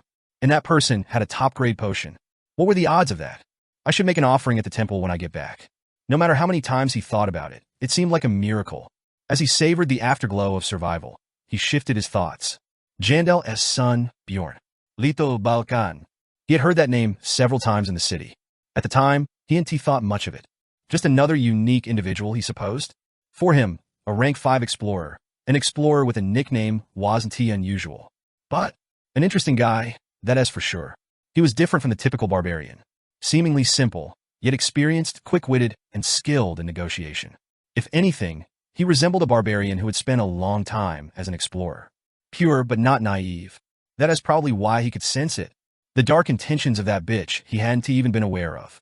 Getting a nickname within 3 months, and already this experience he is bound to make it big. He harbored no ill feelings toward him. In fact, he was grateful. Many explorers chase after money, but how many are consumed by it? Being asked for 5 million stones as a healing fee? Not being stripped of all his gear was already adhering to the explorer's code. Well, many have forgotten that code, which is why his actions seemed all the more remarkable. No wonder that lady is so loyal to him. Admin thought of the beast-human lady, who seemed to be the barbarian's companion. The barbarian had selflessly given her the essence of the Yeti and the Guardian without expecting anything in return. She is really lucky to have such a companion. Having such a teammate is not a small fortune. If only his former teammates were half as good as him, he wouldn't be wandering alone. Wait just a moment. It was initially just a fleeting thought, but then he seriously considered it. Surely, such a guy wouldn't be a bad choice. Especially after this ordeal, he felt the drawbacks of going solo. After all, I can't keep going alone forever. It seems they only have 2 people as well. Admin made up his decision. The various clans and regular teams that had tried to recruit him would be dismayed. But what do they know? When I meet him in the city, I should bring it up. He really liked this barbarian. Surviving the game as a barbarian, episode 110. It's almost the beginning of day 3. We had left the glacier cavern and returned to the crystal cave. Despite the headaches, the rewards from this rift were beyond our wildest dreams. Jinsha's equipment. Mr. Bear's 5 million stones. And the essences of the Yeti and the Guardians. The rewards for clearing the first floor rift were absurdly high, considering we made less than 2 million stones in 2 months with a party of 5 on the 4th floor. I'm hit with the realization again. It seems I have to go through terrible experiences to meet such fortune. Swish. Misha, with her newly acquired sword, easily sliced through an approaching saber wolf and marveled. Wow, what else with this sword, Niang? It's really great. Even though it was still a one-shot kill, the feel in her hand was noticeably different. We do have to appraise it to know for sure, but it's likely a numbered item. Hey, a numbered item, Niang? Then, isn't this really expensive? Watching Misha's bewildered expression, I couldn't help but laugh. As if Viper's Fong was all there was. The leather gauntlets I gave her were also costly items. Made from second-tier material, wyvern leather. With specs like these, we should be fine up to the 5th floor. I felt like I had completed a task. Now that we've completed the mid-early setup, we won't need any upgrades for a while. She could hold her own. So, are we heading to the 2nd floor now? That is the plan. I followed the compass with Misha and traveled straight ahead. We've done what we came here to do, but it would be a waste to spend the rest of the time idling. There is no scout, but maybe we can find our way to the 3rd floor if we're lucky. Anyway, Misha took care of the monsters we encountered along the way. With a new sword and significantly improved stats, she needed to get used to the new sensations.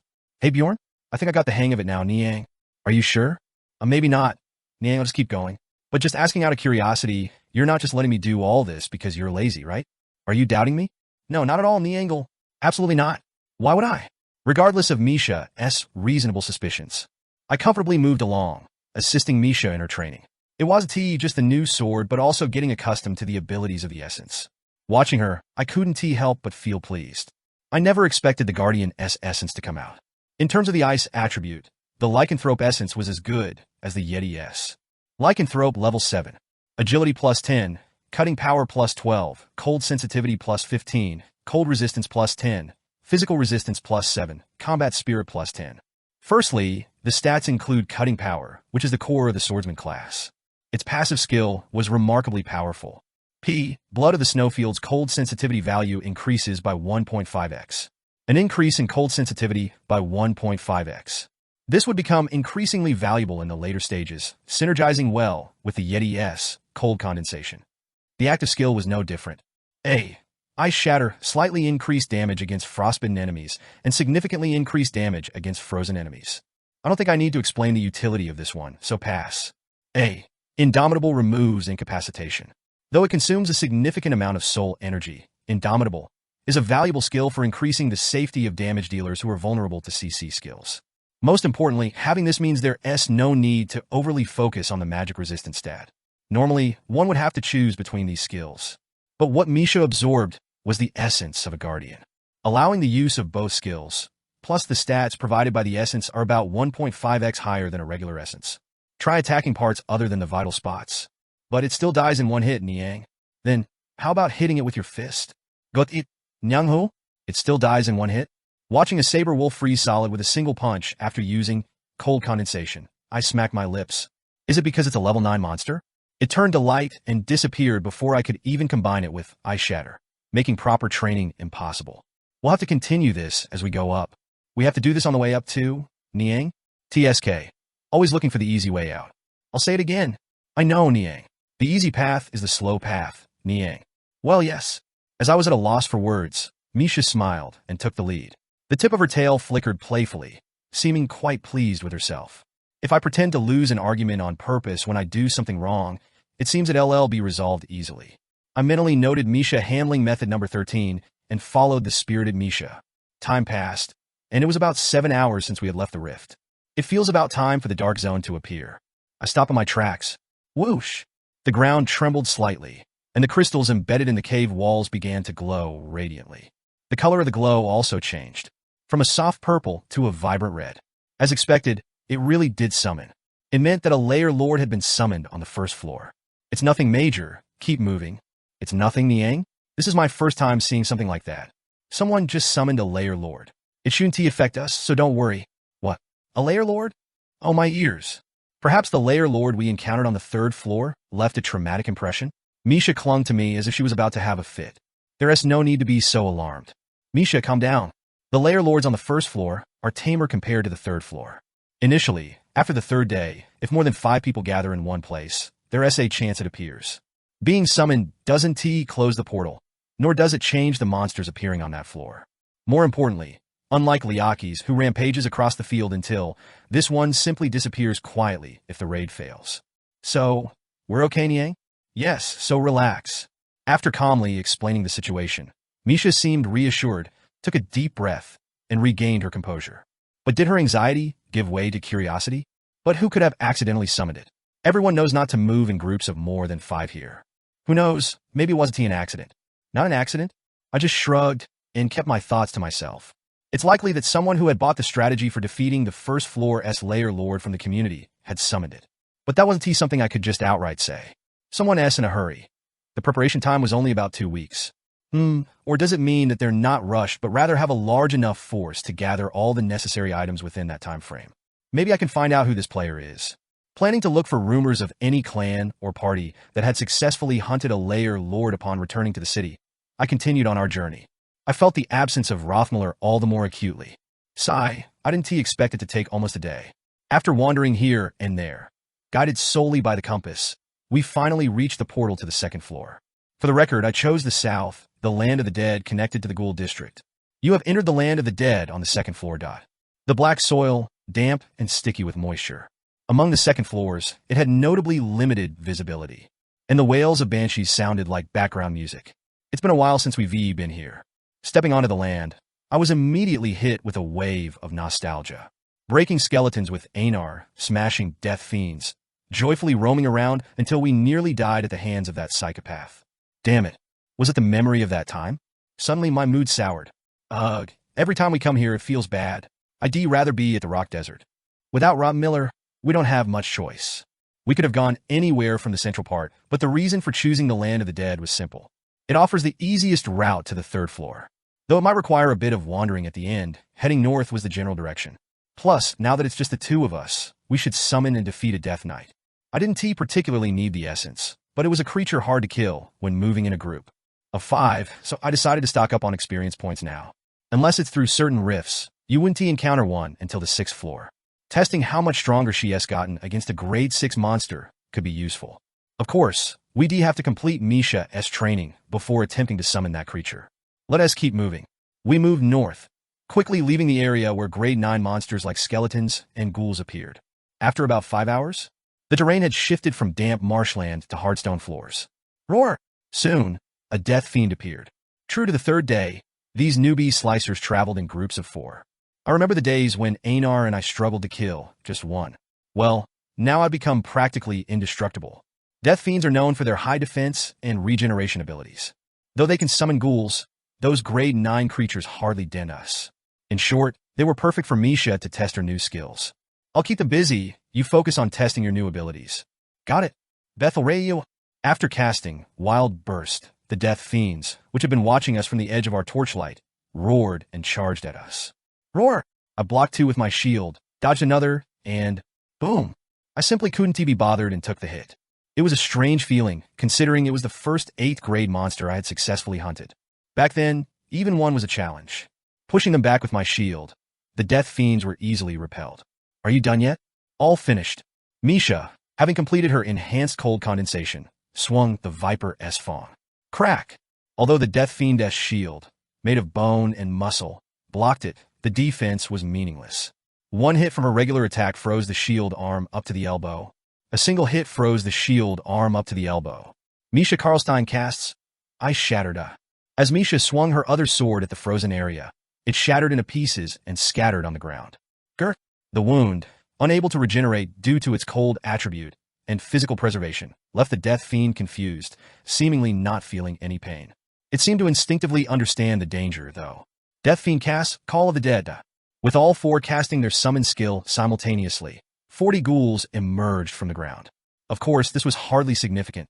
Previously vulnerable to their claws, my body was now protected by a latinium breastplate, and my physical resistance had increased, making my flesh quite durable. Bjorn, what kind of monster are you, Niang? Calling someone a monster? I replied with feigned annoyance, hiding my pride. Just stop watching and finish them off. Later, when her training is complete, will she still not consider me human? We continued training as we moved north. Thanks to that, Misha got a good sense of what qualified as frostbite and what is frozen. Encountering a chimera wolf with a paralysis skill also allowed her to master the use of indomitable. I guess, just focusing on my strength worked. Niang? After she got the hang of it, I advised her to only use it when necessary due to its high soul energy consumption. Without soul energy, she couldn't use enhance, poison infliction, ice shatter, or anything else. Do you think I'm a child, Niang? Not exactly wrong.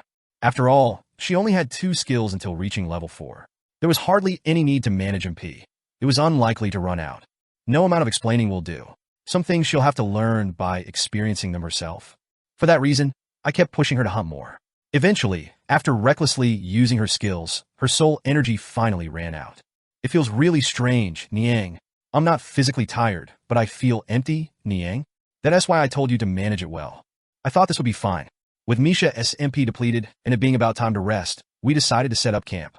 We found a spot with ruined walls, set up a campfire, and took turns sleeping. And after a while, haha, is that really true? Absolutely, my friend. Voices talking and laughing could be heard from about 20 to 30 meters away. At first, I thought they were just passing explorers, but the ongoing conversation suggested they had settled nearby, unaware of our camp. Well, it's about time to wake Misha up anyway. No need to go over and tell them to leave. With that somewhat generous thought, I quietly waited out the remaining time. Anyway, this barbarian is really sleeping like he is in his own world, huh? Quiet, he might wake up. Let him sleep. He is worth a lot, right? Better rest up while he can. That was not a conversation I could just ignore. The rustling noise indicated that amongst those hyena-like explorers, there must have been a baby barbarian sleeping. Surviving the game as a barbarian episode 111. It's not uncommon for barbarians to team up with humans. No matter how high their physical stats and combat prowess, they need allies from the 2nd floor onwards. In fact, forming a team and heading to the 2nd floor after just 2 or 3 months is the standard practice. The problem is it's almost impossible to find the right kind of people. Fairies, dwarves, beast human, etc. The situation is somewhat better with other races. They are less naive than barbarians, who have only ever honed their combat skills in the sanctuary. And their hearts aren't sold as expensive magical ingredients. Less than a third of the barbarians who underwent the coming-of-age ceremony with me are left. Was it really monsters that did them in? That's unlikely. That reasonable doubt made me listen more intently to their conversation. However, then I'll take my rest now, take care. Wasn't it my turn next? Everyone went to sleep in turn, and the subject of the baby barbarian did not go any further than it had begun. Just those 3 lines of dialogue were enough for me to roughly understand what kind of people they were. It doesn't seem like they planned to do anything tonight. They're probably planning to exploit him fully before killing him on the last day. That would be much more efficient. What should I do? I was conflicted. As a barbarian myself, I had no intention of ignoring a baby barbarian in distress and just walking away. But I couldn't follow them around indefinitely, waiting for them to show their true colors. Should I just go and kill them all? I chuckled to myself and shook my head. While that was the easy and straightforward solution, it wasn't the best. The problem is that there is still no evidence that those 3 are plunderers, but it didn't matter. Because I was confident that I could persuade Misha or the baby barbarian with plausible words. But that would just lead to the same problems repeating. Sometimes you only realize things the hard way. Since training was the main goal anyway, I can afford to invest a day. After deciding on a plan, I woke Misha up. Misha. I made a hand gesture to shush her and moved us to a place where we wouldn't be overheard. Then I briefly explained my plan. Misha, rubbing her eyes, listened without interruption. So, you think those guys might be plunderers, Niang? Yeah, I was hoping we could take a little time to check. I don't mind, Niang. If it's a barbarian, I can't just consider them a stranger, Niang. Not a stranger, you say? Oh no, I didn't mean it like that. Maybe it's someone I've met before, Niang. She seemed to be referring to the young warriors I've been guiding into the labyrinth for months now. Well, it could be one of them. I've advised them countless times to be wary of humans, but some lessons aren't fully grasped until experienced firsthand. All right then, let us get dressed. We had preparations to make for the plan. I put the mace, the latinium breastplate, and the shield into the bag. As for the weapon, I'll just say I lost it. After finishing my preparations, I did a final check of my current state. Without the helmet, there was nothing that screamed Metal Gear, perfectly mimicking a baby barbarian. Additionally, there was a barefoot beast human beside me. This is uncomfortable, Niang. For the sake of a flawless plan, we swapped our usual gear for a beginner-s equipment set from Gensha. But since then, Misha kept fiddling with the chest area of her gear. It was becoming a distraction. What's the matter? Huh? It's just that the chest area is too tight. The chest area? When I glanced over, Misha hit me in the solar plexus. Judging by the way it chilled me to the bone, the cold condensation had done its job. What are you looking at, Niang? It's definitely not because I'm fatter than her. I hadn't said anything of the sort. The complaint was unexpected. I was merely looking because it was an issue I hadn't considered. The size of her usual armor was the same anyway. When I pointed out the inconsistency, Misha calmly responded. The one before might have been small too, but at least it didn't have a metal plate, Niang. Well, that makes sense. Gensha and Misha. They both have the body of an agility-focused character, but if you look hard enough, you'll find differences. For example, their skeletal structure. Misha is quite tall after all. Though I haven't measured, she must be around 170 centimeters. Her somewhat cold demeanor had initially led me to believe she was the prickly type. It's just that the chest is tight, and everywhere else is actually too loose, Niang. Got it? Got it. I wasn't sure what she wanted, so I just agreed vaguely. Sensing my lack of understanding, Misha sighed deeply. Sigh. How would you know anything about a woman's body, Niang? Right? You're absolutely correct. Are you going to keep responding so disinterestedly, Niang? If you're ready, let us go. It wasn't the time for trivial conversations, so we moved back to our previous spot, deliberately making a lot of noise as we went. Bethel. Kaya. Why are you suddenly screaming, Niang? I just felt like it. What? Misha looked at me incredulously, but the effect was significant. Who is there? A shout came immediately from beyond the darkness. Hey, there is someone over there. I naively shouted and ran towards the source of the sound. Soon, the limits of the labyrinth's visibility ended, and 4 explorers sitting around a campfire came into view. 3 humans and 1 soundly sleeping baby barbarian. Stop, don't come any closer. The 3 humans were already awake and on guard against us. Royce, wake that one up first. Royce, the archer, nudged the baby barbarian awake with his foot. What is up? Is it a monster? No, explorers. Explorers? But why wake me? I was sleeping so well. Didn't I tell you before? You should be as cautious of explorers as you are of monsters. Ah, I remember. But this one is our kin, right? As the archer spoke, the baby barbarian noticed me and waved enthusiastically. I am Tarsun's son, Karen. I am Thor's son, Beyond. Taking the opportunity, I approached for a handshake and even bumped shoulders. Glancing around, the expressions on everyone's faces were quite something. Not only the 3 humans, but even Misha, who had been briefed earlier. What in the world are these barbarians doing? They looked at us with exactly that kind of gaze. Sensing their stares, the baby barbarian reassured them by turning to his companions. Lower your weapons. Thor's son Bayone's not a bad explorer. Right? I'm not a bad explorer.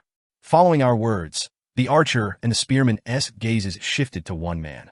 Apparently, this guy is the leader. He sighed and nodded, prompting everyone to lower their weapons. It seemed maintaining their guard any longer would be foolish. So, barbarian, I am Thor's son, Beyond. Right, Thor. Thor is my father's name. Cough, Beyond. We're not that close yet, so I'd prefer if you use my full name. After being interrupted 3 times, the leader looked quite frustrated, but managed to muster a smile and spoke to me again. So, Thor's son, Beyond? Speak. If there is nothing else, we'd be grateful if you'd leave us. As you can see, we are resting. The leader's words were reasonable and sensible. It's customary and polite for explorers not to approach each other unless necessary. But What does that have to do with anything? Currently, I am a big and precious baby barbarian, unaware of such trivialities. I exclaimed as if it were a fortunate coincidence. Resting, you say? What a coincidence.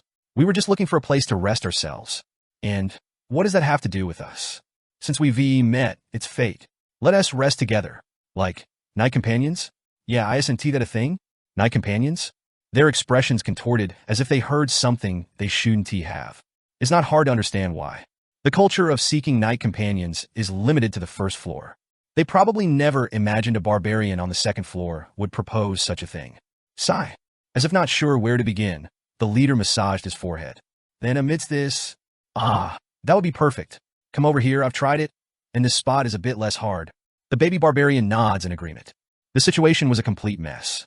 The leader, with superhuman patience, explained the customs among explorers. The summary was simple.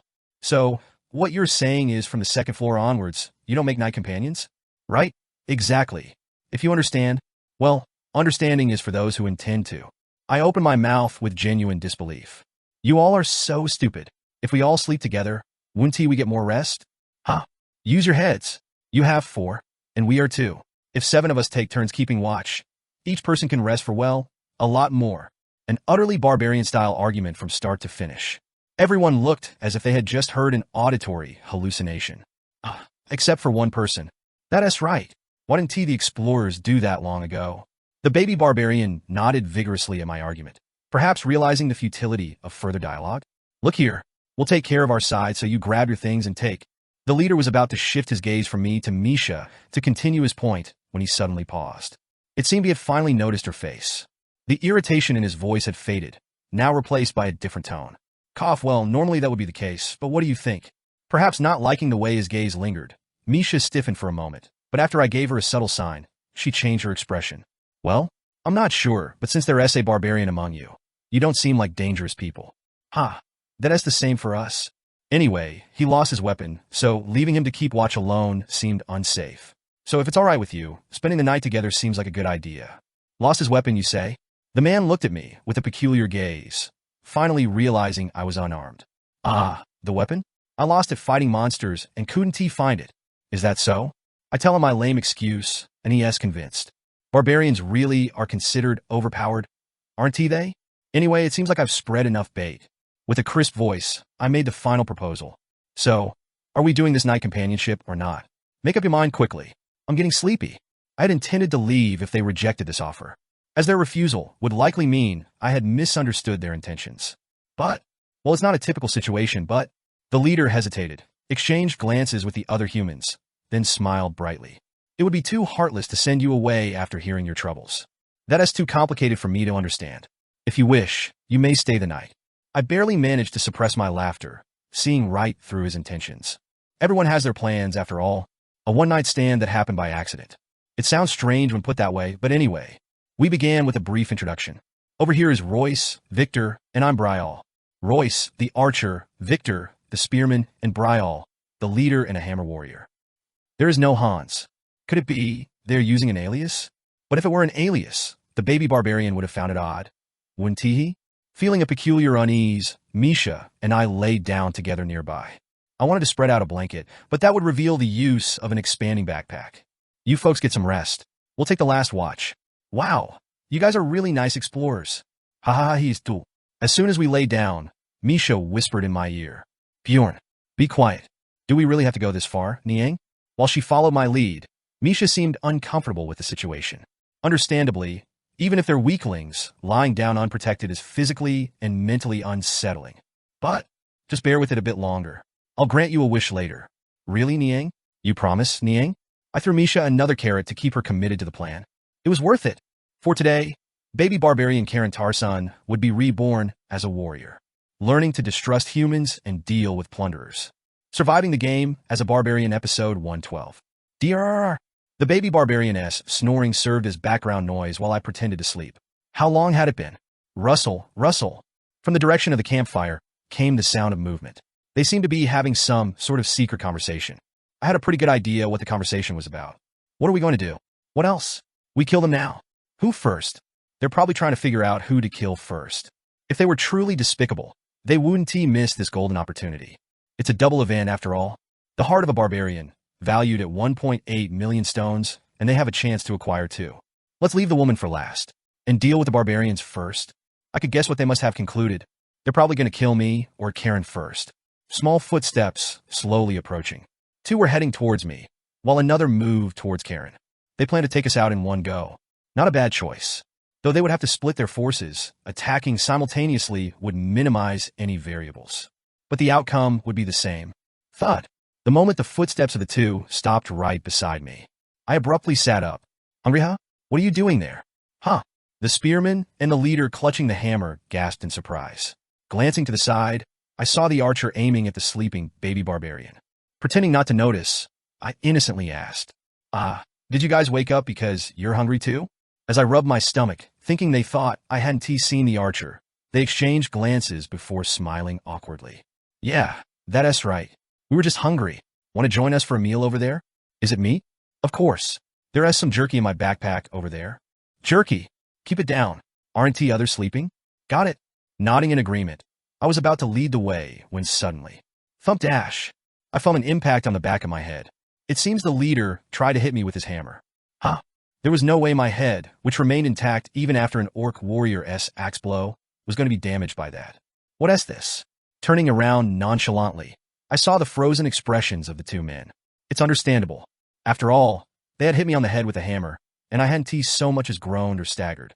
The leader was too stunned to attempt another strike. He must be overwhelmed with confusion by now. It would make sense for him to think I had been concealing my true nature, but the truth was likely too despairing for him to accept. I smiled and said, did your hand slip? Even if you're hungry, how can you make such a mistake? My words didn't make much sense, but surprisingly, the leader awkwardly laughed and nodded. My apologies. Apologies? Bullshit. Do they really see a true barbarian as a fool? I just made a little mistake. Thump dash. There. Thud. I didn't have a mace, so I just punched him straight in the face. The outcome was as expected. The leader fell to the ground with his facial bones caved in. The spearman next to him still hadn't grasped the situation, just staring at me. My hand slipped because I was hungry too. I said, sounding genuinely sorry, but he didn't seem to be in the mood to accept my apology. Royce, what are you doing? Shoot him already. The spearman, taking charge in place of the unconscious leader, commanded. Wish dash. Soon, the archer released the arrow he had been aiming at me. But there seemed to be a communication error. He was supposed to shoot me, yet the arrow flew towards the baby barbarian, Karen. Thwack dash. Luckily, having woken up from the spearman's shout, Karen twisted his body, avoiding a fatal hit. Cook Royce, what are you doing? Karen quickly stood up and grabbed the archer by the throat. Gak. Speak. Why did you shoot me? Aren't you going to ask? Gak, it's just this Gak. Not going to talk. It seemed I didn't need to pay attention to them anymore. As I shifted my gaze to the spearman, I saw him slowly retreating into the darkness.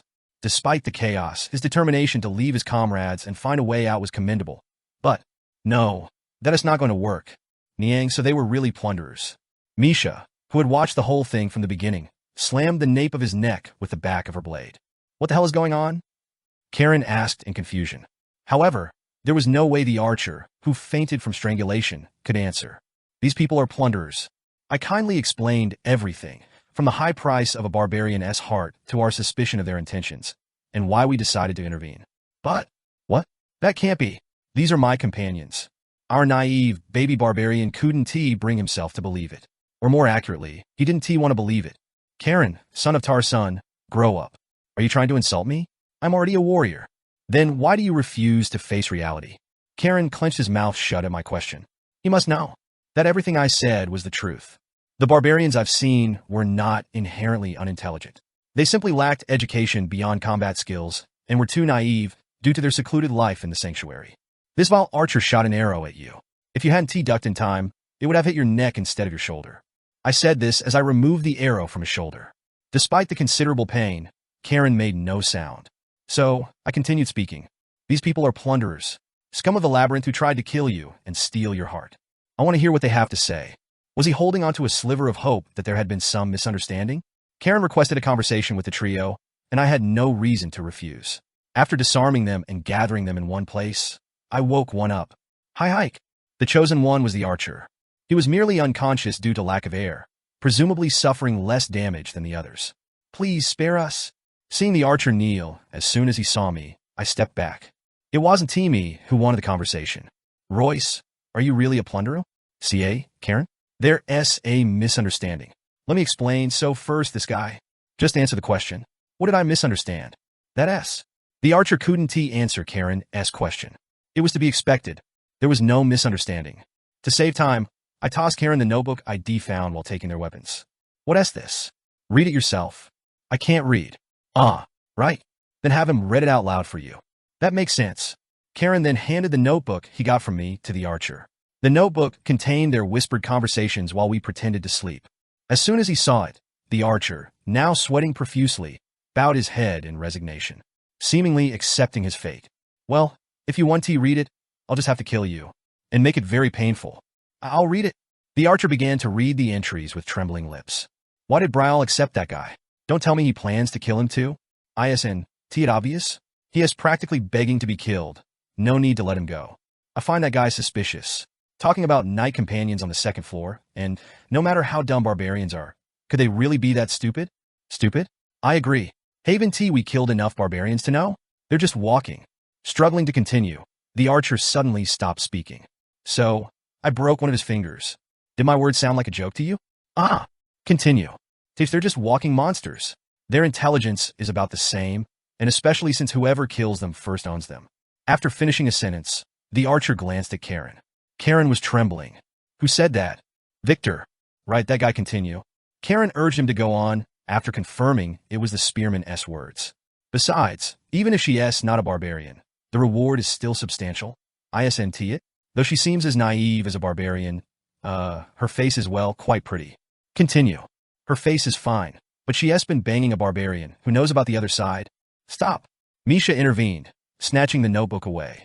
After quickly scanning it, she asked the archer, Here, this and this. Who said these things, Niang? Her voice was as cold as ice. This was a side of her I hadn't seen before. The archer, trembling, pointed to the leader, and Misha decisively told me, Bjorn, I'll kill this one Niang. Go ahead. There was no need to upset Misha further, so I had her skip over the crude remarks. The discussion then turned to who and how they would kill us. And, Karen, I'll take care of him. He underestimated me. For being an archer, it really pisses me off. He doesn't know he is already dead meat after the hunt is over. With the archer's words, the whispered plotting came to an end. After a moment of silence, Karen broke it with his question. I just don't understand. His first words were filled with doubt. What did I do wrong? He sought fault in himself. But there was none.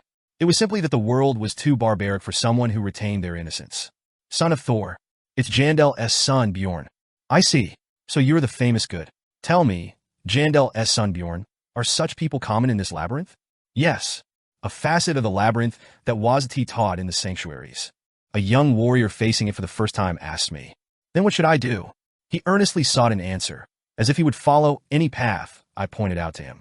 So, I replied, doubt everyone, whether human or not. Just as I deceive them, hide your acts within your innocence. Even if it's bothersome and a bit hard, always think and act. Can I do it? It's not about can or can't. It's something you must do. I stated firmly. If one can't distinguish between these two, they'll forever live trapped in their naivete. Remember, every time you identify and eliminate one, it's another young warrior whose life you've saved. The young warrior pressed his lips together at my words. So, that's why you. He seemed to finally understand my actions. Now what will you do? I will follow your choice. I asked him one last time. Clench. The young warrior, Tarsun's son Karen. He gripped his axe tightly. And then, swish dash. He became a warrior in truth. His axe cleanly severed the archer's neck.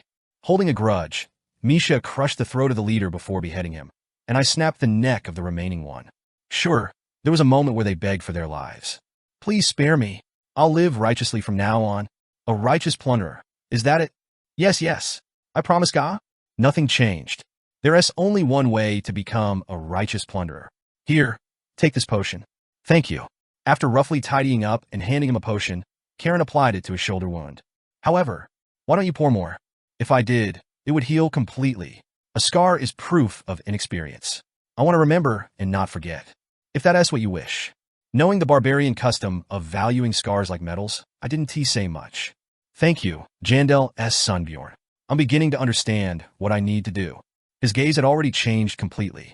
And seeing this, I was certain it'll all be tough for me, but I'll smash the heads of everyone I come across now. I'll seek them out. And if I see a young warrior, I'll share today's experience and give advice. With his current resolve, he could surely teach a lesson to any common plunderer. As you did today, for our kin. From now on, let it be known that messing with a baby barbarian is a grave mistake. Surviving the game as a barbarian, episode 113. First, we gathered the trio south equipment in one place. Then I gave Karen the first pick. Take anything you need. I'm not that shameless. Don't be shy. You caught one of them, didn't you? Well, if you insist. It wasn't that he couldn't find anything he wanted. Karen picked a few items from the loot we had collected. A high-quality leather bag and a few potions. And a two-handed hammer? Is that all you're taking? Besides, the rest of the items are too small to fit my body. That makes sense. Soon after, Karen, holding an axe in one hand and a large hammer in the other, smiled brightly. If I can't kill something with the axe, this should do the job. His way of expressing it wasn't refined, but the logic was sound. Especially against monsters like stone golems. Blunt weapons are more effective. Above all, yes, dual wielding is pretty much the standard for barbarians. Seeing Karen fully embrace his barbarian look made me quite satisfied. So, I handed over a few more pieces of equipment. Even if you don't need them, keep them to sell. But what? Why are barbarians so nice? If it were a human, they would have shown greed in their eyes by now. Don't forget, the stronger you become, the easier it becomes for the young warriors. Understood. I will sell these items and exchange them for equipment that will be of help to me.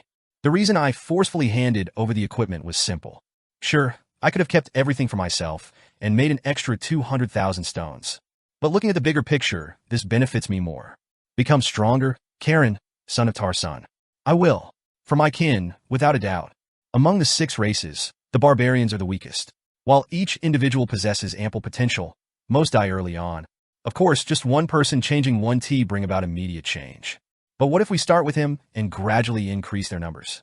If this leads to a virtuous cycle where young warriors survive longer and become higher-level explorers, then the power of the barbarians will grow. Like it or not, I am now one of the barbarians. The more influence my homeland gains, the more I benefit from the trickle-down effect. Just look at the mages. Without a massive community like the Mage Tower, would they have been able to be so arrogant? Let us move on then.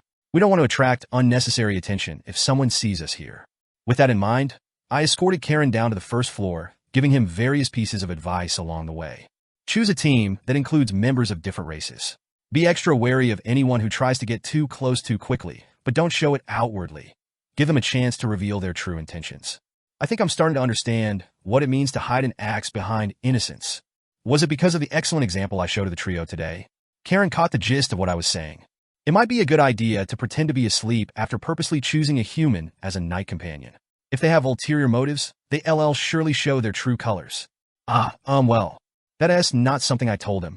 That's also a good strategy. Was today's betrayal, where he was treated like a monster by his companions. That's shocking to him? It was truly a terrifying application. 2349. As the 5th day was about to start, after dropping Karen off at the first floor, the 2 of us returned to the land of the dead.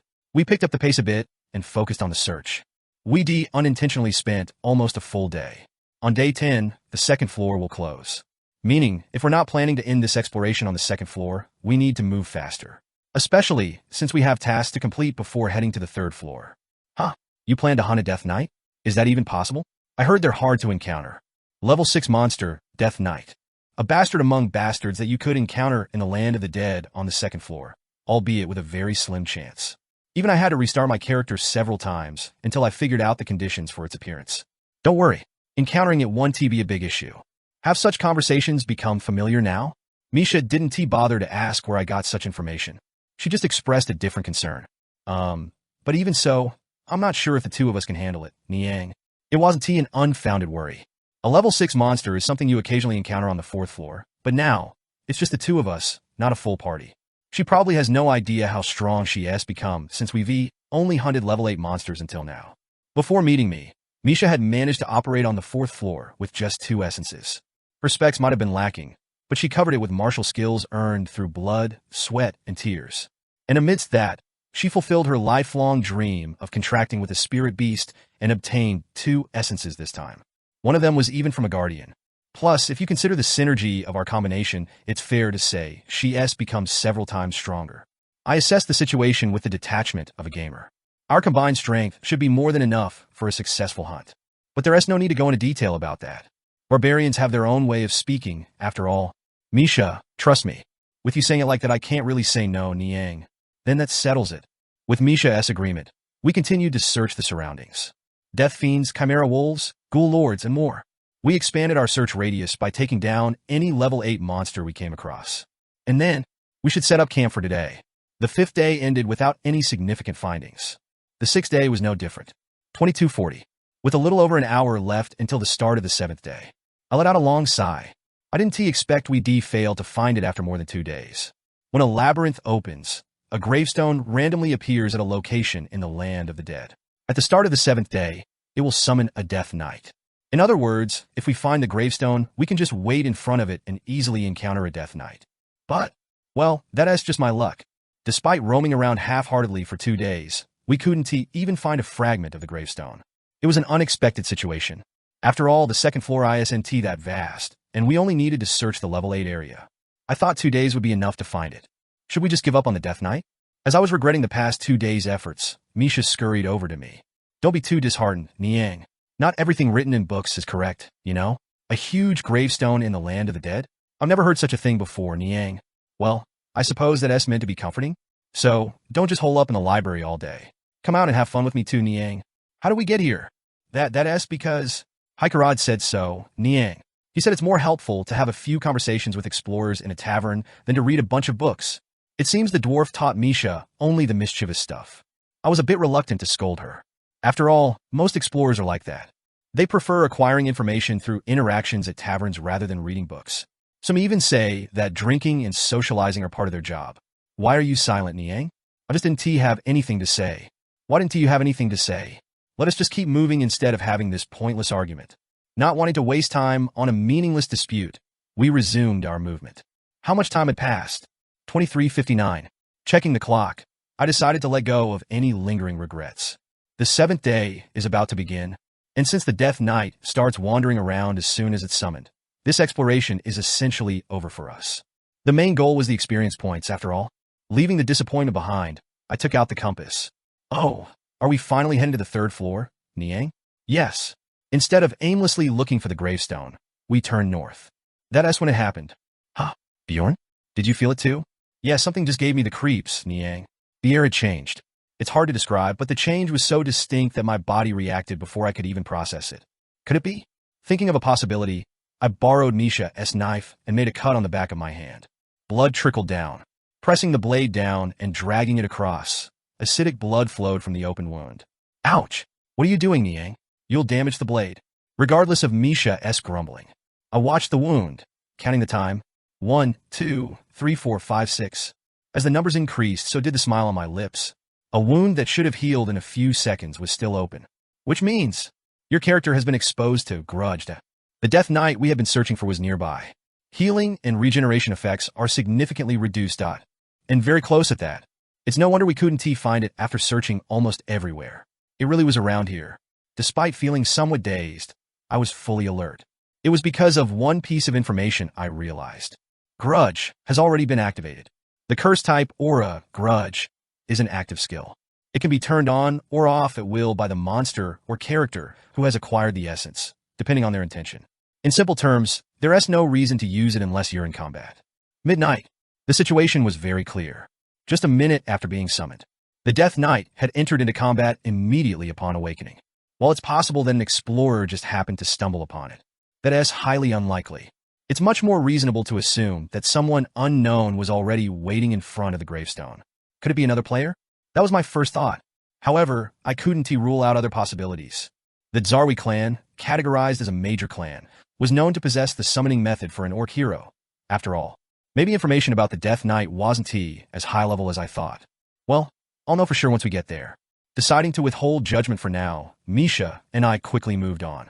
The darkness surrounding us was pitch black, but finding our way wasn't hard. Boom dash. Given the continuous sounds of explosions, someone was fighting quite fiercely. With this situation, Misha grabbed my wrist and asked, Bjorn, is it possible the Death Knight has appeared, Niang? Is it already fighting with someone? Yes. Wait, stop. What are we going to do by going there? What else but to sneak in a hit or two to snag some experience points? What? Doing that might get us attacked, Niang. Misha freaked out when I translated my plan into her worldview. It was a legitimate concern for her, though not as frowned upon as plunderers. Interrupting a battle or stealing prey was considered extremely rude among explorers. But it's okay. I don't plan to claim any rights to the essence or magic stones, so if it comes down to it, we can just say we thought they were in danger and intervened. Still, don't worry. If anything happens, I'll take full responsibility. Idiot. Did you think I meant for you to take responsibility alone, Niang? Ugh, how did I end up getting involved with someone like you? Fine. Let us go. I don't even know anymore. Somehow, that feels a bit unfair. It's not like I'm doing this just for my own benefit. Anyway, even if plundering is out of the question, this much should be within acceptable limits. Keeping the new information in mind, I hastened my steps. Then, about 10 seconds later, beyond the swinging sword of the Death Knight, I could see a group of 4 explorers.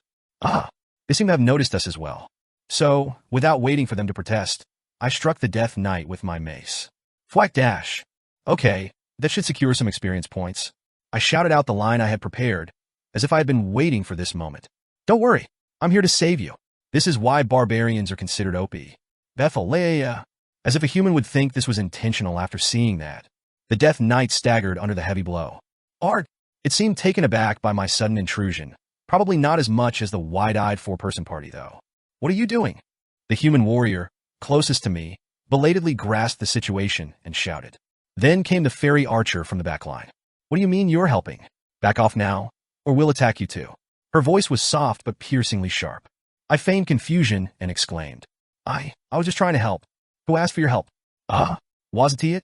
I thought I heard someone say. Enough, just back off. If you don't want to get hurt, stay out of it. All right. While exchanging words, I deflected several of the Death Knight's blows with my shield and retreated to where Misha was. Damn it, what is all this about? The human warrior, seemingly skilled, grumbled but adeptly took over the Death Knight's aggro. The battle naturally resumed. I wiped away any trace of clumsiness from my barbarian act and whispered so only Misha could hear. How about it? Doesn't T seem like the worries you had are going to happen? I wanted to reassure Misha, who had been worried about being labeled as a rude explorer. But her response was unexpectedly bewildering. You really are. Impressed by my act, or perhaps not. Misha was at a loss for words. Well, whatever. Others should know what kind of person you are, Niang. What do you mean? I only show this side of myself to you. That is also true, but... Wait, what? With that, we ended our idle chat and observed the ongoing battle. How often do you get to closely observe another team's hunt? They're not a full party, but their balance isn't bad. The human warrior was managing to tank on his own. Get ready for another hit. I'm going in, with a mage blasting away with fire magic and a fairy archer in the DPS line. And I think this is the first time I've seen a summoner here. A human male in a utility position, using summon creatures for attacks or buffs.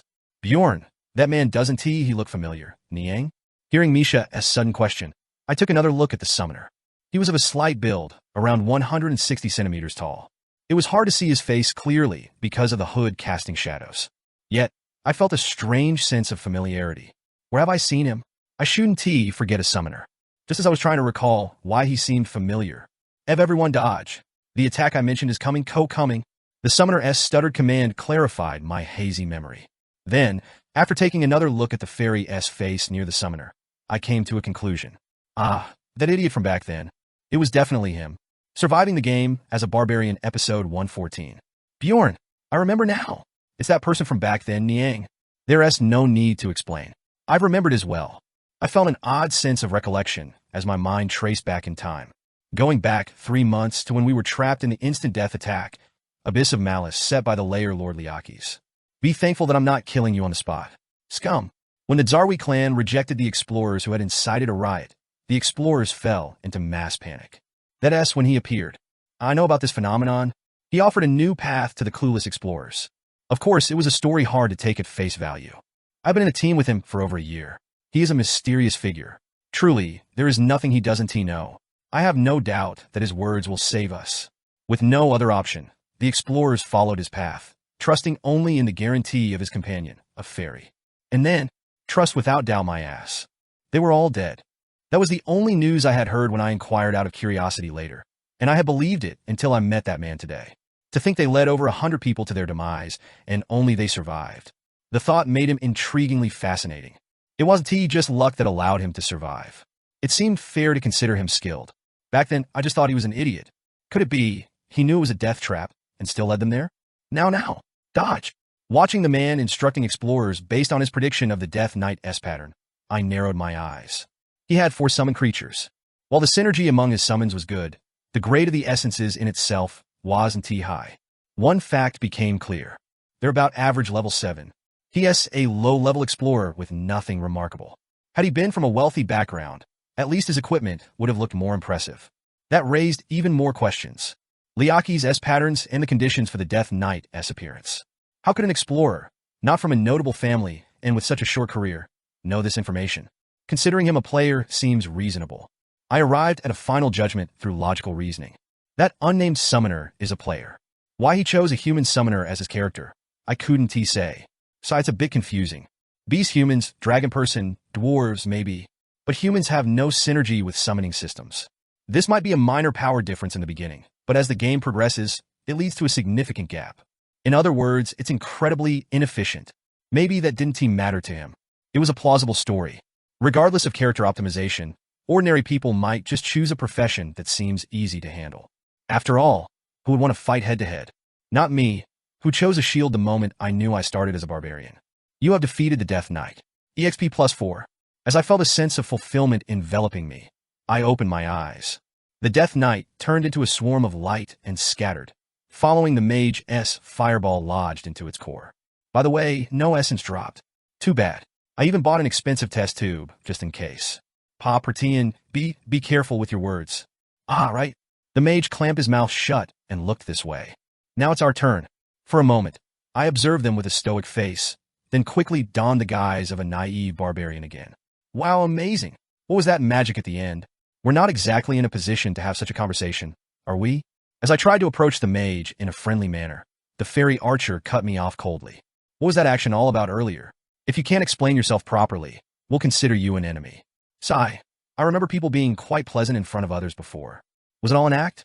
Ah, fairies and barbarians don't get along well, do they? I was just trying to help. As I said earlier, it's strange. None of us said anything like that. The Death Knight is strong, so I thought you were in danger. The fairy archer looked at me with suspicious eyes. Even seeing me in baby barbarian mode, they give me such a look. Just how bad is the barbarian image among the fairies? Is that really the only reason? What else could there be? Well, there is the essence. Even if you didn't know, it would have been a tempting essence for the beast human beside you. Misha was taken aback by the fairy's sharp muttering and hastily gestured. Oh, it's a misunderstanding. I do use a sword, but I already have all my essence slots filled, so I couldn't have taken it anyway, Niang. Is that true? Feel free to check, Niang. What is there to check, really? What would they do about it here? It was a ridiculous response, but the fairy simply nodded, letting it pass. In that case, I'll believe you. It seems this fairy archer's prickliness is only reserved for the barbarians. But still, it's hard to believe you just intervened to help. Ah, these pointy-eared ones. You, what did you just say? I retorted with irritation. How suspicious must you be to doubt someone at first sight? I wasn't really angry. I knew barging into a battle like that was wrong. But so what? Are you looking down on me because I'm a barbarian? Asserting myself even in a clearly wrong situation. That's the true essence of a barbarian. If you insult me further, I want to hold back. Fairy. Despite the 4:2 situation, I raised my shield, ready to fight, and the fairy was taken aback. No, that is not it. There is just something unclear, and we want it clarified. Unclear how? It's clear the essence wasn't your goal, but it's hard to believe you had no intention of riding on our coattails for a free share of the achievement. This fairy is really sharp. Although she had practically hit the nail on the head, it wasn't an issue. Why would I bother with such a nuisance? It's a monster I've already defeated once. Excuse me? The fairy looked confused at my words. Understandably, it's hard to believe. Meeting such a monster before reaching the 6th floor is tough. I briefly explained. I've been to the blood-tinted castle before. Does that explain it? It was a mutant rift, so vampires appeared instead of a Death Knight. But what do they know? There is no need for a full disclosure here. Half-truths are still partly true. But how can we believe that? If you're going to question everything, there is no point in talking. If you want to fight, bring it on, pointy ears. Thinking I wouldn't dare, just because I've been patient. The fairy exploded in anger, and the man stepped forward, startled. Lady Mirren, please stop. What he is saying is probably true. What? What do you mean? I remember now. That barbarian I saw him there, that time? Bjorn, the son of Jandel. The explorer, known as the Little Balkan. It seems the summoner remembered my face, even though it had been a brief encounter. The mage and the warrior gasped in unison. No wonder he easily parried the Death Knight's sword. Wow, impressive. Lady Mirren, it seems we were mistaken. Such a renowned person wouldn't bother with such antics just for some credit. Sensing the tide turning, the fairy archer bit her lip. I understand Lady Mirren's feelings. It's hard to admit you're wrong, but sometimes you need to let go of your stubbornness and accept things. Sigh, all right. Once everyone had agreed there was no ill intent on my part, the fairy archer stopped insisting. Sigh, is this why it's important to build a reputation? Realizing once again the importance of reputation, I turned my attention to the approaching summoner. Pleased to meet you. Bjorn, son of Jandel. His stutter made him seem somewhat comical, but this guy was no ordinary person. After all, he had a history of leading hundreds to their doom just to save his own skin. Since we've met like this, shouldn't we at least introduce ourselves? He cautiously suggested. He must not be just curious about my name. This seemed more like an attempt to establish a rapport with me. All right. I nodded without hesitation. There was no reason to refuse. After all, I'd stayed here this long because I was curious about this guy's name. As you know, I am Bjorn, son of Jandel. What is your name? Being sure he is a player, I plan to remember his name for later investigation. Not for any big reason, just out of curiosity. Knowing his movements might serve as a reference for how typical players act. But then, my name is Hans Kreisen. TL/N Bjorn is fucked. Fuck, I didn't see that coming. A player possessing Hans' body. What kind of absurd scenario is this?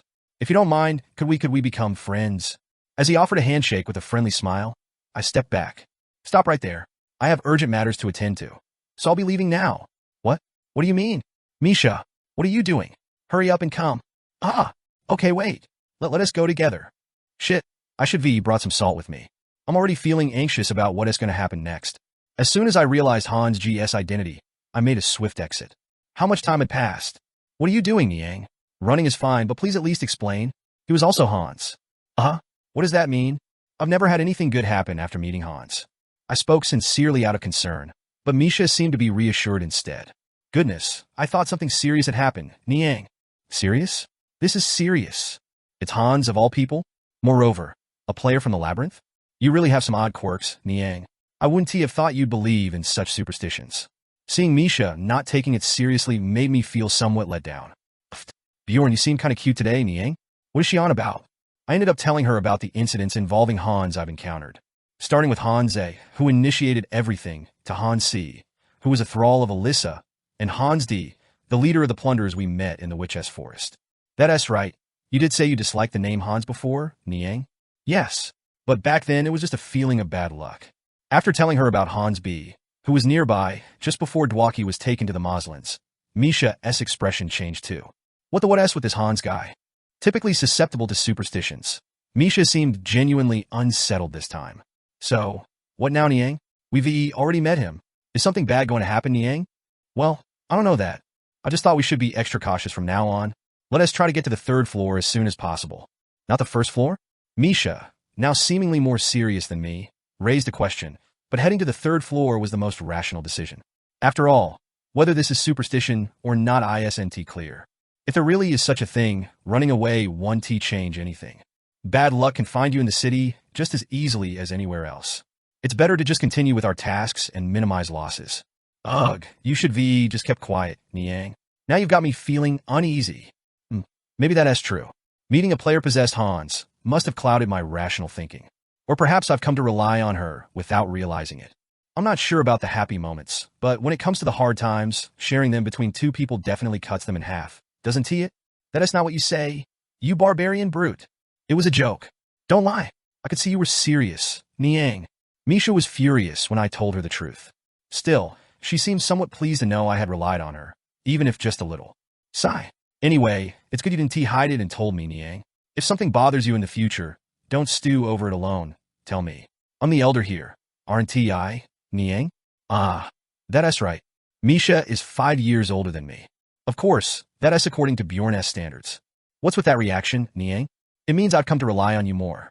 That is not how it sounded, Niang. Anyway, we ended the small talk and resumed moving. And soon I began to feel the fatigue of the day. It was about time to set up camp. It's been almost a day since then, so we should reach the third floor by tomorrow or the day after. Although I was quite tired myself, I made sure Misha got some rest first. Then I sat quietly on watch, lost in various thoughts. How much time had passed? 0:37. Checking the time, I realized it was past midnight. Being the seventh day, the first floor crystal cave would have already closed, ejecting explorers back to the city. Whether they left early or late, once back in the city, it would all be the same time. I wonder if that guy made it back okay?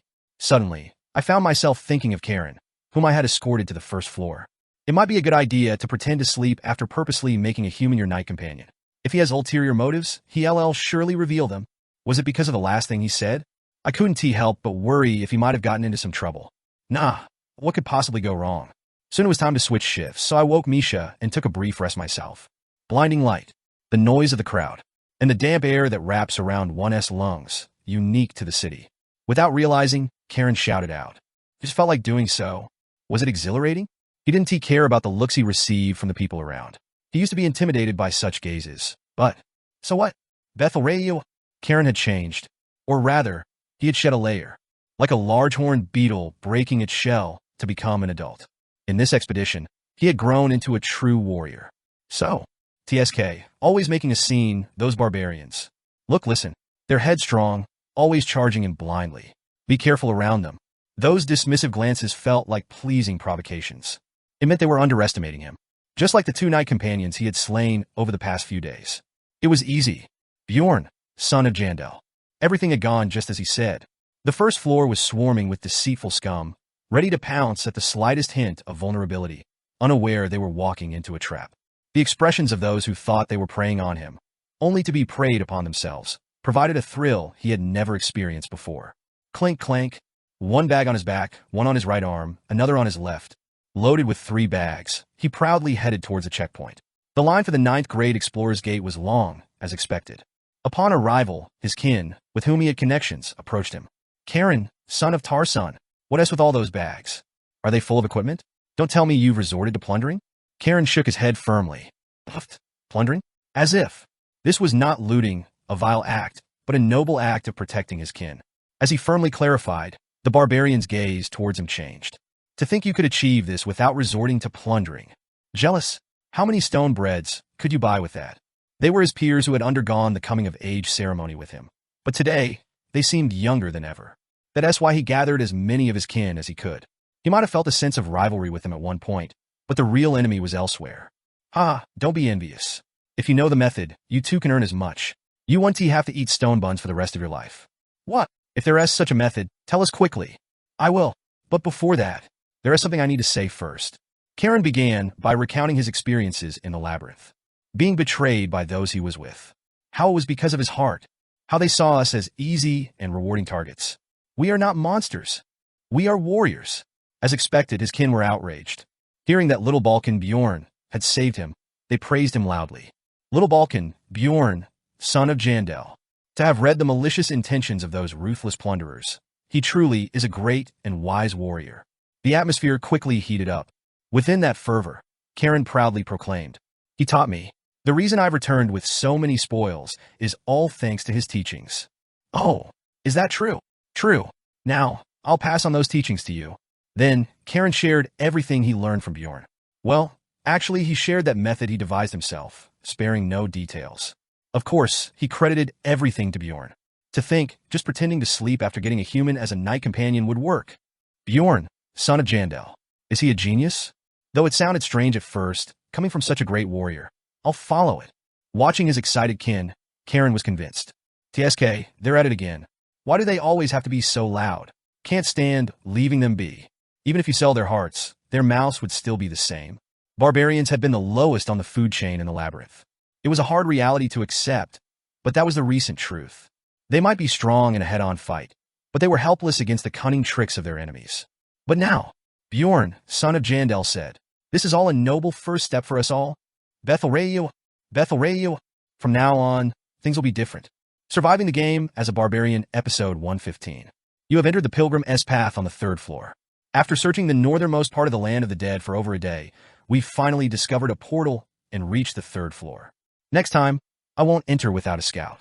Even though I concluded that the two of us could reach the 3rd floor via the land of the dead route. But The absence of a scout still significantly impacted us.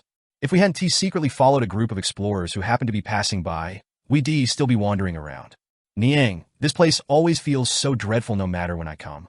Anyway, after all that traveling, we arrived at the Dark River Estuary. This place marks the third floor's start on the Land of the Dead route, characterized by its dozens of shallow streams branching out in all directions.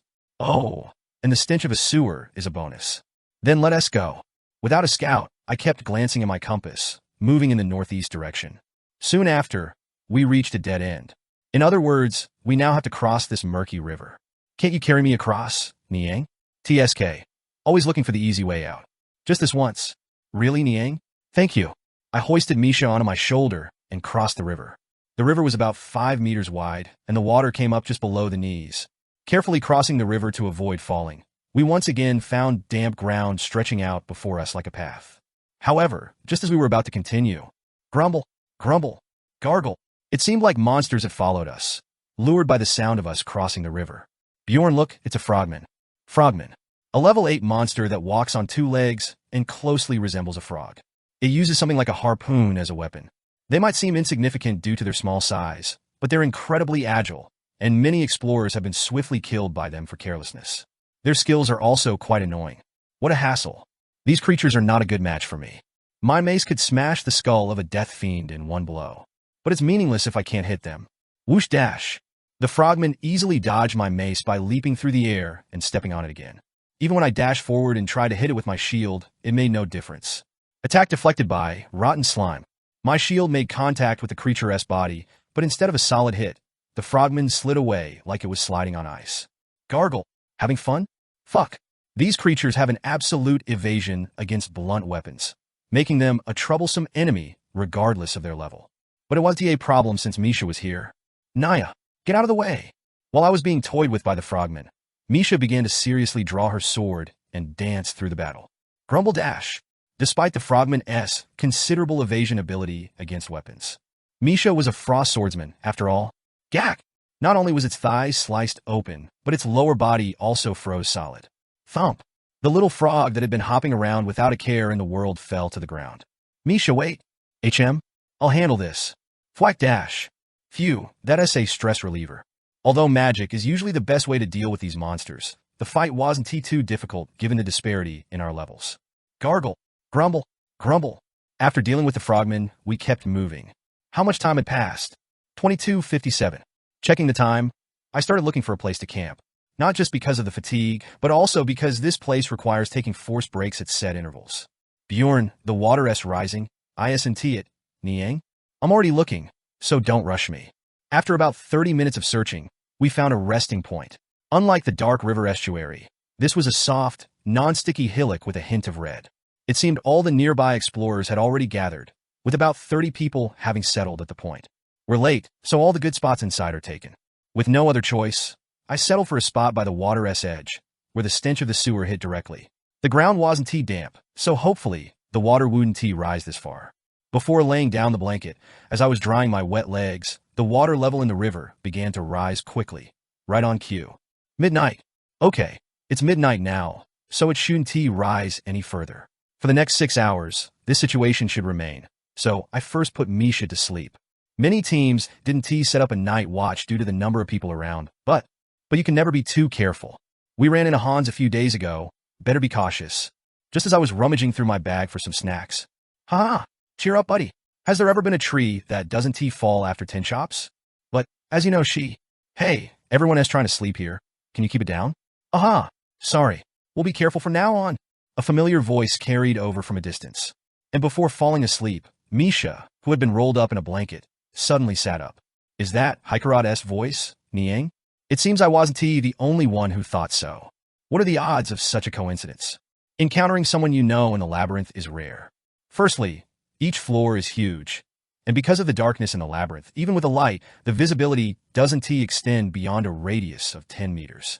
Sure, clans divided in multiple parties might arrange to meet at a certain floor by a certain time and proceed together. Never thought it'd actually be them. Surprisingly, the voice did belong to the dwarf. Dwaki and Rob Miller were with him too. Hikarat? Is that really you, Niang? Misha? Bjorn? What are you doing here? Wow, It must be fate that brings our team together like this, Niang. What are the chances of reuniting by chance, without any prior arrangement? What about the commission? Didn't you say you were on a commission? How'd that go? Amazed by the incredible coincidence for a moment, the dwarf then raised a question. It must have felt odd to them. After all, we had entered the labyrinth separately on an escort quest. I brushed it off as we had previously agreed. That's already finished. Finished? Our business was on the first floor. Our client returned to the city before the labyrinth closed. Oh, is that so? The dwarf nodded, seemingly satisfied with the explanation. Now it was our turn to ask. What about you? Why are you here? I thought you'd only be on the second floor? As far as I knew, these three were supposed to be in the Desert of Rocks, handling a simple collection quest. So, why were they on the third floor, especially in a place connected to the land of the dead and the Dark River estuary? That's because the stone golem escort appeared sooner than we expected. We came here to complete another quest we had taken just in case. Though if they had planned to go up to the third floor from the start, they should have mentioned it. If we had told you, you might have tried to stop us. Fair point. A team composition of one tank, one mage, one scout does seem a bit risky. Not that us, a team of one tank and one melee fighter on the third floor, can talk. So, what is the quest? It's another collection quest. Just need to get 2 eyes of a frogman shaman, and that's it. Since we've met here, care to join us? How much is the completion reward? 2 million stones. Of course, if you join us, the reward will be divided evenly among the 5 of us. For 100,000 stones per person, isn't bad. Selling other byproducts besides the eyes could increase the earnings. Of course, there's the question of whether we can actually take down a shaman, not just any frogman. Well, that is up to luck. Let us do it, especially after running into Hans. Roaming around with just the 2 of us felt risky. Besides, Misha and I wouldn't be doing anything other than hunting frogmen anyway. If the quest finishes early, I might even propose moving to the 4th floor together. Then let us get some rest. If we keep talking, we might end up getting stabbed by someone. Seeing the glares from other teams trying to rest, we decided to end our conversation and get some sleep. Thanks to this, we'll get about 5 hours of sleep. That's the advantage of having more people. Shorter watches and more sleep. 6 o'clock. As time passed and the 10th day dawned, the water level dropped and we left the resting point. Then we dedicated ourselves to hunting around. Having at least one scout really does make a difference. It dawned on me anew how much a scout improves the quality of life in the labyrinth. There is a river that way, come here. Rottmiller leads the way along the optimal route, as if he memorized the entire terrain. Despite wandering for so long, we didn't have to cross the water more than 3 times. Another miss. After another 4 hours and taking down one more shaman, we all felt a bit disappointed. The body vanished without leaving anything behind, a downside of collection quests. If you use the distortion spell on monsters, there is a very small chance you'll get the corpse intact. But then essence and magic stones don't drop. Phew, I'm already dreading the thought of doing all this manual labor in the future. The more you progress into the game, the more you'll need monster byproducts for things like crafting equipment and consumables. Take soul engraving, for example. Up to level 6, you can get by with money, but after that, you need to gather the materials yourself. Let us worry about that when we get there. As long as we have money, we can just use the exchange or post-quest for supplies. Anyway, travel became much easier, as did combat. Rottmiller's arrows, Dwaki's magic, and Misha's icy swordplay. I've been wanting to ask, but what is going on here? Rottmiller expressed his curiosity upon seeing the frozen frogmen, but it wasn't really a problem. Frost condensation and ice shatter aren't the conspicuous skills. Oh, that? My spirit beast has evolved, Niang. Misha replied naturally, as I had informed her beforehand. Is that so? With this level of ability, you could even be promoted to level 6? Miss Karlstein, congratulations. Since everyone knew Misha had contracted with a cold-type spirit beast, no one doubted her. After all, it probably didn't even occur to them that it could be a lie. Every time I do this, my conscience pricks me. But what can I do? I must accept it. Such is the fate of those who live as evil spirits. Rottmiller, it seems like the water level is rising, Niang. Is it okay? The safe zone is right next to us, so don't worry. By the end of the 10th day, the water level was rising up, but thanks to Rottmiller, who had memorized the nearby terrain, we maximized our time hunting until the last moment before moving to camp. Is this the right one? Did we actually get it? It seems so. As soon as we resumed our exploration, we hunted down the first shaman we encountered and were stunned. Despite being pierced by an arrow and falling, the body remained instead of vanishing. Yes, it seems like having Misha with us really brings luck to our journey. You're under her spell. In my view, it's all thanks to Bjorn here. Luck follows him, you know? Regardless of Dwaki and the dwarf's antics. We acquired the shaman's body in just 2 days. Maybe it was too early to say it's been obtained, though. But what do we do with this? Wah, wait a moment. I'll cast a preservation spell first. Dwaki used a preservation spell to prevent the corpse from decaying. But that was the extent of it. We couldn't just stuff the entire body into a bag. Misha, you're good with a knife, right? You can handle this, can't you? What are you saying, dwarf? I've never done this before, Niang. You should do it, especially since you took on the stone golem quest. Well, that for the stone golem, we only needed to extract the core. Even if we only needed the eyes, dissection was necessary. And none of us, except for the jack-of-all-trades Rot Miller, had experience with such tasks. Step aside. I'll handle it. Rot Miller sighed and skillfully began to dissect the shaman's body with a scalpel-like tool. Hadn't he done this frequently when he was part of the collection team? Rot Miller, you're the best, Niang. Oh, I agree, I'll just look away for a bit. After about 30 minutes, under Rot Miller's skilled hands, the shaman's body was meticulously divided into muscles, tendons, bones, and internal organs, all neatly placed into a box. What do we do now? The pilgrim's path on the 3rd floor closes after the 15th day, leaving us with 3 days to spare. I seize the moment to suggest, now that the quest is done, how about we head to the 4th floor? Indeed, it would be a shame to end our journey on the 3rd floor when we finally all come together. Rob Miller, what do you think? Can we make it to the 4th floor in time? Rob Miller closed his eyes, as if calculating. Given we had to traverse various areas to reach the portal in the heart of the witch's forest within 3 days, it required some thought. It'll be tight, but it seems possible. It was somewhat surprising. Initially, we planned to just break through the rifts and hunt some monsters before returning to the city. Plans never go exactly as intended, do they? Somehow, we ended up heading to the 4th floor. The journey over the next 3 days was tougher than expected.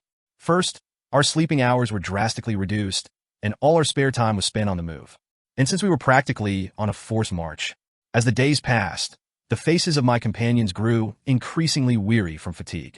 Yet, we managed to reach our goal. Your character has entered a special area. Field effect which S forest is applied. Passing through the witch's forest for the 3rd time. The first time Misha and I came here, we suffered countless hardships and nearly got lost. But with Rot Miller with us, there was nothing to fear. Everyone, follow closely. Given what happened last time, we connected ourselves with a rope and quickly made our way through the witch's forest. How much time had passed? 2031. With a little over 3 hours left until the 3rd floor closed. Good work, Rot Miller. We stood in front of a giant tower at the center of the witch's forest, in front of a massive door that appeared to be the entrance, with a portal of vibrant colors before it. Now let us go in. We waited for the color of the portal to change as a precaution, then entered simultaneously. Mister? A faintly familiar voice called out from a distance. Surviving the game as a barbarian, episode 116. I feel so dizzy. You'll be fine once you get used to it, so focus on the sounds.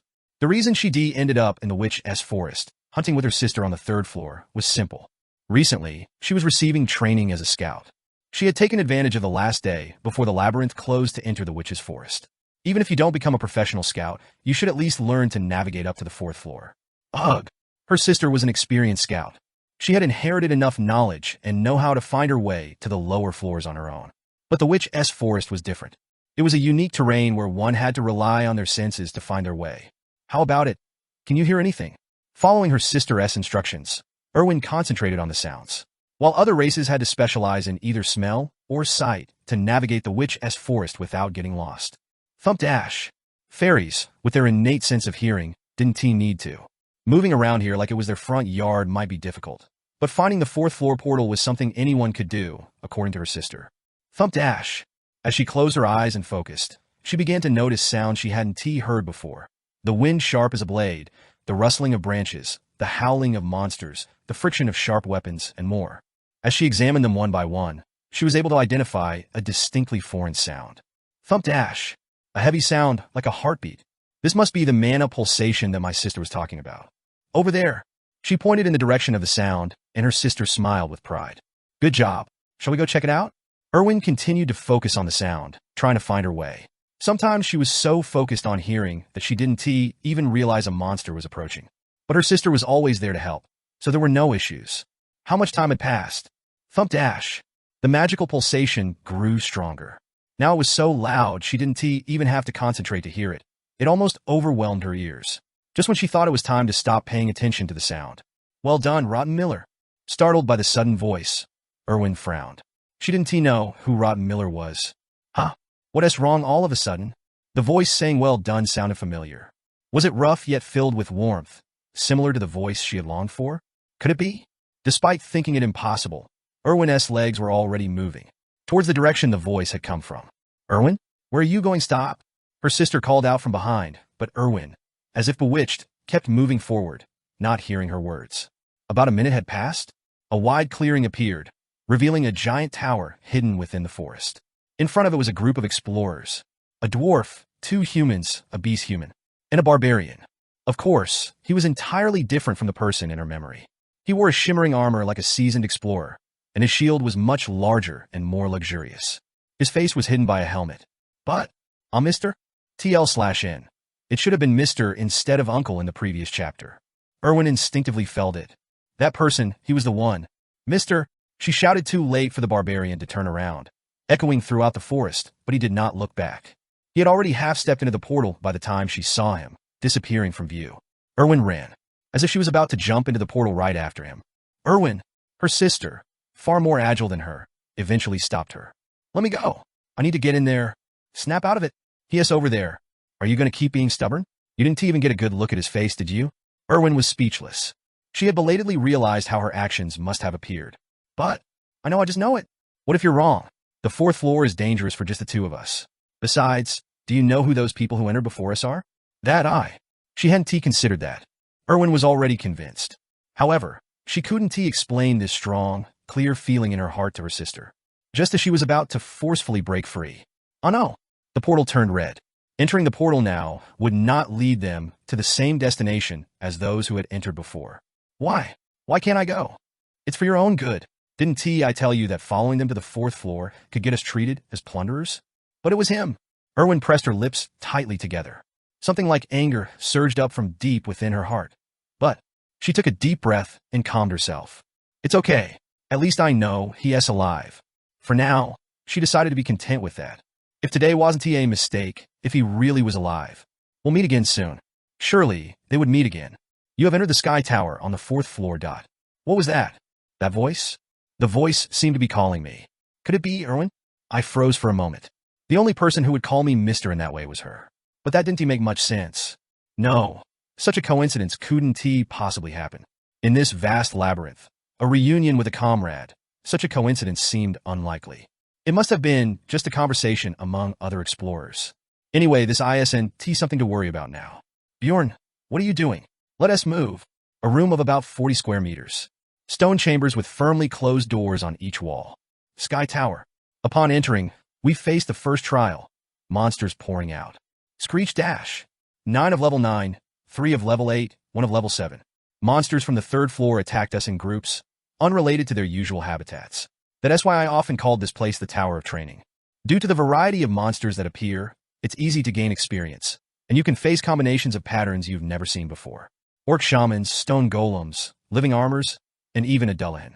A bizarre combination right from the start. Living armor casts armor enhancement. The living armor slips over Dullahan's body like a host. Orc shaman casts frenzy. Dullahan's physical resistance increases threefold for 10 seconds. The already high physical resistance of the Dullahan became nearly impervious, and meanwhile, the stone golem used suppression to spread debuffs. Bethelrea. While Misha and Rottenmiller took care of the level 9 mobs, the dwarf and I formed a shield wall to block the Dullahan. Though it was a concentrated attack, having 2 tanks made it manageable. High physical resistance doesn't mean much to us anyway. Our main damage dealers were Dwarly and Misha. Dwarlki, being a mage, goes without saying, and Misha, having followed the ice swordsman path, had significantly increased her cold damage. Was it always this easy? We were just meat shields, but the battle ended in a flash, causing the dwarf to wonder. We've all become stronger, Niang. The spell I just used was something I learned recently. How was it? Usually, tanks don't stand out much no matter how strong they become. On the other hand, a little growth on a damage dealer is immediately noticeable. As for scouts, well, they're almost considered non-combatants anyway. Just getting us to our destination on time is enough to say they've done their job as scouts. The 4th floor just about monsters. You have completed the trial. As soon as the monsters were defeated, The firmly closed doors opened wide. Each door had its unique emblem engraved. Courage, wisdom, destiny, endurance. Normally, we would open the door of courage and fight random monsters, but we don't have much time, so it's better to climb the floors quickly. We chose the stairs of wisdom. The sky tower increases in difficulty with each trial passed, but the stairs of wisdom allow skipping floors, a useful route for our strength level. You have chosen the stairs of wisdom. For that reason, we ventured into the abyss-like darkness. The path was complex, filled with traps, and occasionally monsters appeared, but with Rotten Miller, our expert scout, there was no real danger. Boom dash! After about an hour of climbing, we reached the 6th floor. As soon as we entered, the door behind us locked shut, and we were immediately attacked by monsters. Unlike the first floor, this time 3 level 7 monsters were included, but no particularly dangerous situation unfolded. The combination was less challenging than before. No stairs of wisdom this time. After hunting, we had no choice but to choose the stairs of courage. Destiny had too many variables, and endurance we all unanimously shook our heads. Indeed, it's easier to fight a few more monsters than to deal with that.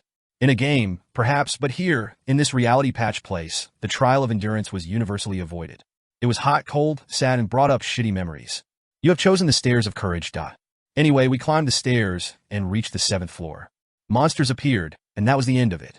The fight ended quickly, but the firmly shut doors showed no signs of opening. Of course, that was to be expected. Choosing courage meant waiting 4 hours even after defeating all the monsters. Let us rest and recharge our courage then.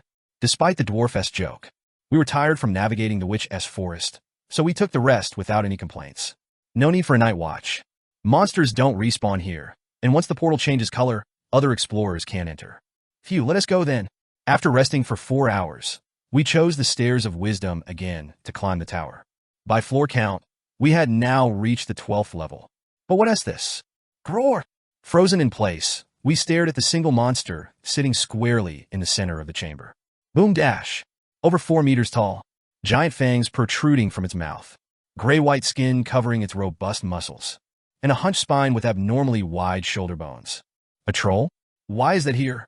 Troll, classified among the top-tier bastards of level 5 monsters. If the Death Fiend was the newbie slicer, this bastard was the keyboard breaker for intermediate gamers. This bastard appears here? I, too, had once made shotgun noises with my keyboard because of this bastard. Was it because of those memories that curses flowed naturally? Son of a bitch. Things seemed to be going too smoothly even after meeting Hans. Was it all because of this? Fuck, I didn't know it was this monster this time. It's not just plunderers that you need to be wary of in the labyrinth. Surviving the game as a barbarian, episode 117. Dark Clouds 1. Was it the ferocity of a level 5 monster that left an impression? Dwaki stuttered and backpedaled. Why is there a level 5 monster in the Sky Tower? It's not that his feelings were incomprehensible. After all, it's common knowledge that only monsters up to level 6 appear in the Sky Tower. But to lay down the facts as a veteran, level 5 monsters do appear. Even in the Sky Tower, level 5 monsters can emerge. The chances are incredibly slim, but it's not unheard of. I've encountered this about 7 times, maybe. If you add up all the playtime over 10 years, it comes to about that frequency. However, I really didn't expect to meet one on the 12th floor. The difficulty level in the Sky Tower is fixed from the 100th floor onwards. And all the times I encountered level 5 monsters were when I was grinding above that. I shouted with all my might, even as I sighed. Everyone snap out of it! Whether it's because of Hans, my damn fate, or whatever. Now it's not the time to ponder over my misfortune or the odds. The cause can be thought about later. When trouble arises, acting is what comes first. So, Bethel Reiwa. I charge forward, casting Wild Burst. If we just stand here, someone will end up dead before they realize what is happening. Whoosh dash! As I charged, emitting a heightened threat level, the troll immediately swung its fist at me. The speed that came from such a massive frame was surprising, but what truly astonished me was the power behind it. Boom! Damn, I thought I was going to lose my shield. For the first time in a while, I felt myself being physically pushed back by the force. I'll help. Soon the dwarf joined in and took the troll's next blow. Hikarad Murad has cast counterweight. Thanks to Iantro's skill, there was no being pushed back, and we even got a shock absorption adjustment. Crack! But the dwarf's bracers turned into scrap metal. Hikarad Murad has cast emergency restoration. Just from taking one hit, the dwarf had to use a gear repair skill. See, that is why I told you to change your equipment. Roar! As I parried another swinging fist and struck the troll's shoulder with my mace. Thud dash! I felt the satisfying weight of the hit, but that was all. The troll bastard didn't even flinch, let alone break a bone. TCH, seems my damage isn't cutting it. I grimaced and dodged the punch, stepping back. Even if I did manage to inflict a wound, it would mean nothing to a troll, and engaging in a test of strength with a monster like a troll was foolish. Whoosh dash! As the troll's fist sliced through the air, the damage dealers also snapped back to their senses and began to support. The first strike came from Rottenmiller's crossbow. Whiz! Thwack! The arrow, shot with good momentum, ricocheted as if it had hit a stone wall. Indeed, ordinary arrows wouldn't penetrate a troll. It would have been different if it was Mr. Bear. Anyway, Misha's swordplay, which I had high hopes for, was also unsatisfactory. Although she managed to cut through the troll's thick skin, the cut wasn't deep. At least it's good that she's a frost swordsman. Looking at the frostbitten wound, I consoled myself with disappointment. As expected of a level 5 monster, its resistance was so high that a freeze effect was futile, but still, it was something. At least it would somewhat hinder its regenerative ability. We're all set. Dwaki finished his chanting and fired his trademark enhanced ice spear at the monster's head, a universal weak spot. However, crack! The troll, with its monstrous physical stats and high magic resistance, simply shattered the ice spear with its bare hands. Seeing this, did his will break? Run. Trolls are not the kind of monsters you engage unprepared. Yes, they're not that easy. Normally, you prepare extensively for such hunts. But where will we run to? Shut up and focus on the fight. Why yes. Huh. Why does he only listen when yelled at? Anyway, that has settled, so boom. I focused more on hindering the troll, organizing the situation. A level 5 monster requires a base level of specs just to engage in battle. Well, level 6 monsters tend to be similar, but starting from level 5, they're in a league of their own. This is getting troublesome. Take the vampire we met in the blood-tinted castle, for example. Back then, we had Raven, a rank 6 mage. Considering mages' grades are counted as plus 1.5, it essentially meant we had a dealer of over level 5 in the team. Plus, we had the Tear of the Goddess, a cheat item capable of one-shotting a Death Knight with its powerful ability. On top of that, we bombarded it with solar spells, its natural nemesis.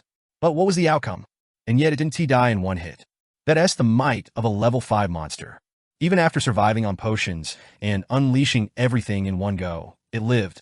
Its regenerative ability was high, though its defense was on the lower side. Now look at this troll bastard. It boasts top-tier regeneration and defense. Simply put, it was similar to a death fiend, serving effectively as a barrier to entry. Without the required specs, there wasn't even a chance for a lucky punch against such monsters. But maybe just barely within the cutoff. I coldly analyzed our strength, excluding the dwarf tank and myself. Focusing only on the dealers, could the two of them deal enough damage to a level 5 monster? The answer was yes. If Dwaki concentrates all his magic into curses, and we tanks hold out as long as possible. With Misha, who has grown significantly, adding steady damage, then it was feasible. The problem is, it wouldn't be strange if one of us died in the process. Given the troll's traits, if we can't overpower it with specs, we must prepare for a drawn-out battle. And long battles tend to lead to accidents. Misha, be careful. I threw myself to block a punch aimed at Misha, gritting my teeth. Thank you, Niang. It was going to be a tough fight. A fight where it wouldn't be strange for one of us to die. If Misha or Dwaki were to fall, it would mean game over. But we have no choice but to try. 5 minutes, 10 minutes, 15 minutes. As sweat poured down, the battle continued. Every moment of every minute was spent focusing on our rolls towards a single goal, pouring everything into it. Boom. First, the dwarf and I took turns absorbing the troll's attacks, conserving as much health as possible. Lure Dwaki casts a level 8 curse spell, Deterioration. Lure Dwaki casts a level 9 curse spell, Sluggishness. Lure Dwaki casts a level 7 curse spell, Softening. Dwaki, instead of offensive magic, showered curses, dedicating himself to a support role. The troll, with its regenerative ability reduced, movement slowed, and physical resistance slightly diminished. Swoosh! Misha diligently slashed at the troll, targeting a single spot as I had ordered. Swoosh! After repeatedly striking the same spot, the troll's right arm began to dangle limply. Gradash! Rummiller was not idle either. As the monster was thrashing about, he couldn't land an arrow in its eye as I had requested, but the attempt itself was helpful from a tank's perspective. Dwaki, come here for protection. Moreover, when the troll's aggression was diverted, it was also Rottenmiller's job to grab Dwaki and run. Phew, it's like walking on thin ice. Boom! I used the cooldown time of Wild Burst to reset the troll's aggro and quickly wipe the sweat from my brow. It seemed like we were managing somehow, but every moment was a crisis, a depletion of resources. The repair costs are going to be a nightmare. The expensive Lydianium shield and breastplate were already dented and warped from the countless punches received from the troll's fist. It's not even a tier 3 material, but tier 2. Expecting it to remain intact after a level 5 monster S attack is simply unreasonable. The cost of repairs was not the primary concern at the moment. Hikarad Murad cast Restoration. The dwarf, using skills to repair after each attack, was now almost out of MP. Misha was in a similar situation. In order to slow down the regeneration even a little bit, she kept cold condensation active, which quickly drained her MP. But the most severe case was Dwaki. Panting heavily. Given the troll's high magic resistance, maintaining curse status required constant chanting of curses, leaving Dwaki nearly lifeless. In that sense, it was time for a final check. 2 minutes no, I can manage 3 more minutes. What if we drop sluggishness? I can manage up to 7 minutes. I see. From now on, drop sluggishness. Although the troll's movements would become more vicious without the sluggishness curse, we had to manage somehow. Above all, if deterioration was removed, the arm we had nearly severed would regenerate in seconds. 7 minutes. The time limit was set. 7 minutes. If we couldn't kill the troll within that time, we would be done for. Therefore, it was time to go for the win. Misha, how much longer? Niang, even if you say that, it's not cutting off. I had to admit there was a flaw in my plan. It was impossible to sever the troll's arm with Misha's sword. Despite the deterioration curse, cold condensation effect, and even the acidic blood from the viper's fang trying to halt regeneration and slice through muscle. The problem was the bone's strength, comparable to a tier 3 material. Actually, troll bones are tier 3 materials, aren't they? Anyway, there was no major problem. There was never a plan that worked out from the start. It's time for plan B. Abandoning plan A for a new strategy. Though it was hastily devised, it was a plan nonetheless. Hikarad, you're on full duty now. Understood, but what are you planning? Instead of answering, I raised my mace. There's a right tool for every job. After all, a sword isn't the best weapon for breaking bones. A reliable blunt weapon, however. Crack! As I swung down the mace, a satisfying resonance was felt. True damage that wasn't absorbed by the skin and muscle. Troll has cast Berserk. Temporarily, pain vanishes, and physical stats significantly increase. The troll, screaming in pain, began to truly rampage, utilizing its skills. Are we still far off? The dwarf, who had somehow managed to hold off the troll, shouted more urgently than ever. I didn't respond. How would I know? Being a barbarian is all about pushing through until it works. Bethelreia. Crack! The troll tried to push me away with its intact arm, but the dwarf stubbornly blocked it. Therefore, clang! I threw away the shield I was holding. Hitting with both hands is stronger, right? Crack! Gripping the mace with both hands and swinging it, I felt a stronger sensation in my hands. Like that time during the vampire fight. Just a little more, and it seemed like it would work. With Wild Burst, I further increased my physical stats. Even though the dwarf couldn't hold off the troll after being taunted. Thump! I was confident in my own toughness, receiving the troll's attacks directly while focusing on my mace strikes. 1, 2, 3 times. Crack! On the third hit, its bones slightly shattered. And then, 4, 5, 6 times. Crack! On the 6th hit, the bone fragmented and the arm twisted grotesquely. Gradash! Even then, the troll, perhaps due to its own pride, kept attacking instead of retreating. Thump! I swung my mace with joy, even as I took hits. It was the 10th time. Crack! Finally, the bone completely shattered. The arm, hanging by a few tendons, began to dangle. Misha! Before I could even call out, Misha flew in and severed the tendons with her sword. Thud! The arm, covered in muscles, fell to the ground with a heavy sound. It was the first achievement after 20 minutes of intense effort. But it's just the beginning. I'm a barbarian who can't be satisfied with just this. Now, it was truly a battle against time. The troll's active skill, super regeneration.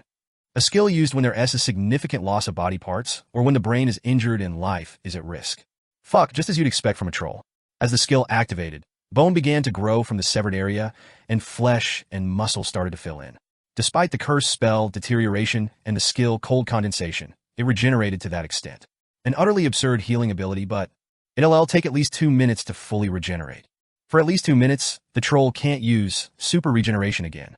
It's not just a boost in regeneration, but a skill used on a specific part.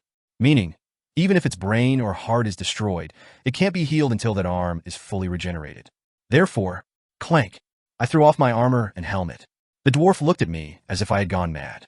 Why are you suddenly taking off your armor? Why indeed? He really can be clueless. Character has cast gigantfication. My body rapidly expanded, though still smaller compared to the nearly 4M tall troll. At this size, I could at least compete. Clank. Throwing away the mace and shield carelessly, I grabbed the troll's neck and clung to it. Then, I used my legs to bind the troll's remaining hand. Grr! Did the troll ever imagine a challenger would dare to wrestle it? Startled, the troll flailed its hand in confusion. Of course, it made no difference. No matter how strong the troll was compared to me. Does this guy also have a problem in its head? What could a one-armed creature do? Misha, go for the eyes first. The table is set. It's time to see who wins. Surviving the game as a barbarian, episode 118. A rank 5 monster troll. Though synonymous with regeneration, it would die just the same if its heart or skull were shattered. However, I had invested all our team's efforts into severing one of its arms. And finally, Gradash. I managed to immobilize the remaining arm of the troll, rendering it powerless. Meaning, Misha could now pour in her attacks without worrying about danger. Tap! Misha, who had been cautiously maintaining distance from the troll's long arms, took her first leap. And then, landing on my shoulder, thud! She plunged her twin blades into its eyeballs. No matter how high its physical resistance, weak spots exist. Gerdash! As the blades, enchanted with acid blood, sank into its fragile eyes, the troll's thrashing intensified. Don't worry about it, and keep stabbing. Holding the creature's arm with my thigh, I shouted. Misha, realizing that this wasn't TA time for slacking off, concentrated on stabbing instead of responding. The first variable occurred here. Thrust, thrust, thrust. As Misha continued to drive her blades into the eyeballs. Cack, cuck. A scraping sound. This was expected. After all, there are bones behind human eyeballs too. However, Bjorn, it's too hard. The problem was the bone's density. I thought it would easily break through the bone and pierce the brain, but it wasn't that simple. Right, it wouldn't die that easily. Keep going. Got it? Misha then gripped her Viper's fong in reverse grip and continued to hammer into the eyeball. Then the second variable occurred. Thump, thump, thump, thump. As time dragged on, the troll began to thrash even more violently. Having lost its sight, it abandoned attempts to shake me off and instead used its only free limbs, its feet, to charge in one direction. The problem was Dwaki. It's targeting Dwaki. Somehow, the blind troll charged precisely towards where Dwaki was. Grah! Rottmiller, holding Dwaki, dodged nimbly, but the creature pursued aggressively, as if it could see. It must be sensing the magic. It's definitely sensing the magic. This was something I didn't understand either. Could it really be instinctively tracking magic, as the dwarf said? Shit. Regardless of the reason. Just when I thought everything was nearly settled, the situation turned terribly wrong in an instant. In less than 10 seconds after things went awry, Dwaki and Rottmiller were cornered. It was inevitable. Had Misha been there, it might have been a different story. Rottmiller's physical stats weren't high enough to flee from a level 5 monster while carrying someone. Gradash! The troll then charged towards them, cornered. The dwarf tried to block it, but it was futile. Boom! Kicked by the troll, the dwarf flew like a soccer ball and crashed into the wall. It seemed his MP had run out, and counterweight was deactivated. Fuck, just at this moment. Bjorn? Ah, got it. Still, Rottmiller managed to escape the corner using the brief moment the dwarf created. But it was only a momentary reprieve. About 3 seconds? Thump, thump, thump. Rottmiller, running towards the opposite side, was caught by the troll and rolled on the ground to avoid being kicked. From my position, I couldn't see the two of them anymore. Thump, thump, thump. In that state, the troll kept hammering down with its feet. Eek! Though I could hear someone desperately rolling, avoiding being trampled. If I let the troll continue unchecked, someone would surely die. Dwaki, Rottmiller, or maybe both. Boom! It was a moment of decision. Misha, busy stabbing, was completely unaware of the situation below. All decisions were mine to make. Boom! If I let go now and went down, I could save Dwaki or Rottmiller. But that choice would lead to our annihilation. If I fell, the troll would use its freed arm to attack Misha. And we wouldn't get another chance. Shit. I closed my eyes tightly and couldn't help but think. Wasn't this bound to happen at some point? Dungeon and Stone is not a game filled with dreams and hopes of adventure. As the game progressed, the death of companions was inevitable, and as long as the main character survived, the adventure continued. Yes, that was the kind of game it was. This fucking game? Crunch. Then a crushing sound came from below. A sound I had heard countless times since opening my eyes here, the sound of flesh and bone being squashed. Sensing something was wrong, Misha stopped her stabbing. It was only for a brief moment. Keep going. At my shout, Misha resumed her stabbing. Crack, crack, crack. I gritted my teeth and poured all my strength into restraining the troll's remaining arm. That's when it happened. Thump. Dwaki, kicked by the troll, flew into my field of vision, his body grotesquely twisted as if his spine had snapped. This realization hit me, though it was information I wished I hadn't learned. The sound I heard first must have been Rottenmiller's body being crushed. Huh. Did Misha see Dwaki being kicked up to our eye level? She flinched for a moment, then resumed stabbing with a face that looked on the verge of tears. Monster. Just die. We had to watch our companions suffer for survival, but the situation had taken the worst turn. With Dwaki down, the curse was lifted. The arm, under the effect of hyper-regeneration, began to heal rapidly. Misha Karlstein casts, I shatter. Misha Karlstein casts, I shatter. Misha Karlstein casts, I shatter. Knowing time was of the essence, Misha desperately hammered down with her sword.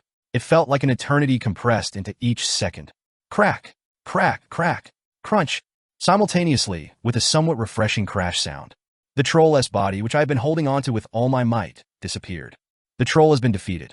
EXP +5. As the troll's body dissipated into light and vanished, Misha and I fell to the ground. Under normal circumstances, we might have landed on our feet, but neither of us had the energy for that now. Boom! Lying flat on the ground and staring blankly at the ceiling, a fist-sized magic stone fell next to my head. Thud! Roll! That was the entirety of the loot. There was no dramatic essence release. It was a moment that felt all too real. Yes, this was no dream. The choice I had just made, and the sight of Dwaki being hurled away in a gruesome manner. Rob Miller! Dwaki! Pushing aside the desire to rest, I forced myself up. Misha was already rushing to check on our fallen comrades. Rob Miller! Come on, snap out of it. Don't shake me. Sorry. Surprisingly, Rotten Miller was alive. One leg was more than just broken. It was crushed, but it wasn't a life-threatening injury. It was as if heaven itself had intervened. Had his head or upper body been trampled, it would have been the end. Check on Dwaki first. Niang got it. While Misha ran to Dwaki, I turned to check on the dwarf. There were no major external injuries visible, just knocked out from hitting his head against the wall. The problem was Dwaki. Bjorn, what do we do? Dwaki isn't breathing, Niang. Move. Pushing Misha aside, I checked Dwaki's pulse. His breathing had stopped, but his heart was faintly beating, meaning there was still a chance to revive him. SHHHHK. I pulled out a high-grade potion and poured it into Dwaki's mouth as a temporary measure. I knew it was just a stopgap. His spine was nearly severed, and the fall had broken his legs. Moreover, blood was continuously leaking from his nose and mouth, indicating internal injuries. And Dwaki was a regular human, a mage, known for their frailty. Damn it. I clenched my lips. With injuries this severe, it was unclear if a high-grade potion could save him. Dwaki, hang in there. You've had a potion. You'll get better soon. Even if he survived, there would undoubtedly be severe after-effects. If only I had used the top-grade potion from back then. Potion? Rob Miller's strained voice made me turn. At first, I thought he was asking for a potion for himself. But, use this. Despite writhing in pain, Rob Miller extended a hand holding a potion bottle towards us. A top-grade potion. What? A top-grade potion? We had one of those? I bought it just in case. Use it on him. Before I could respond, Misha rushed to take the potion, and I stopped her from pouring it right away. If you give it to him like this, he might never walk again. What? Potions aren't cure-alls. If we don't set the bones properly before administering the potion, it could lead to even worse complications. So, as Misha carefully administered the potion, I aligned the twisted legs and spine. It was a rough alignment, but the rest was up to the potion. If a top-grade potion could heal severed limbs, it should handle this too. Sigh.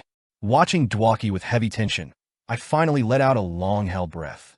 His breathing had returned. It would take a while for him to regain consciousness, but his pale complexion had significantly improved. Niang, that's a relief. The rest should be manageable with a high-grade potion. Of course, there was no time to just sit and rest. Don't just stand there. Help. All right. What should I do, Niang? Bring Hikerot over here and lay him down next to us. Just in case, give him a low-grade potion too. While Misha followed my instructions, I examined Rotten Miller's neglected leg injury. How is Dwaki? Don't worry. Thanks to you, his life was saved. So, maybe you should worry about yourself now? That's true, haha. It's gonna hurt quite a bit. I know ARGH. After Rottmiller groaned in pain and eventually passed out from the potion's effects, all immediate actions that could be taken were done. Misha seemed to be in a similar state. Bjorn. Misha looked at me, seeking confirmation with hopeful eyes. I smiled wryly and reassured her. Yeah, everyone's alive. Really, that's good, really. Misha slumped, her body relaxing, as if she had only just realized the truth upon hearing my words. I still couldn't quite believe it myself. Really, no one died. Not that I wish for anyone's demise. No, I'm beyond relieved that everyone survived. But there were too many disturbing aspects to simply rejoice. Because it wasn't due to my skills. It wasn't because I had planned well in advance. It wasn't because I managed the crisis well when the unexpected happened. It was just good luck. Luck was on our side. Acknowledging this made the reality hit me. What it means to survive as an explorer in this cursed world. Today, like something out of a movie, everyone survived. But it probably won't always be like today. I know better than anyone that someone like me can't expect this kind of luck to happen over and over again. As time passed, one by one, they regained their consciousness. The first to open his eyes was the dwarf. So, everyone's alive. Hearing the news of everyone's survival, the dwarf didn't laugh heartily as usual. He just repeated the same phrase as if praying. It's a relief. Yes, it really is. As a long-time explorer, he must have seen his fair share. After all, the death of comrades is almost a destiny for explorers. After encountering a troll, and everyone still being safe, I guess I should make an offering to the temple when we return. Rottmiller was the next to wake up. I approached hesitantly and started with a somewhat apologetic explanation. I'm sorry. I didn't anticipate the troll would act like that, being blind. How is that your fault? We should be the ones thanking you. Without you, none of us would have survived. But don't blame yourself. Your decision was the right one. It seemed Rottmiller was already aware of the choice I had made, willing to sacrifice the two of them. Of course, he would know. I had shouted to keep going. After all. Oh, God. Eventually, Dwaki groaned and opened his eyes. Don't move. Your injuries haven't fully healed yet. Is everyone all right? We're all fine. So don't worry. Oh, Misha, I'm glad you're safe. Idiot. Shouldn't you be more concerned about yourself, Niang? Well, that's cough. That is true? Ha! With Dwaki awake, the somber mood lightened somewhat. Ha! The five of us defeated a troll. I guess we can't even brag about it. No one would believe it. The dwarf started joking around as usual, and Misha joined in. Niang, we should be at least gotten in essence. Feels like we went through all that for nothing, doesn't it? We saved our lives, didn't we? Rothmiller, you're too content for your own good. Anyway, you used a top-grade potion this time, right? Ah, don't worry. We'll all chip in to cover the cost. That does ease my mind a bit. But Bjorn, what are we going to do now? You're not thinking about going further up, are you, Niang? So what do you take me for? Of course, we're going to rest for a while. White, Misha, why are you asking, Bjorn? I thought I was the team leader. Oh, was that so? Regardless of the dwarf's question, my suggestion to stay on this floor until the labyrinth closed was unanimously accepted without any objections. After all, we were in no condition to continue exploring. We rested there, in the place of our fierce battle with the troll, soothing our weary bodies and minds. The labyrinth is closed. Characters are being transported to Rafdonia. Thus, my sixth exploration came to an end after a week. Surviving the game as a barbarian, episode 119. Episode 119, Dark Clouds 3. In the end, the exploration came to a halt after the troll battle. This was because Dwaki's condition hadn't improved much. More potions won't make him better. Not everyone's body is as sturdy as yours. Without the help of natural regeneration, it takes time for muscles and bones to return to their original position, even after the wound has healed completely. So when we got back to the city, we had to rush to the temple as soon as we passed through the checkpoint. Unlike Rottmiller, Dwaki's condition wasn't something that could be healed with time. Phew, now I feel like I can live again. After receiving advanced healing, Dwaki, who couldn't even stand for a week, finally managed to stand on his own. Any aftereffects? I was quite worried since the treatment was delayed. Don't worry. I feel good enough to enter the labyrinth right now. Then, that's a relief. Thanks to the top-grade potion we used initially, a single dose of divine power restored Dwaki to his usual vitality. If there had been any aftereffects, it would have been problematic for the next exploration. Then let us meet again in 2 days, and for today, let us go back and rest. As the magical stones we collected weren't much, we decided to distribute the bounty after receiving the quest completion payment and disbanded. About 400,000 stones per person? The exact amount could be determined after sharing the Frogman Shaman-esque spoils, but roughly this much should be expected. We had agreed to deduct 200,000 stones each for potion costs. Phew, you fucking troll. That bastard is costing me a lot of money. Repair costs for the bent and damaged equipment would be substantial. If only it had dropped some essence. I was lucky enough to have secured a few things beforehand. Otherwise, the trip would have been a total loss. Bjorn, what are you going to do now, Niang? I'm planning to go to my lodging, get cleaned up, and then sort through the items. Oh, and you're coming with me. Yeah, me too. Didn't you just have a good rest in the labyrinth? Don't even think about sneaking away. I wasn't planning on it, Niang. Anyway, it's too bothersome to go back to my place, so can I just wash up at yours? Of course. There was no need to unnecessarily waste our movements. So Misha and I moved to my lodging together. And I quickly took a shower first. I had to move fast to get to the commercial district before the carriages stopped running. Yeah, you're already done showering, Niang? You can take your time. Sorting everything out is going to take a while anyway. Really? After shoving Misha into the bathroom, I started laying out and organizing the loot we had acquired. The equipment and consumables we got after killing Jinsha and the trio who targeted the baby barbarian. This goes to sell, and we can keep this for our use. While writing down a list and organizing everything, someone knocked on the door. Excuse me, is anyone there? It was a man's voice I hadn't heard before. Curious, I opened the door to find a man wearing an Explorer-esque guild badge. Are you Bjorn Jandel? Yes. Could you possibly accompany me to the guild? What the fuck? Out of the blue. I felt like shit, remembering how I'd been told something similar, followed it, and ended up in jail. However, the employee's tone and expression seemed to indicate a different situation this time. No guards in sight either. I decided to calmly assess the situation first. Tell me what it's about first. I'll decide whether to go or not after that. My apologies for not explaining first. Realizing his oversight, the employee cautiously began to explain the situation. A witness? Yes, Mr. Jandel, you are expected to testify that he is not a plunderer. The baby barbarian was in trouble. Normally, such a request wouldn't be entertained, but as you know, after that incident, all relevant regulations have become stricter. It's unfortunate, but I had to visit to confirm. If you have no connection, feel free to refuse. I'll go. Excuse me? Just give me a moment to change. After closing the door, I threw on an overcoat. I then informed Misha, who was in the shower, that I was going out. Misha, cancel our plans for today. What? Why all of a sudden, Niang? Seems like there is some trouble with Karen. I'll be heading to the Explorers Guild for a bit. So, go home or whatever once you're done showering. What? What do you mean? No, wait, explain a bit more. No time to wait. I have to go. How can you be so bothersome? You barbarian. Regardless of Misha's pointed outcry, I headed to the guild with the employee who was waiting outside. Coincidentally, the place we arrived at was the same branch where I had escaped from. It's been a while since I've been here. Yes? Oh, yes, please come in. The branch manager is waiting for you. The branch manager? As I looked around, lost in memories for a moment, I followed the employee up to the third floor, where I saw Karen dozing off on a sofa. On the opposite side sat the mustachioed branch manager, who wore a distinctly displeased expression. Oh, have you been well? Thanks to you. Well, that was Kurt. But it seems the situation isn't as bad as I thought. If Karen had really been accused of being a plooter, he wouldn't be dozing here. He'd be locked up in a dungeon cell. Dash. First thing, I woke up Karen. Well, is it right to say I woke him? Karen, stop pretending to sleep.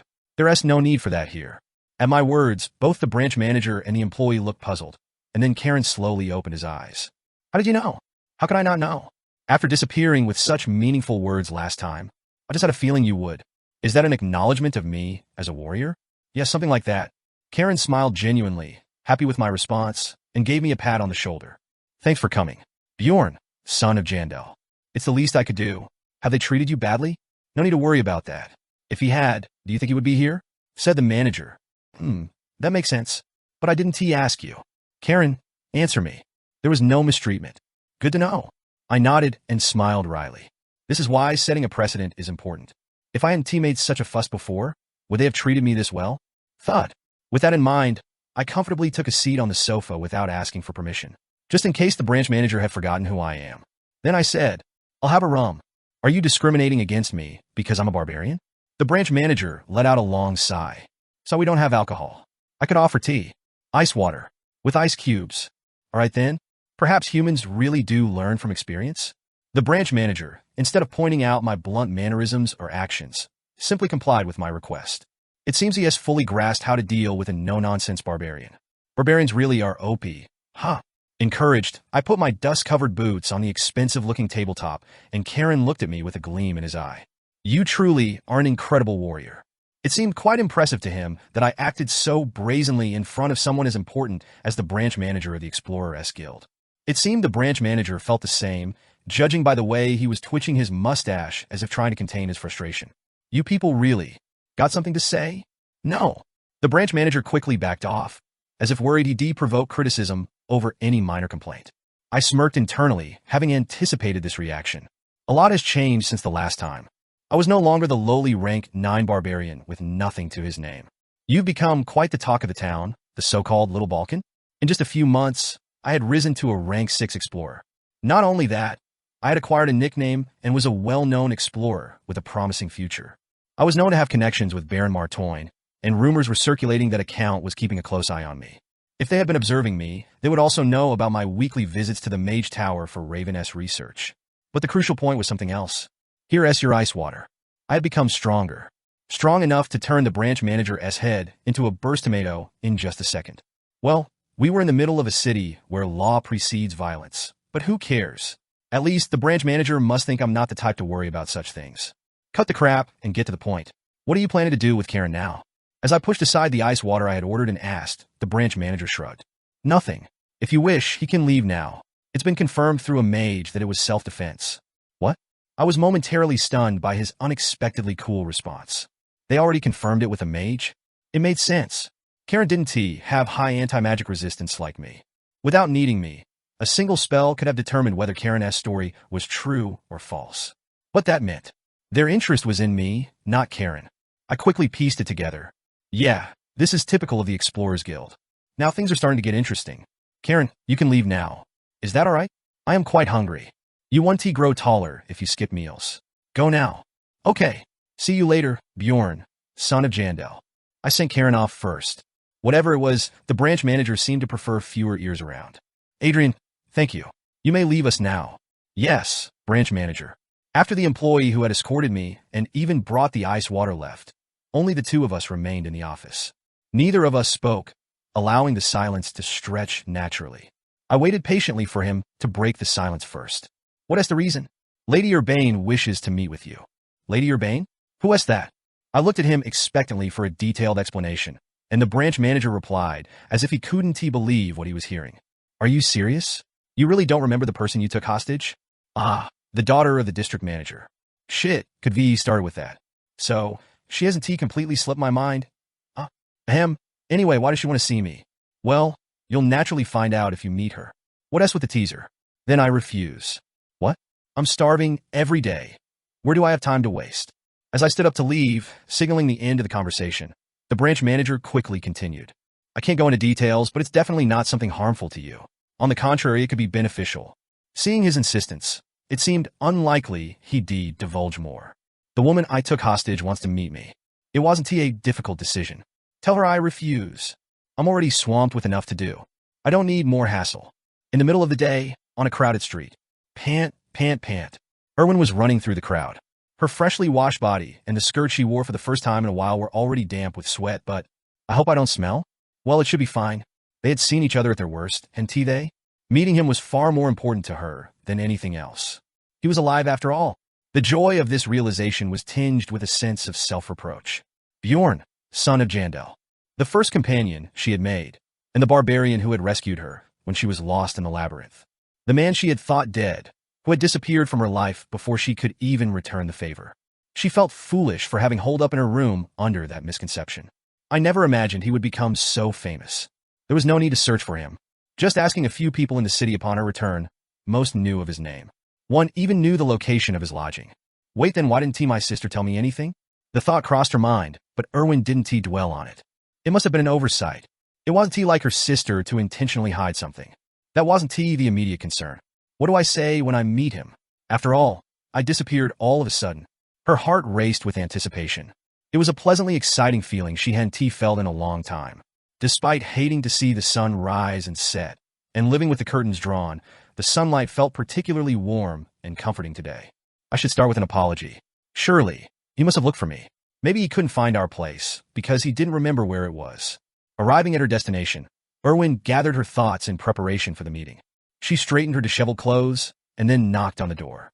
Thump, thump. Footsteps approached from inside, and quickly drew closer. Thump, thump. Her heart was racing. She wanted to meet him and talk to him like old times, sharing stories of their daily lives, laughing and chatting, just like before. He'll be surprised to hear that I can now summon all four of the great spirits. One Teehee? Oh, but he has become much stronger than me, so maybe that is not much to brag about. She was a bit worried, but she knew he would praise her anyway. For doing well, for enduring so much. Because it was him, he would surely do so. He, lost in her thoughts and smiling, the door suddenly swung open. But what was this? Who are you, Niang? The person who opened the door was a beast woman, a member of the Therianthropes race, with triangular ears on her head. Erwin double-checked the room number. Room 201. She hadn't gone to the wrong place. She had asked several times to be sure, so there was no way she heard it wrong. Had the person who gave her the information been mistaken? It seemed likely, but just in case, it might be the room next door. If he's become as famous as they say, someone in the same and would surely know. Do you happen to know which room Bjorn Jandel is staying in? You're looking for Bjorn? Niang? Yes? What do you mean? Bjorn just left after taking a shower, but you can come in and wait if you want, Niang. He had left just after showering? Wait, before that, if what this woman says is true, then this is his room, right? Confused, Erwin processed the situation. Or, you could tell me who you are, Niang. I'll let Bjorn know someone was looking for him when he gets back, Niang. This almost made it sound like they were living together. Staring blankly, Erwin took another look at the beast woman's face. She was beautiful. Even to Erwin, of fairy descent, there was no denying her beauty. And then, drip, drip. From her red hair, water dripped down, as if she had just come out of the shower. You said he left just after showering, right? Yeah, but why do you ask, Niang? Her answer, as if asking if there was a problem, made Erwin smile slightly. Of course, that moment was brief. No, it's nothing. Can I come in and wait? Sure, come in, Niang. Erwin entered the room. The room was cluttered with loot scattered all over the floor. It's a bit messy, Niang. It's not usually like this, Niang. I know what this is. I've done this with him, too. Done what? Oh, you're an explorer, too, Niang? Yes. Don't get the wrong idea, Niang. This was all taken from plunderers. Don't worry. I want to misunderstand. Cutting off the beast woman's explanation, Erwin focused on the emotions in her heart. Then, smiling, she added, if you covet what belongs to others, it's only right to face the consequences. Isn't it? Her heart, which had been racing just moments before, had cooled significantly. Surviving the game as a barbarian, episode 120. A heavy wooden scent pervaded the office. The 7th district head of the Explorers Guild, Niall, cracked a smile. It was because he remembered something his daughter had said not too long ago. I have no intention of living the rest of my life as my father's puppet. When the prison escape first happened, he noticed his daughter's rebellious actions. After all, there was no reason for her to meet privately with the branch manager at that time. Upon investigating further due to this suspicious behavior, he discovered that his daughter had been solidifying her position within the guild in secret. A woman has her own life to live. Her rebellion seemed quite plausible at the time. Though it was a headache, he felt a sense of pride, thinking, indeed, she is my daughter. However, I told her to be careful even with breathing. He could find such ambitions endearing only because she was his daughter. The branch manager, it seems he has chosen my daughter after all. Bjorn Jandel. He had resolved to correct his ways someday, but the barbarian had grown tremendously in a short period. The branch manager had attempted to contact him today. He was still unsure what his daughter was planning to do with that barbarian, but it was clear that the branch manager had fallen under her influence. He was very displeased by this, daring to rebel against me. He could understand why the branch manager made such a choice. He had already fallen out of favor, and a replacement for his position was already determined. Knowing this, the branch manager must have tried to cling to any lifeline, even a rotten one. But understanding and forgiveness are distinctly different words. I should take this opportunity to deal with both of them. Niall sipped his tea, his eyes shining. He had originally planned to leave the barbarian alone. The humiliation from before made him seethe. But since the barbarian had established his own standing within a few months, there was no need to make an enemy out of him. But now, things were different. There must have been a reason his intelligent daughter attempted to contact the barbarian. And besides, it's irritatingly bothersome. Niall made his decision. If something is bothersome, just remove it, before it becomes a bigger problem later. Rumble. How long had it been since I left the Explorers Guild? As I was heading back to my lodgings, out of nowhere, thunder roared in the clear sky, and a downpour began. Shit. Dark, gloomy clouds had covered the sky at some point. I thought about just enduring the rain, but considering it might be a passing shower, I entered a nearby restaurant. It was about time for a meal anyway, so I planned to have a meal and wait out the rain for a bit. Your order is ready. Roasted meat, pumpkin stew, and rye bread. It's hot and filling, but somehow I feel like something is missing. It's not like I went into one of those cheap restaurants that charge me 300 stones for a meal like in the old days. Definitely Misha cooks meat better. Thinking of buying some meat tomorrow to ask Misha to grill, I ordered more rum. Might as well wait here until the rain stops, or at least calms down a bit. After all, Misha won't be there when I return. Maybe she is still there because of the rain? Drinking alone with the sound of rain as my company, various thoughts flow aimlessly. It feels like just recently I was eating rock bread while being wary of goblin traps, but half a year has already passed. Pancakes and rice when I guess there's no place selling that here? My desire to return home had faded. Everything had just become familiar. The squeaky bed, the small single room with an attached bathroom, laughing and chatting with comrades over cheap beer. I've really changed a lot. I could list the shitty things about this world all day long, but that doesn't mean I've never had fun. Initially, survival was my goal, but gradually, I found joy in seeing myself grow as a gamer. Chatting and laughing with comrades wasn't too bad either. It felt a bit strange. If I hadn't been summoned here, I'd probably still be playing games alone in my room. As a 29-year-old office worker, my social circle was extremely narrow. Of course, I had neither complaints nor discomforts about that. I was diligently preparing for my retirement and could live on my own without relying on anyone else. Unlike this world where having comrades is mandatory, having these thoughts seems like I've grown attached. I took a sip of the rum, unnecessarily sweet, as if it had been sugared. Dwaki, Rotten Miller, and the dwarf guy. Just thinking about them left a bitter taste in my mouth. To go to the upper levels, I guess I'll have to form a new team. The current members were not enough starting from the 5th floor. Should I say their growth limit is clearly visible? First of all, Dwaki isn't from the Mage Tower, plus he has a significant problem with inherently low mana. At this rate, it's almost certain he can't use level 6 spells. Rob Miller goes without saying. In the lower levels, it's enough if he finds the way, but in the higher levels, even the scout needs to have high combat skills. After all, the maximum party size is 5. Unless he goes through a second awakening, the 4th floor might be his limit. Of course, unlike these two, the dwarf guy could play an active role in the upper levels if he is well equipped. But there is no need for 2 tanks in a team. If Misha's specs rise a bit more, I should consider forming a new team. It's a problem I've been considering for a while, but now I've made up my mind. The recent troll battle played a big part in this decision. I will continue to climb to the upper floors, and I cannot achieve that goal with them. It might seem cold-hearted, but this decision is also for their sake. There are monsters worse than trolls lurking in the upper levels. Expecting to survive by luck, as we did this time, is not something I should count on. Jandel? What is this all of a sudden? Hearing my name called, I turn around to see someone I hadn't expected at all. Mr. Bear. Or rather, Uric? It's Uric Fried. If it's hard to pronounce, you can just call me Admin. Then I'll go with that. The macho-looking Mr. Bear sat across from me without asking, as if to match his appearance. Since I often did the same, I wasn't particularly upset. I never expected you to come in as a customer. Customer? I didn't mention it. This place is run by my wife. So, the owner is his wife. It was new information to me, but not something to be surprised or alarmed about. A rank 5 explorer should have enough wealth to open a store. If I was to be surprised, it would be about something else. A guy with a wife is venturing into the labyrinth alone? The store has been running at a loss lately. I have to earn money somehow, don't I? Well, I had no comment on that. It's South, not my place to meddle. Anyway, it's a curious coincidence that you're the owner of the place I came to escape the rain. It's a coincidence that is too significant to be just called curious. Thanks to it, I've made up my mind, Bjorn Jandel. Made up your mind? Mr. Bear replied as if it was nothing. Would you include me in your team? What is this now? Suddenly asking to join as a comrade? It was an unexpected topic, but after hearing him out, I understood. From Mr. Bear's perspective, I was a proven explorer. If you're willing to save a complete stranger to the point of risking your own back, you probably stab me in the back.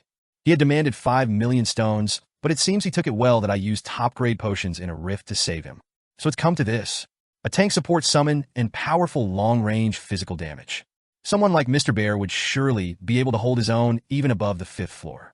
However, it seems there has been a misunderstanding. That was a one-time thing. I have a regular team. I gently declined his offer. I'm planning to stay with the Dwaki party for now, and I can't just kick someone out to add this guy. Surprisingly, Mr. Bear nodded easily. If that is the case, let us say if a spot opens up later, or if you leave the team, we can talk about it then. A spot opens up? You know what I mean, don't you? With Mr. Bear's meaningful look, the matter of joining as a comrade was concluded. Afterwards, we had a brief conversation about when he'd pay back the 5 million stones. I've already put up some unused equipment in the exchange, so I should be able to pay you by the promised date. Looking around the nearly empty shop, I felt somewhat heavy-hearted. But we agreed to meet back here in 10 days to exchange the 5 million stones for the collateral. See you then. Take this with you. It should fit you too. As the rain didn't seem to be stopping anytime soon, I borrowed a raincoat from Mr. Bear and headed back to my lodging. Swoosh. The rain poured down as if a typhoon had arrived. Running through the unusually quiet streets, I quickly arrived at my lodging. But what is this now? Niang, you're back? Here as your guest.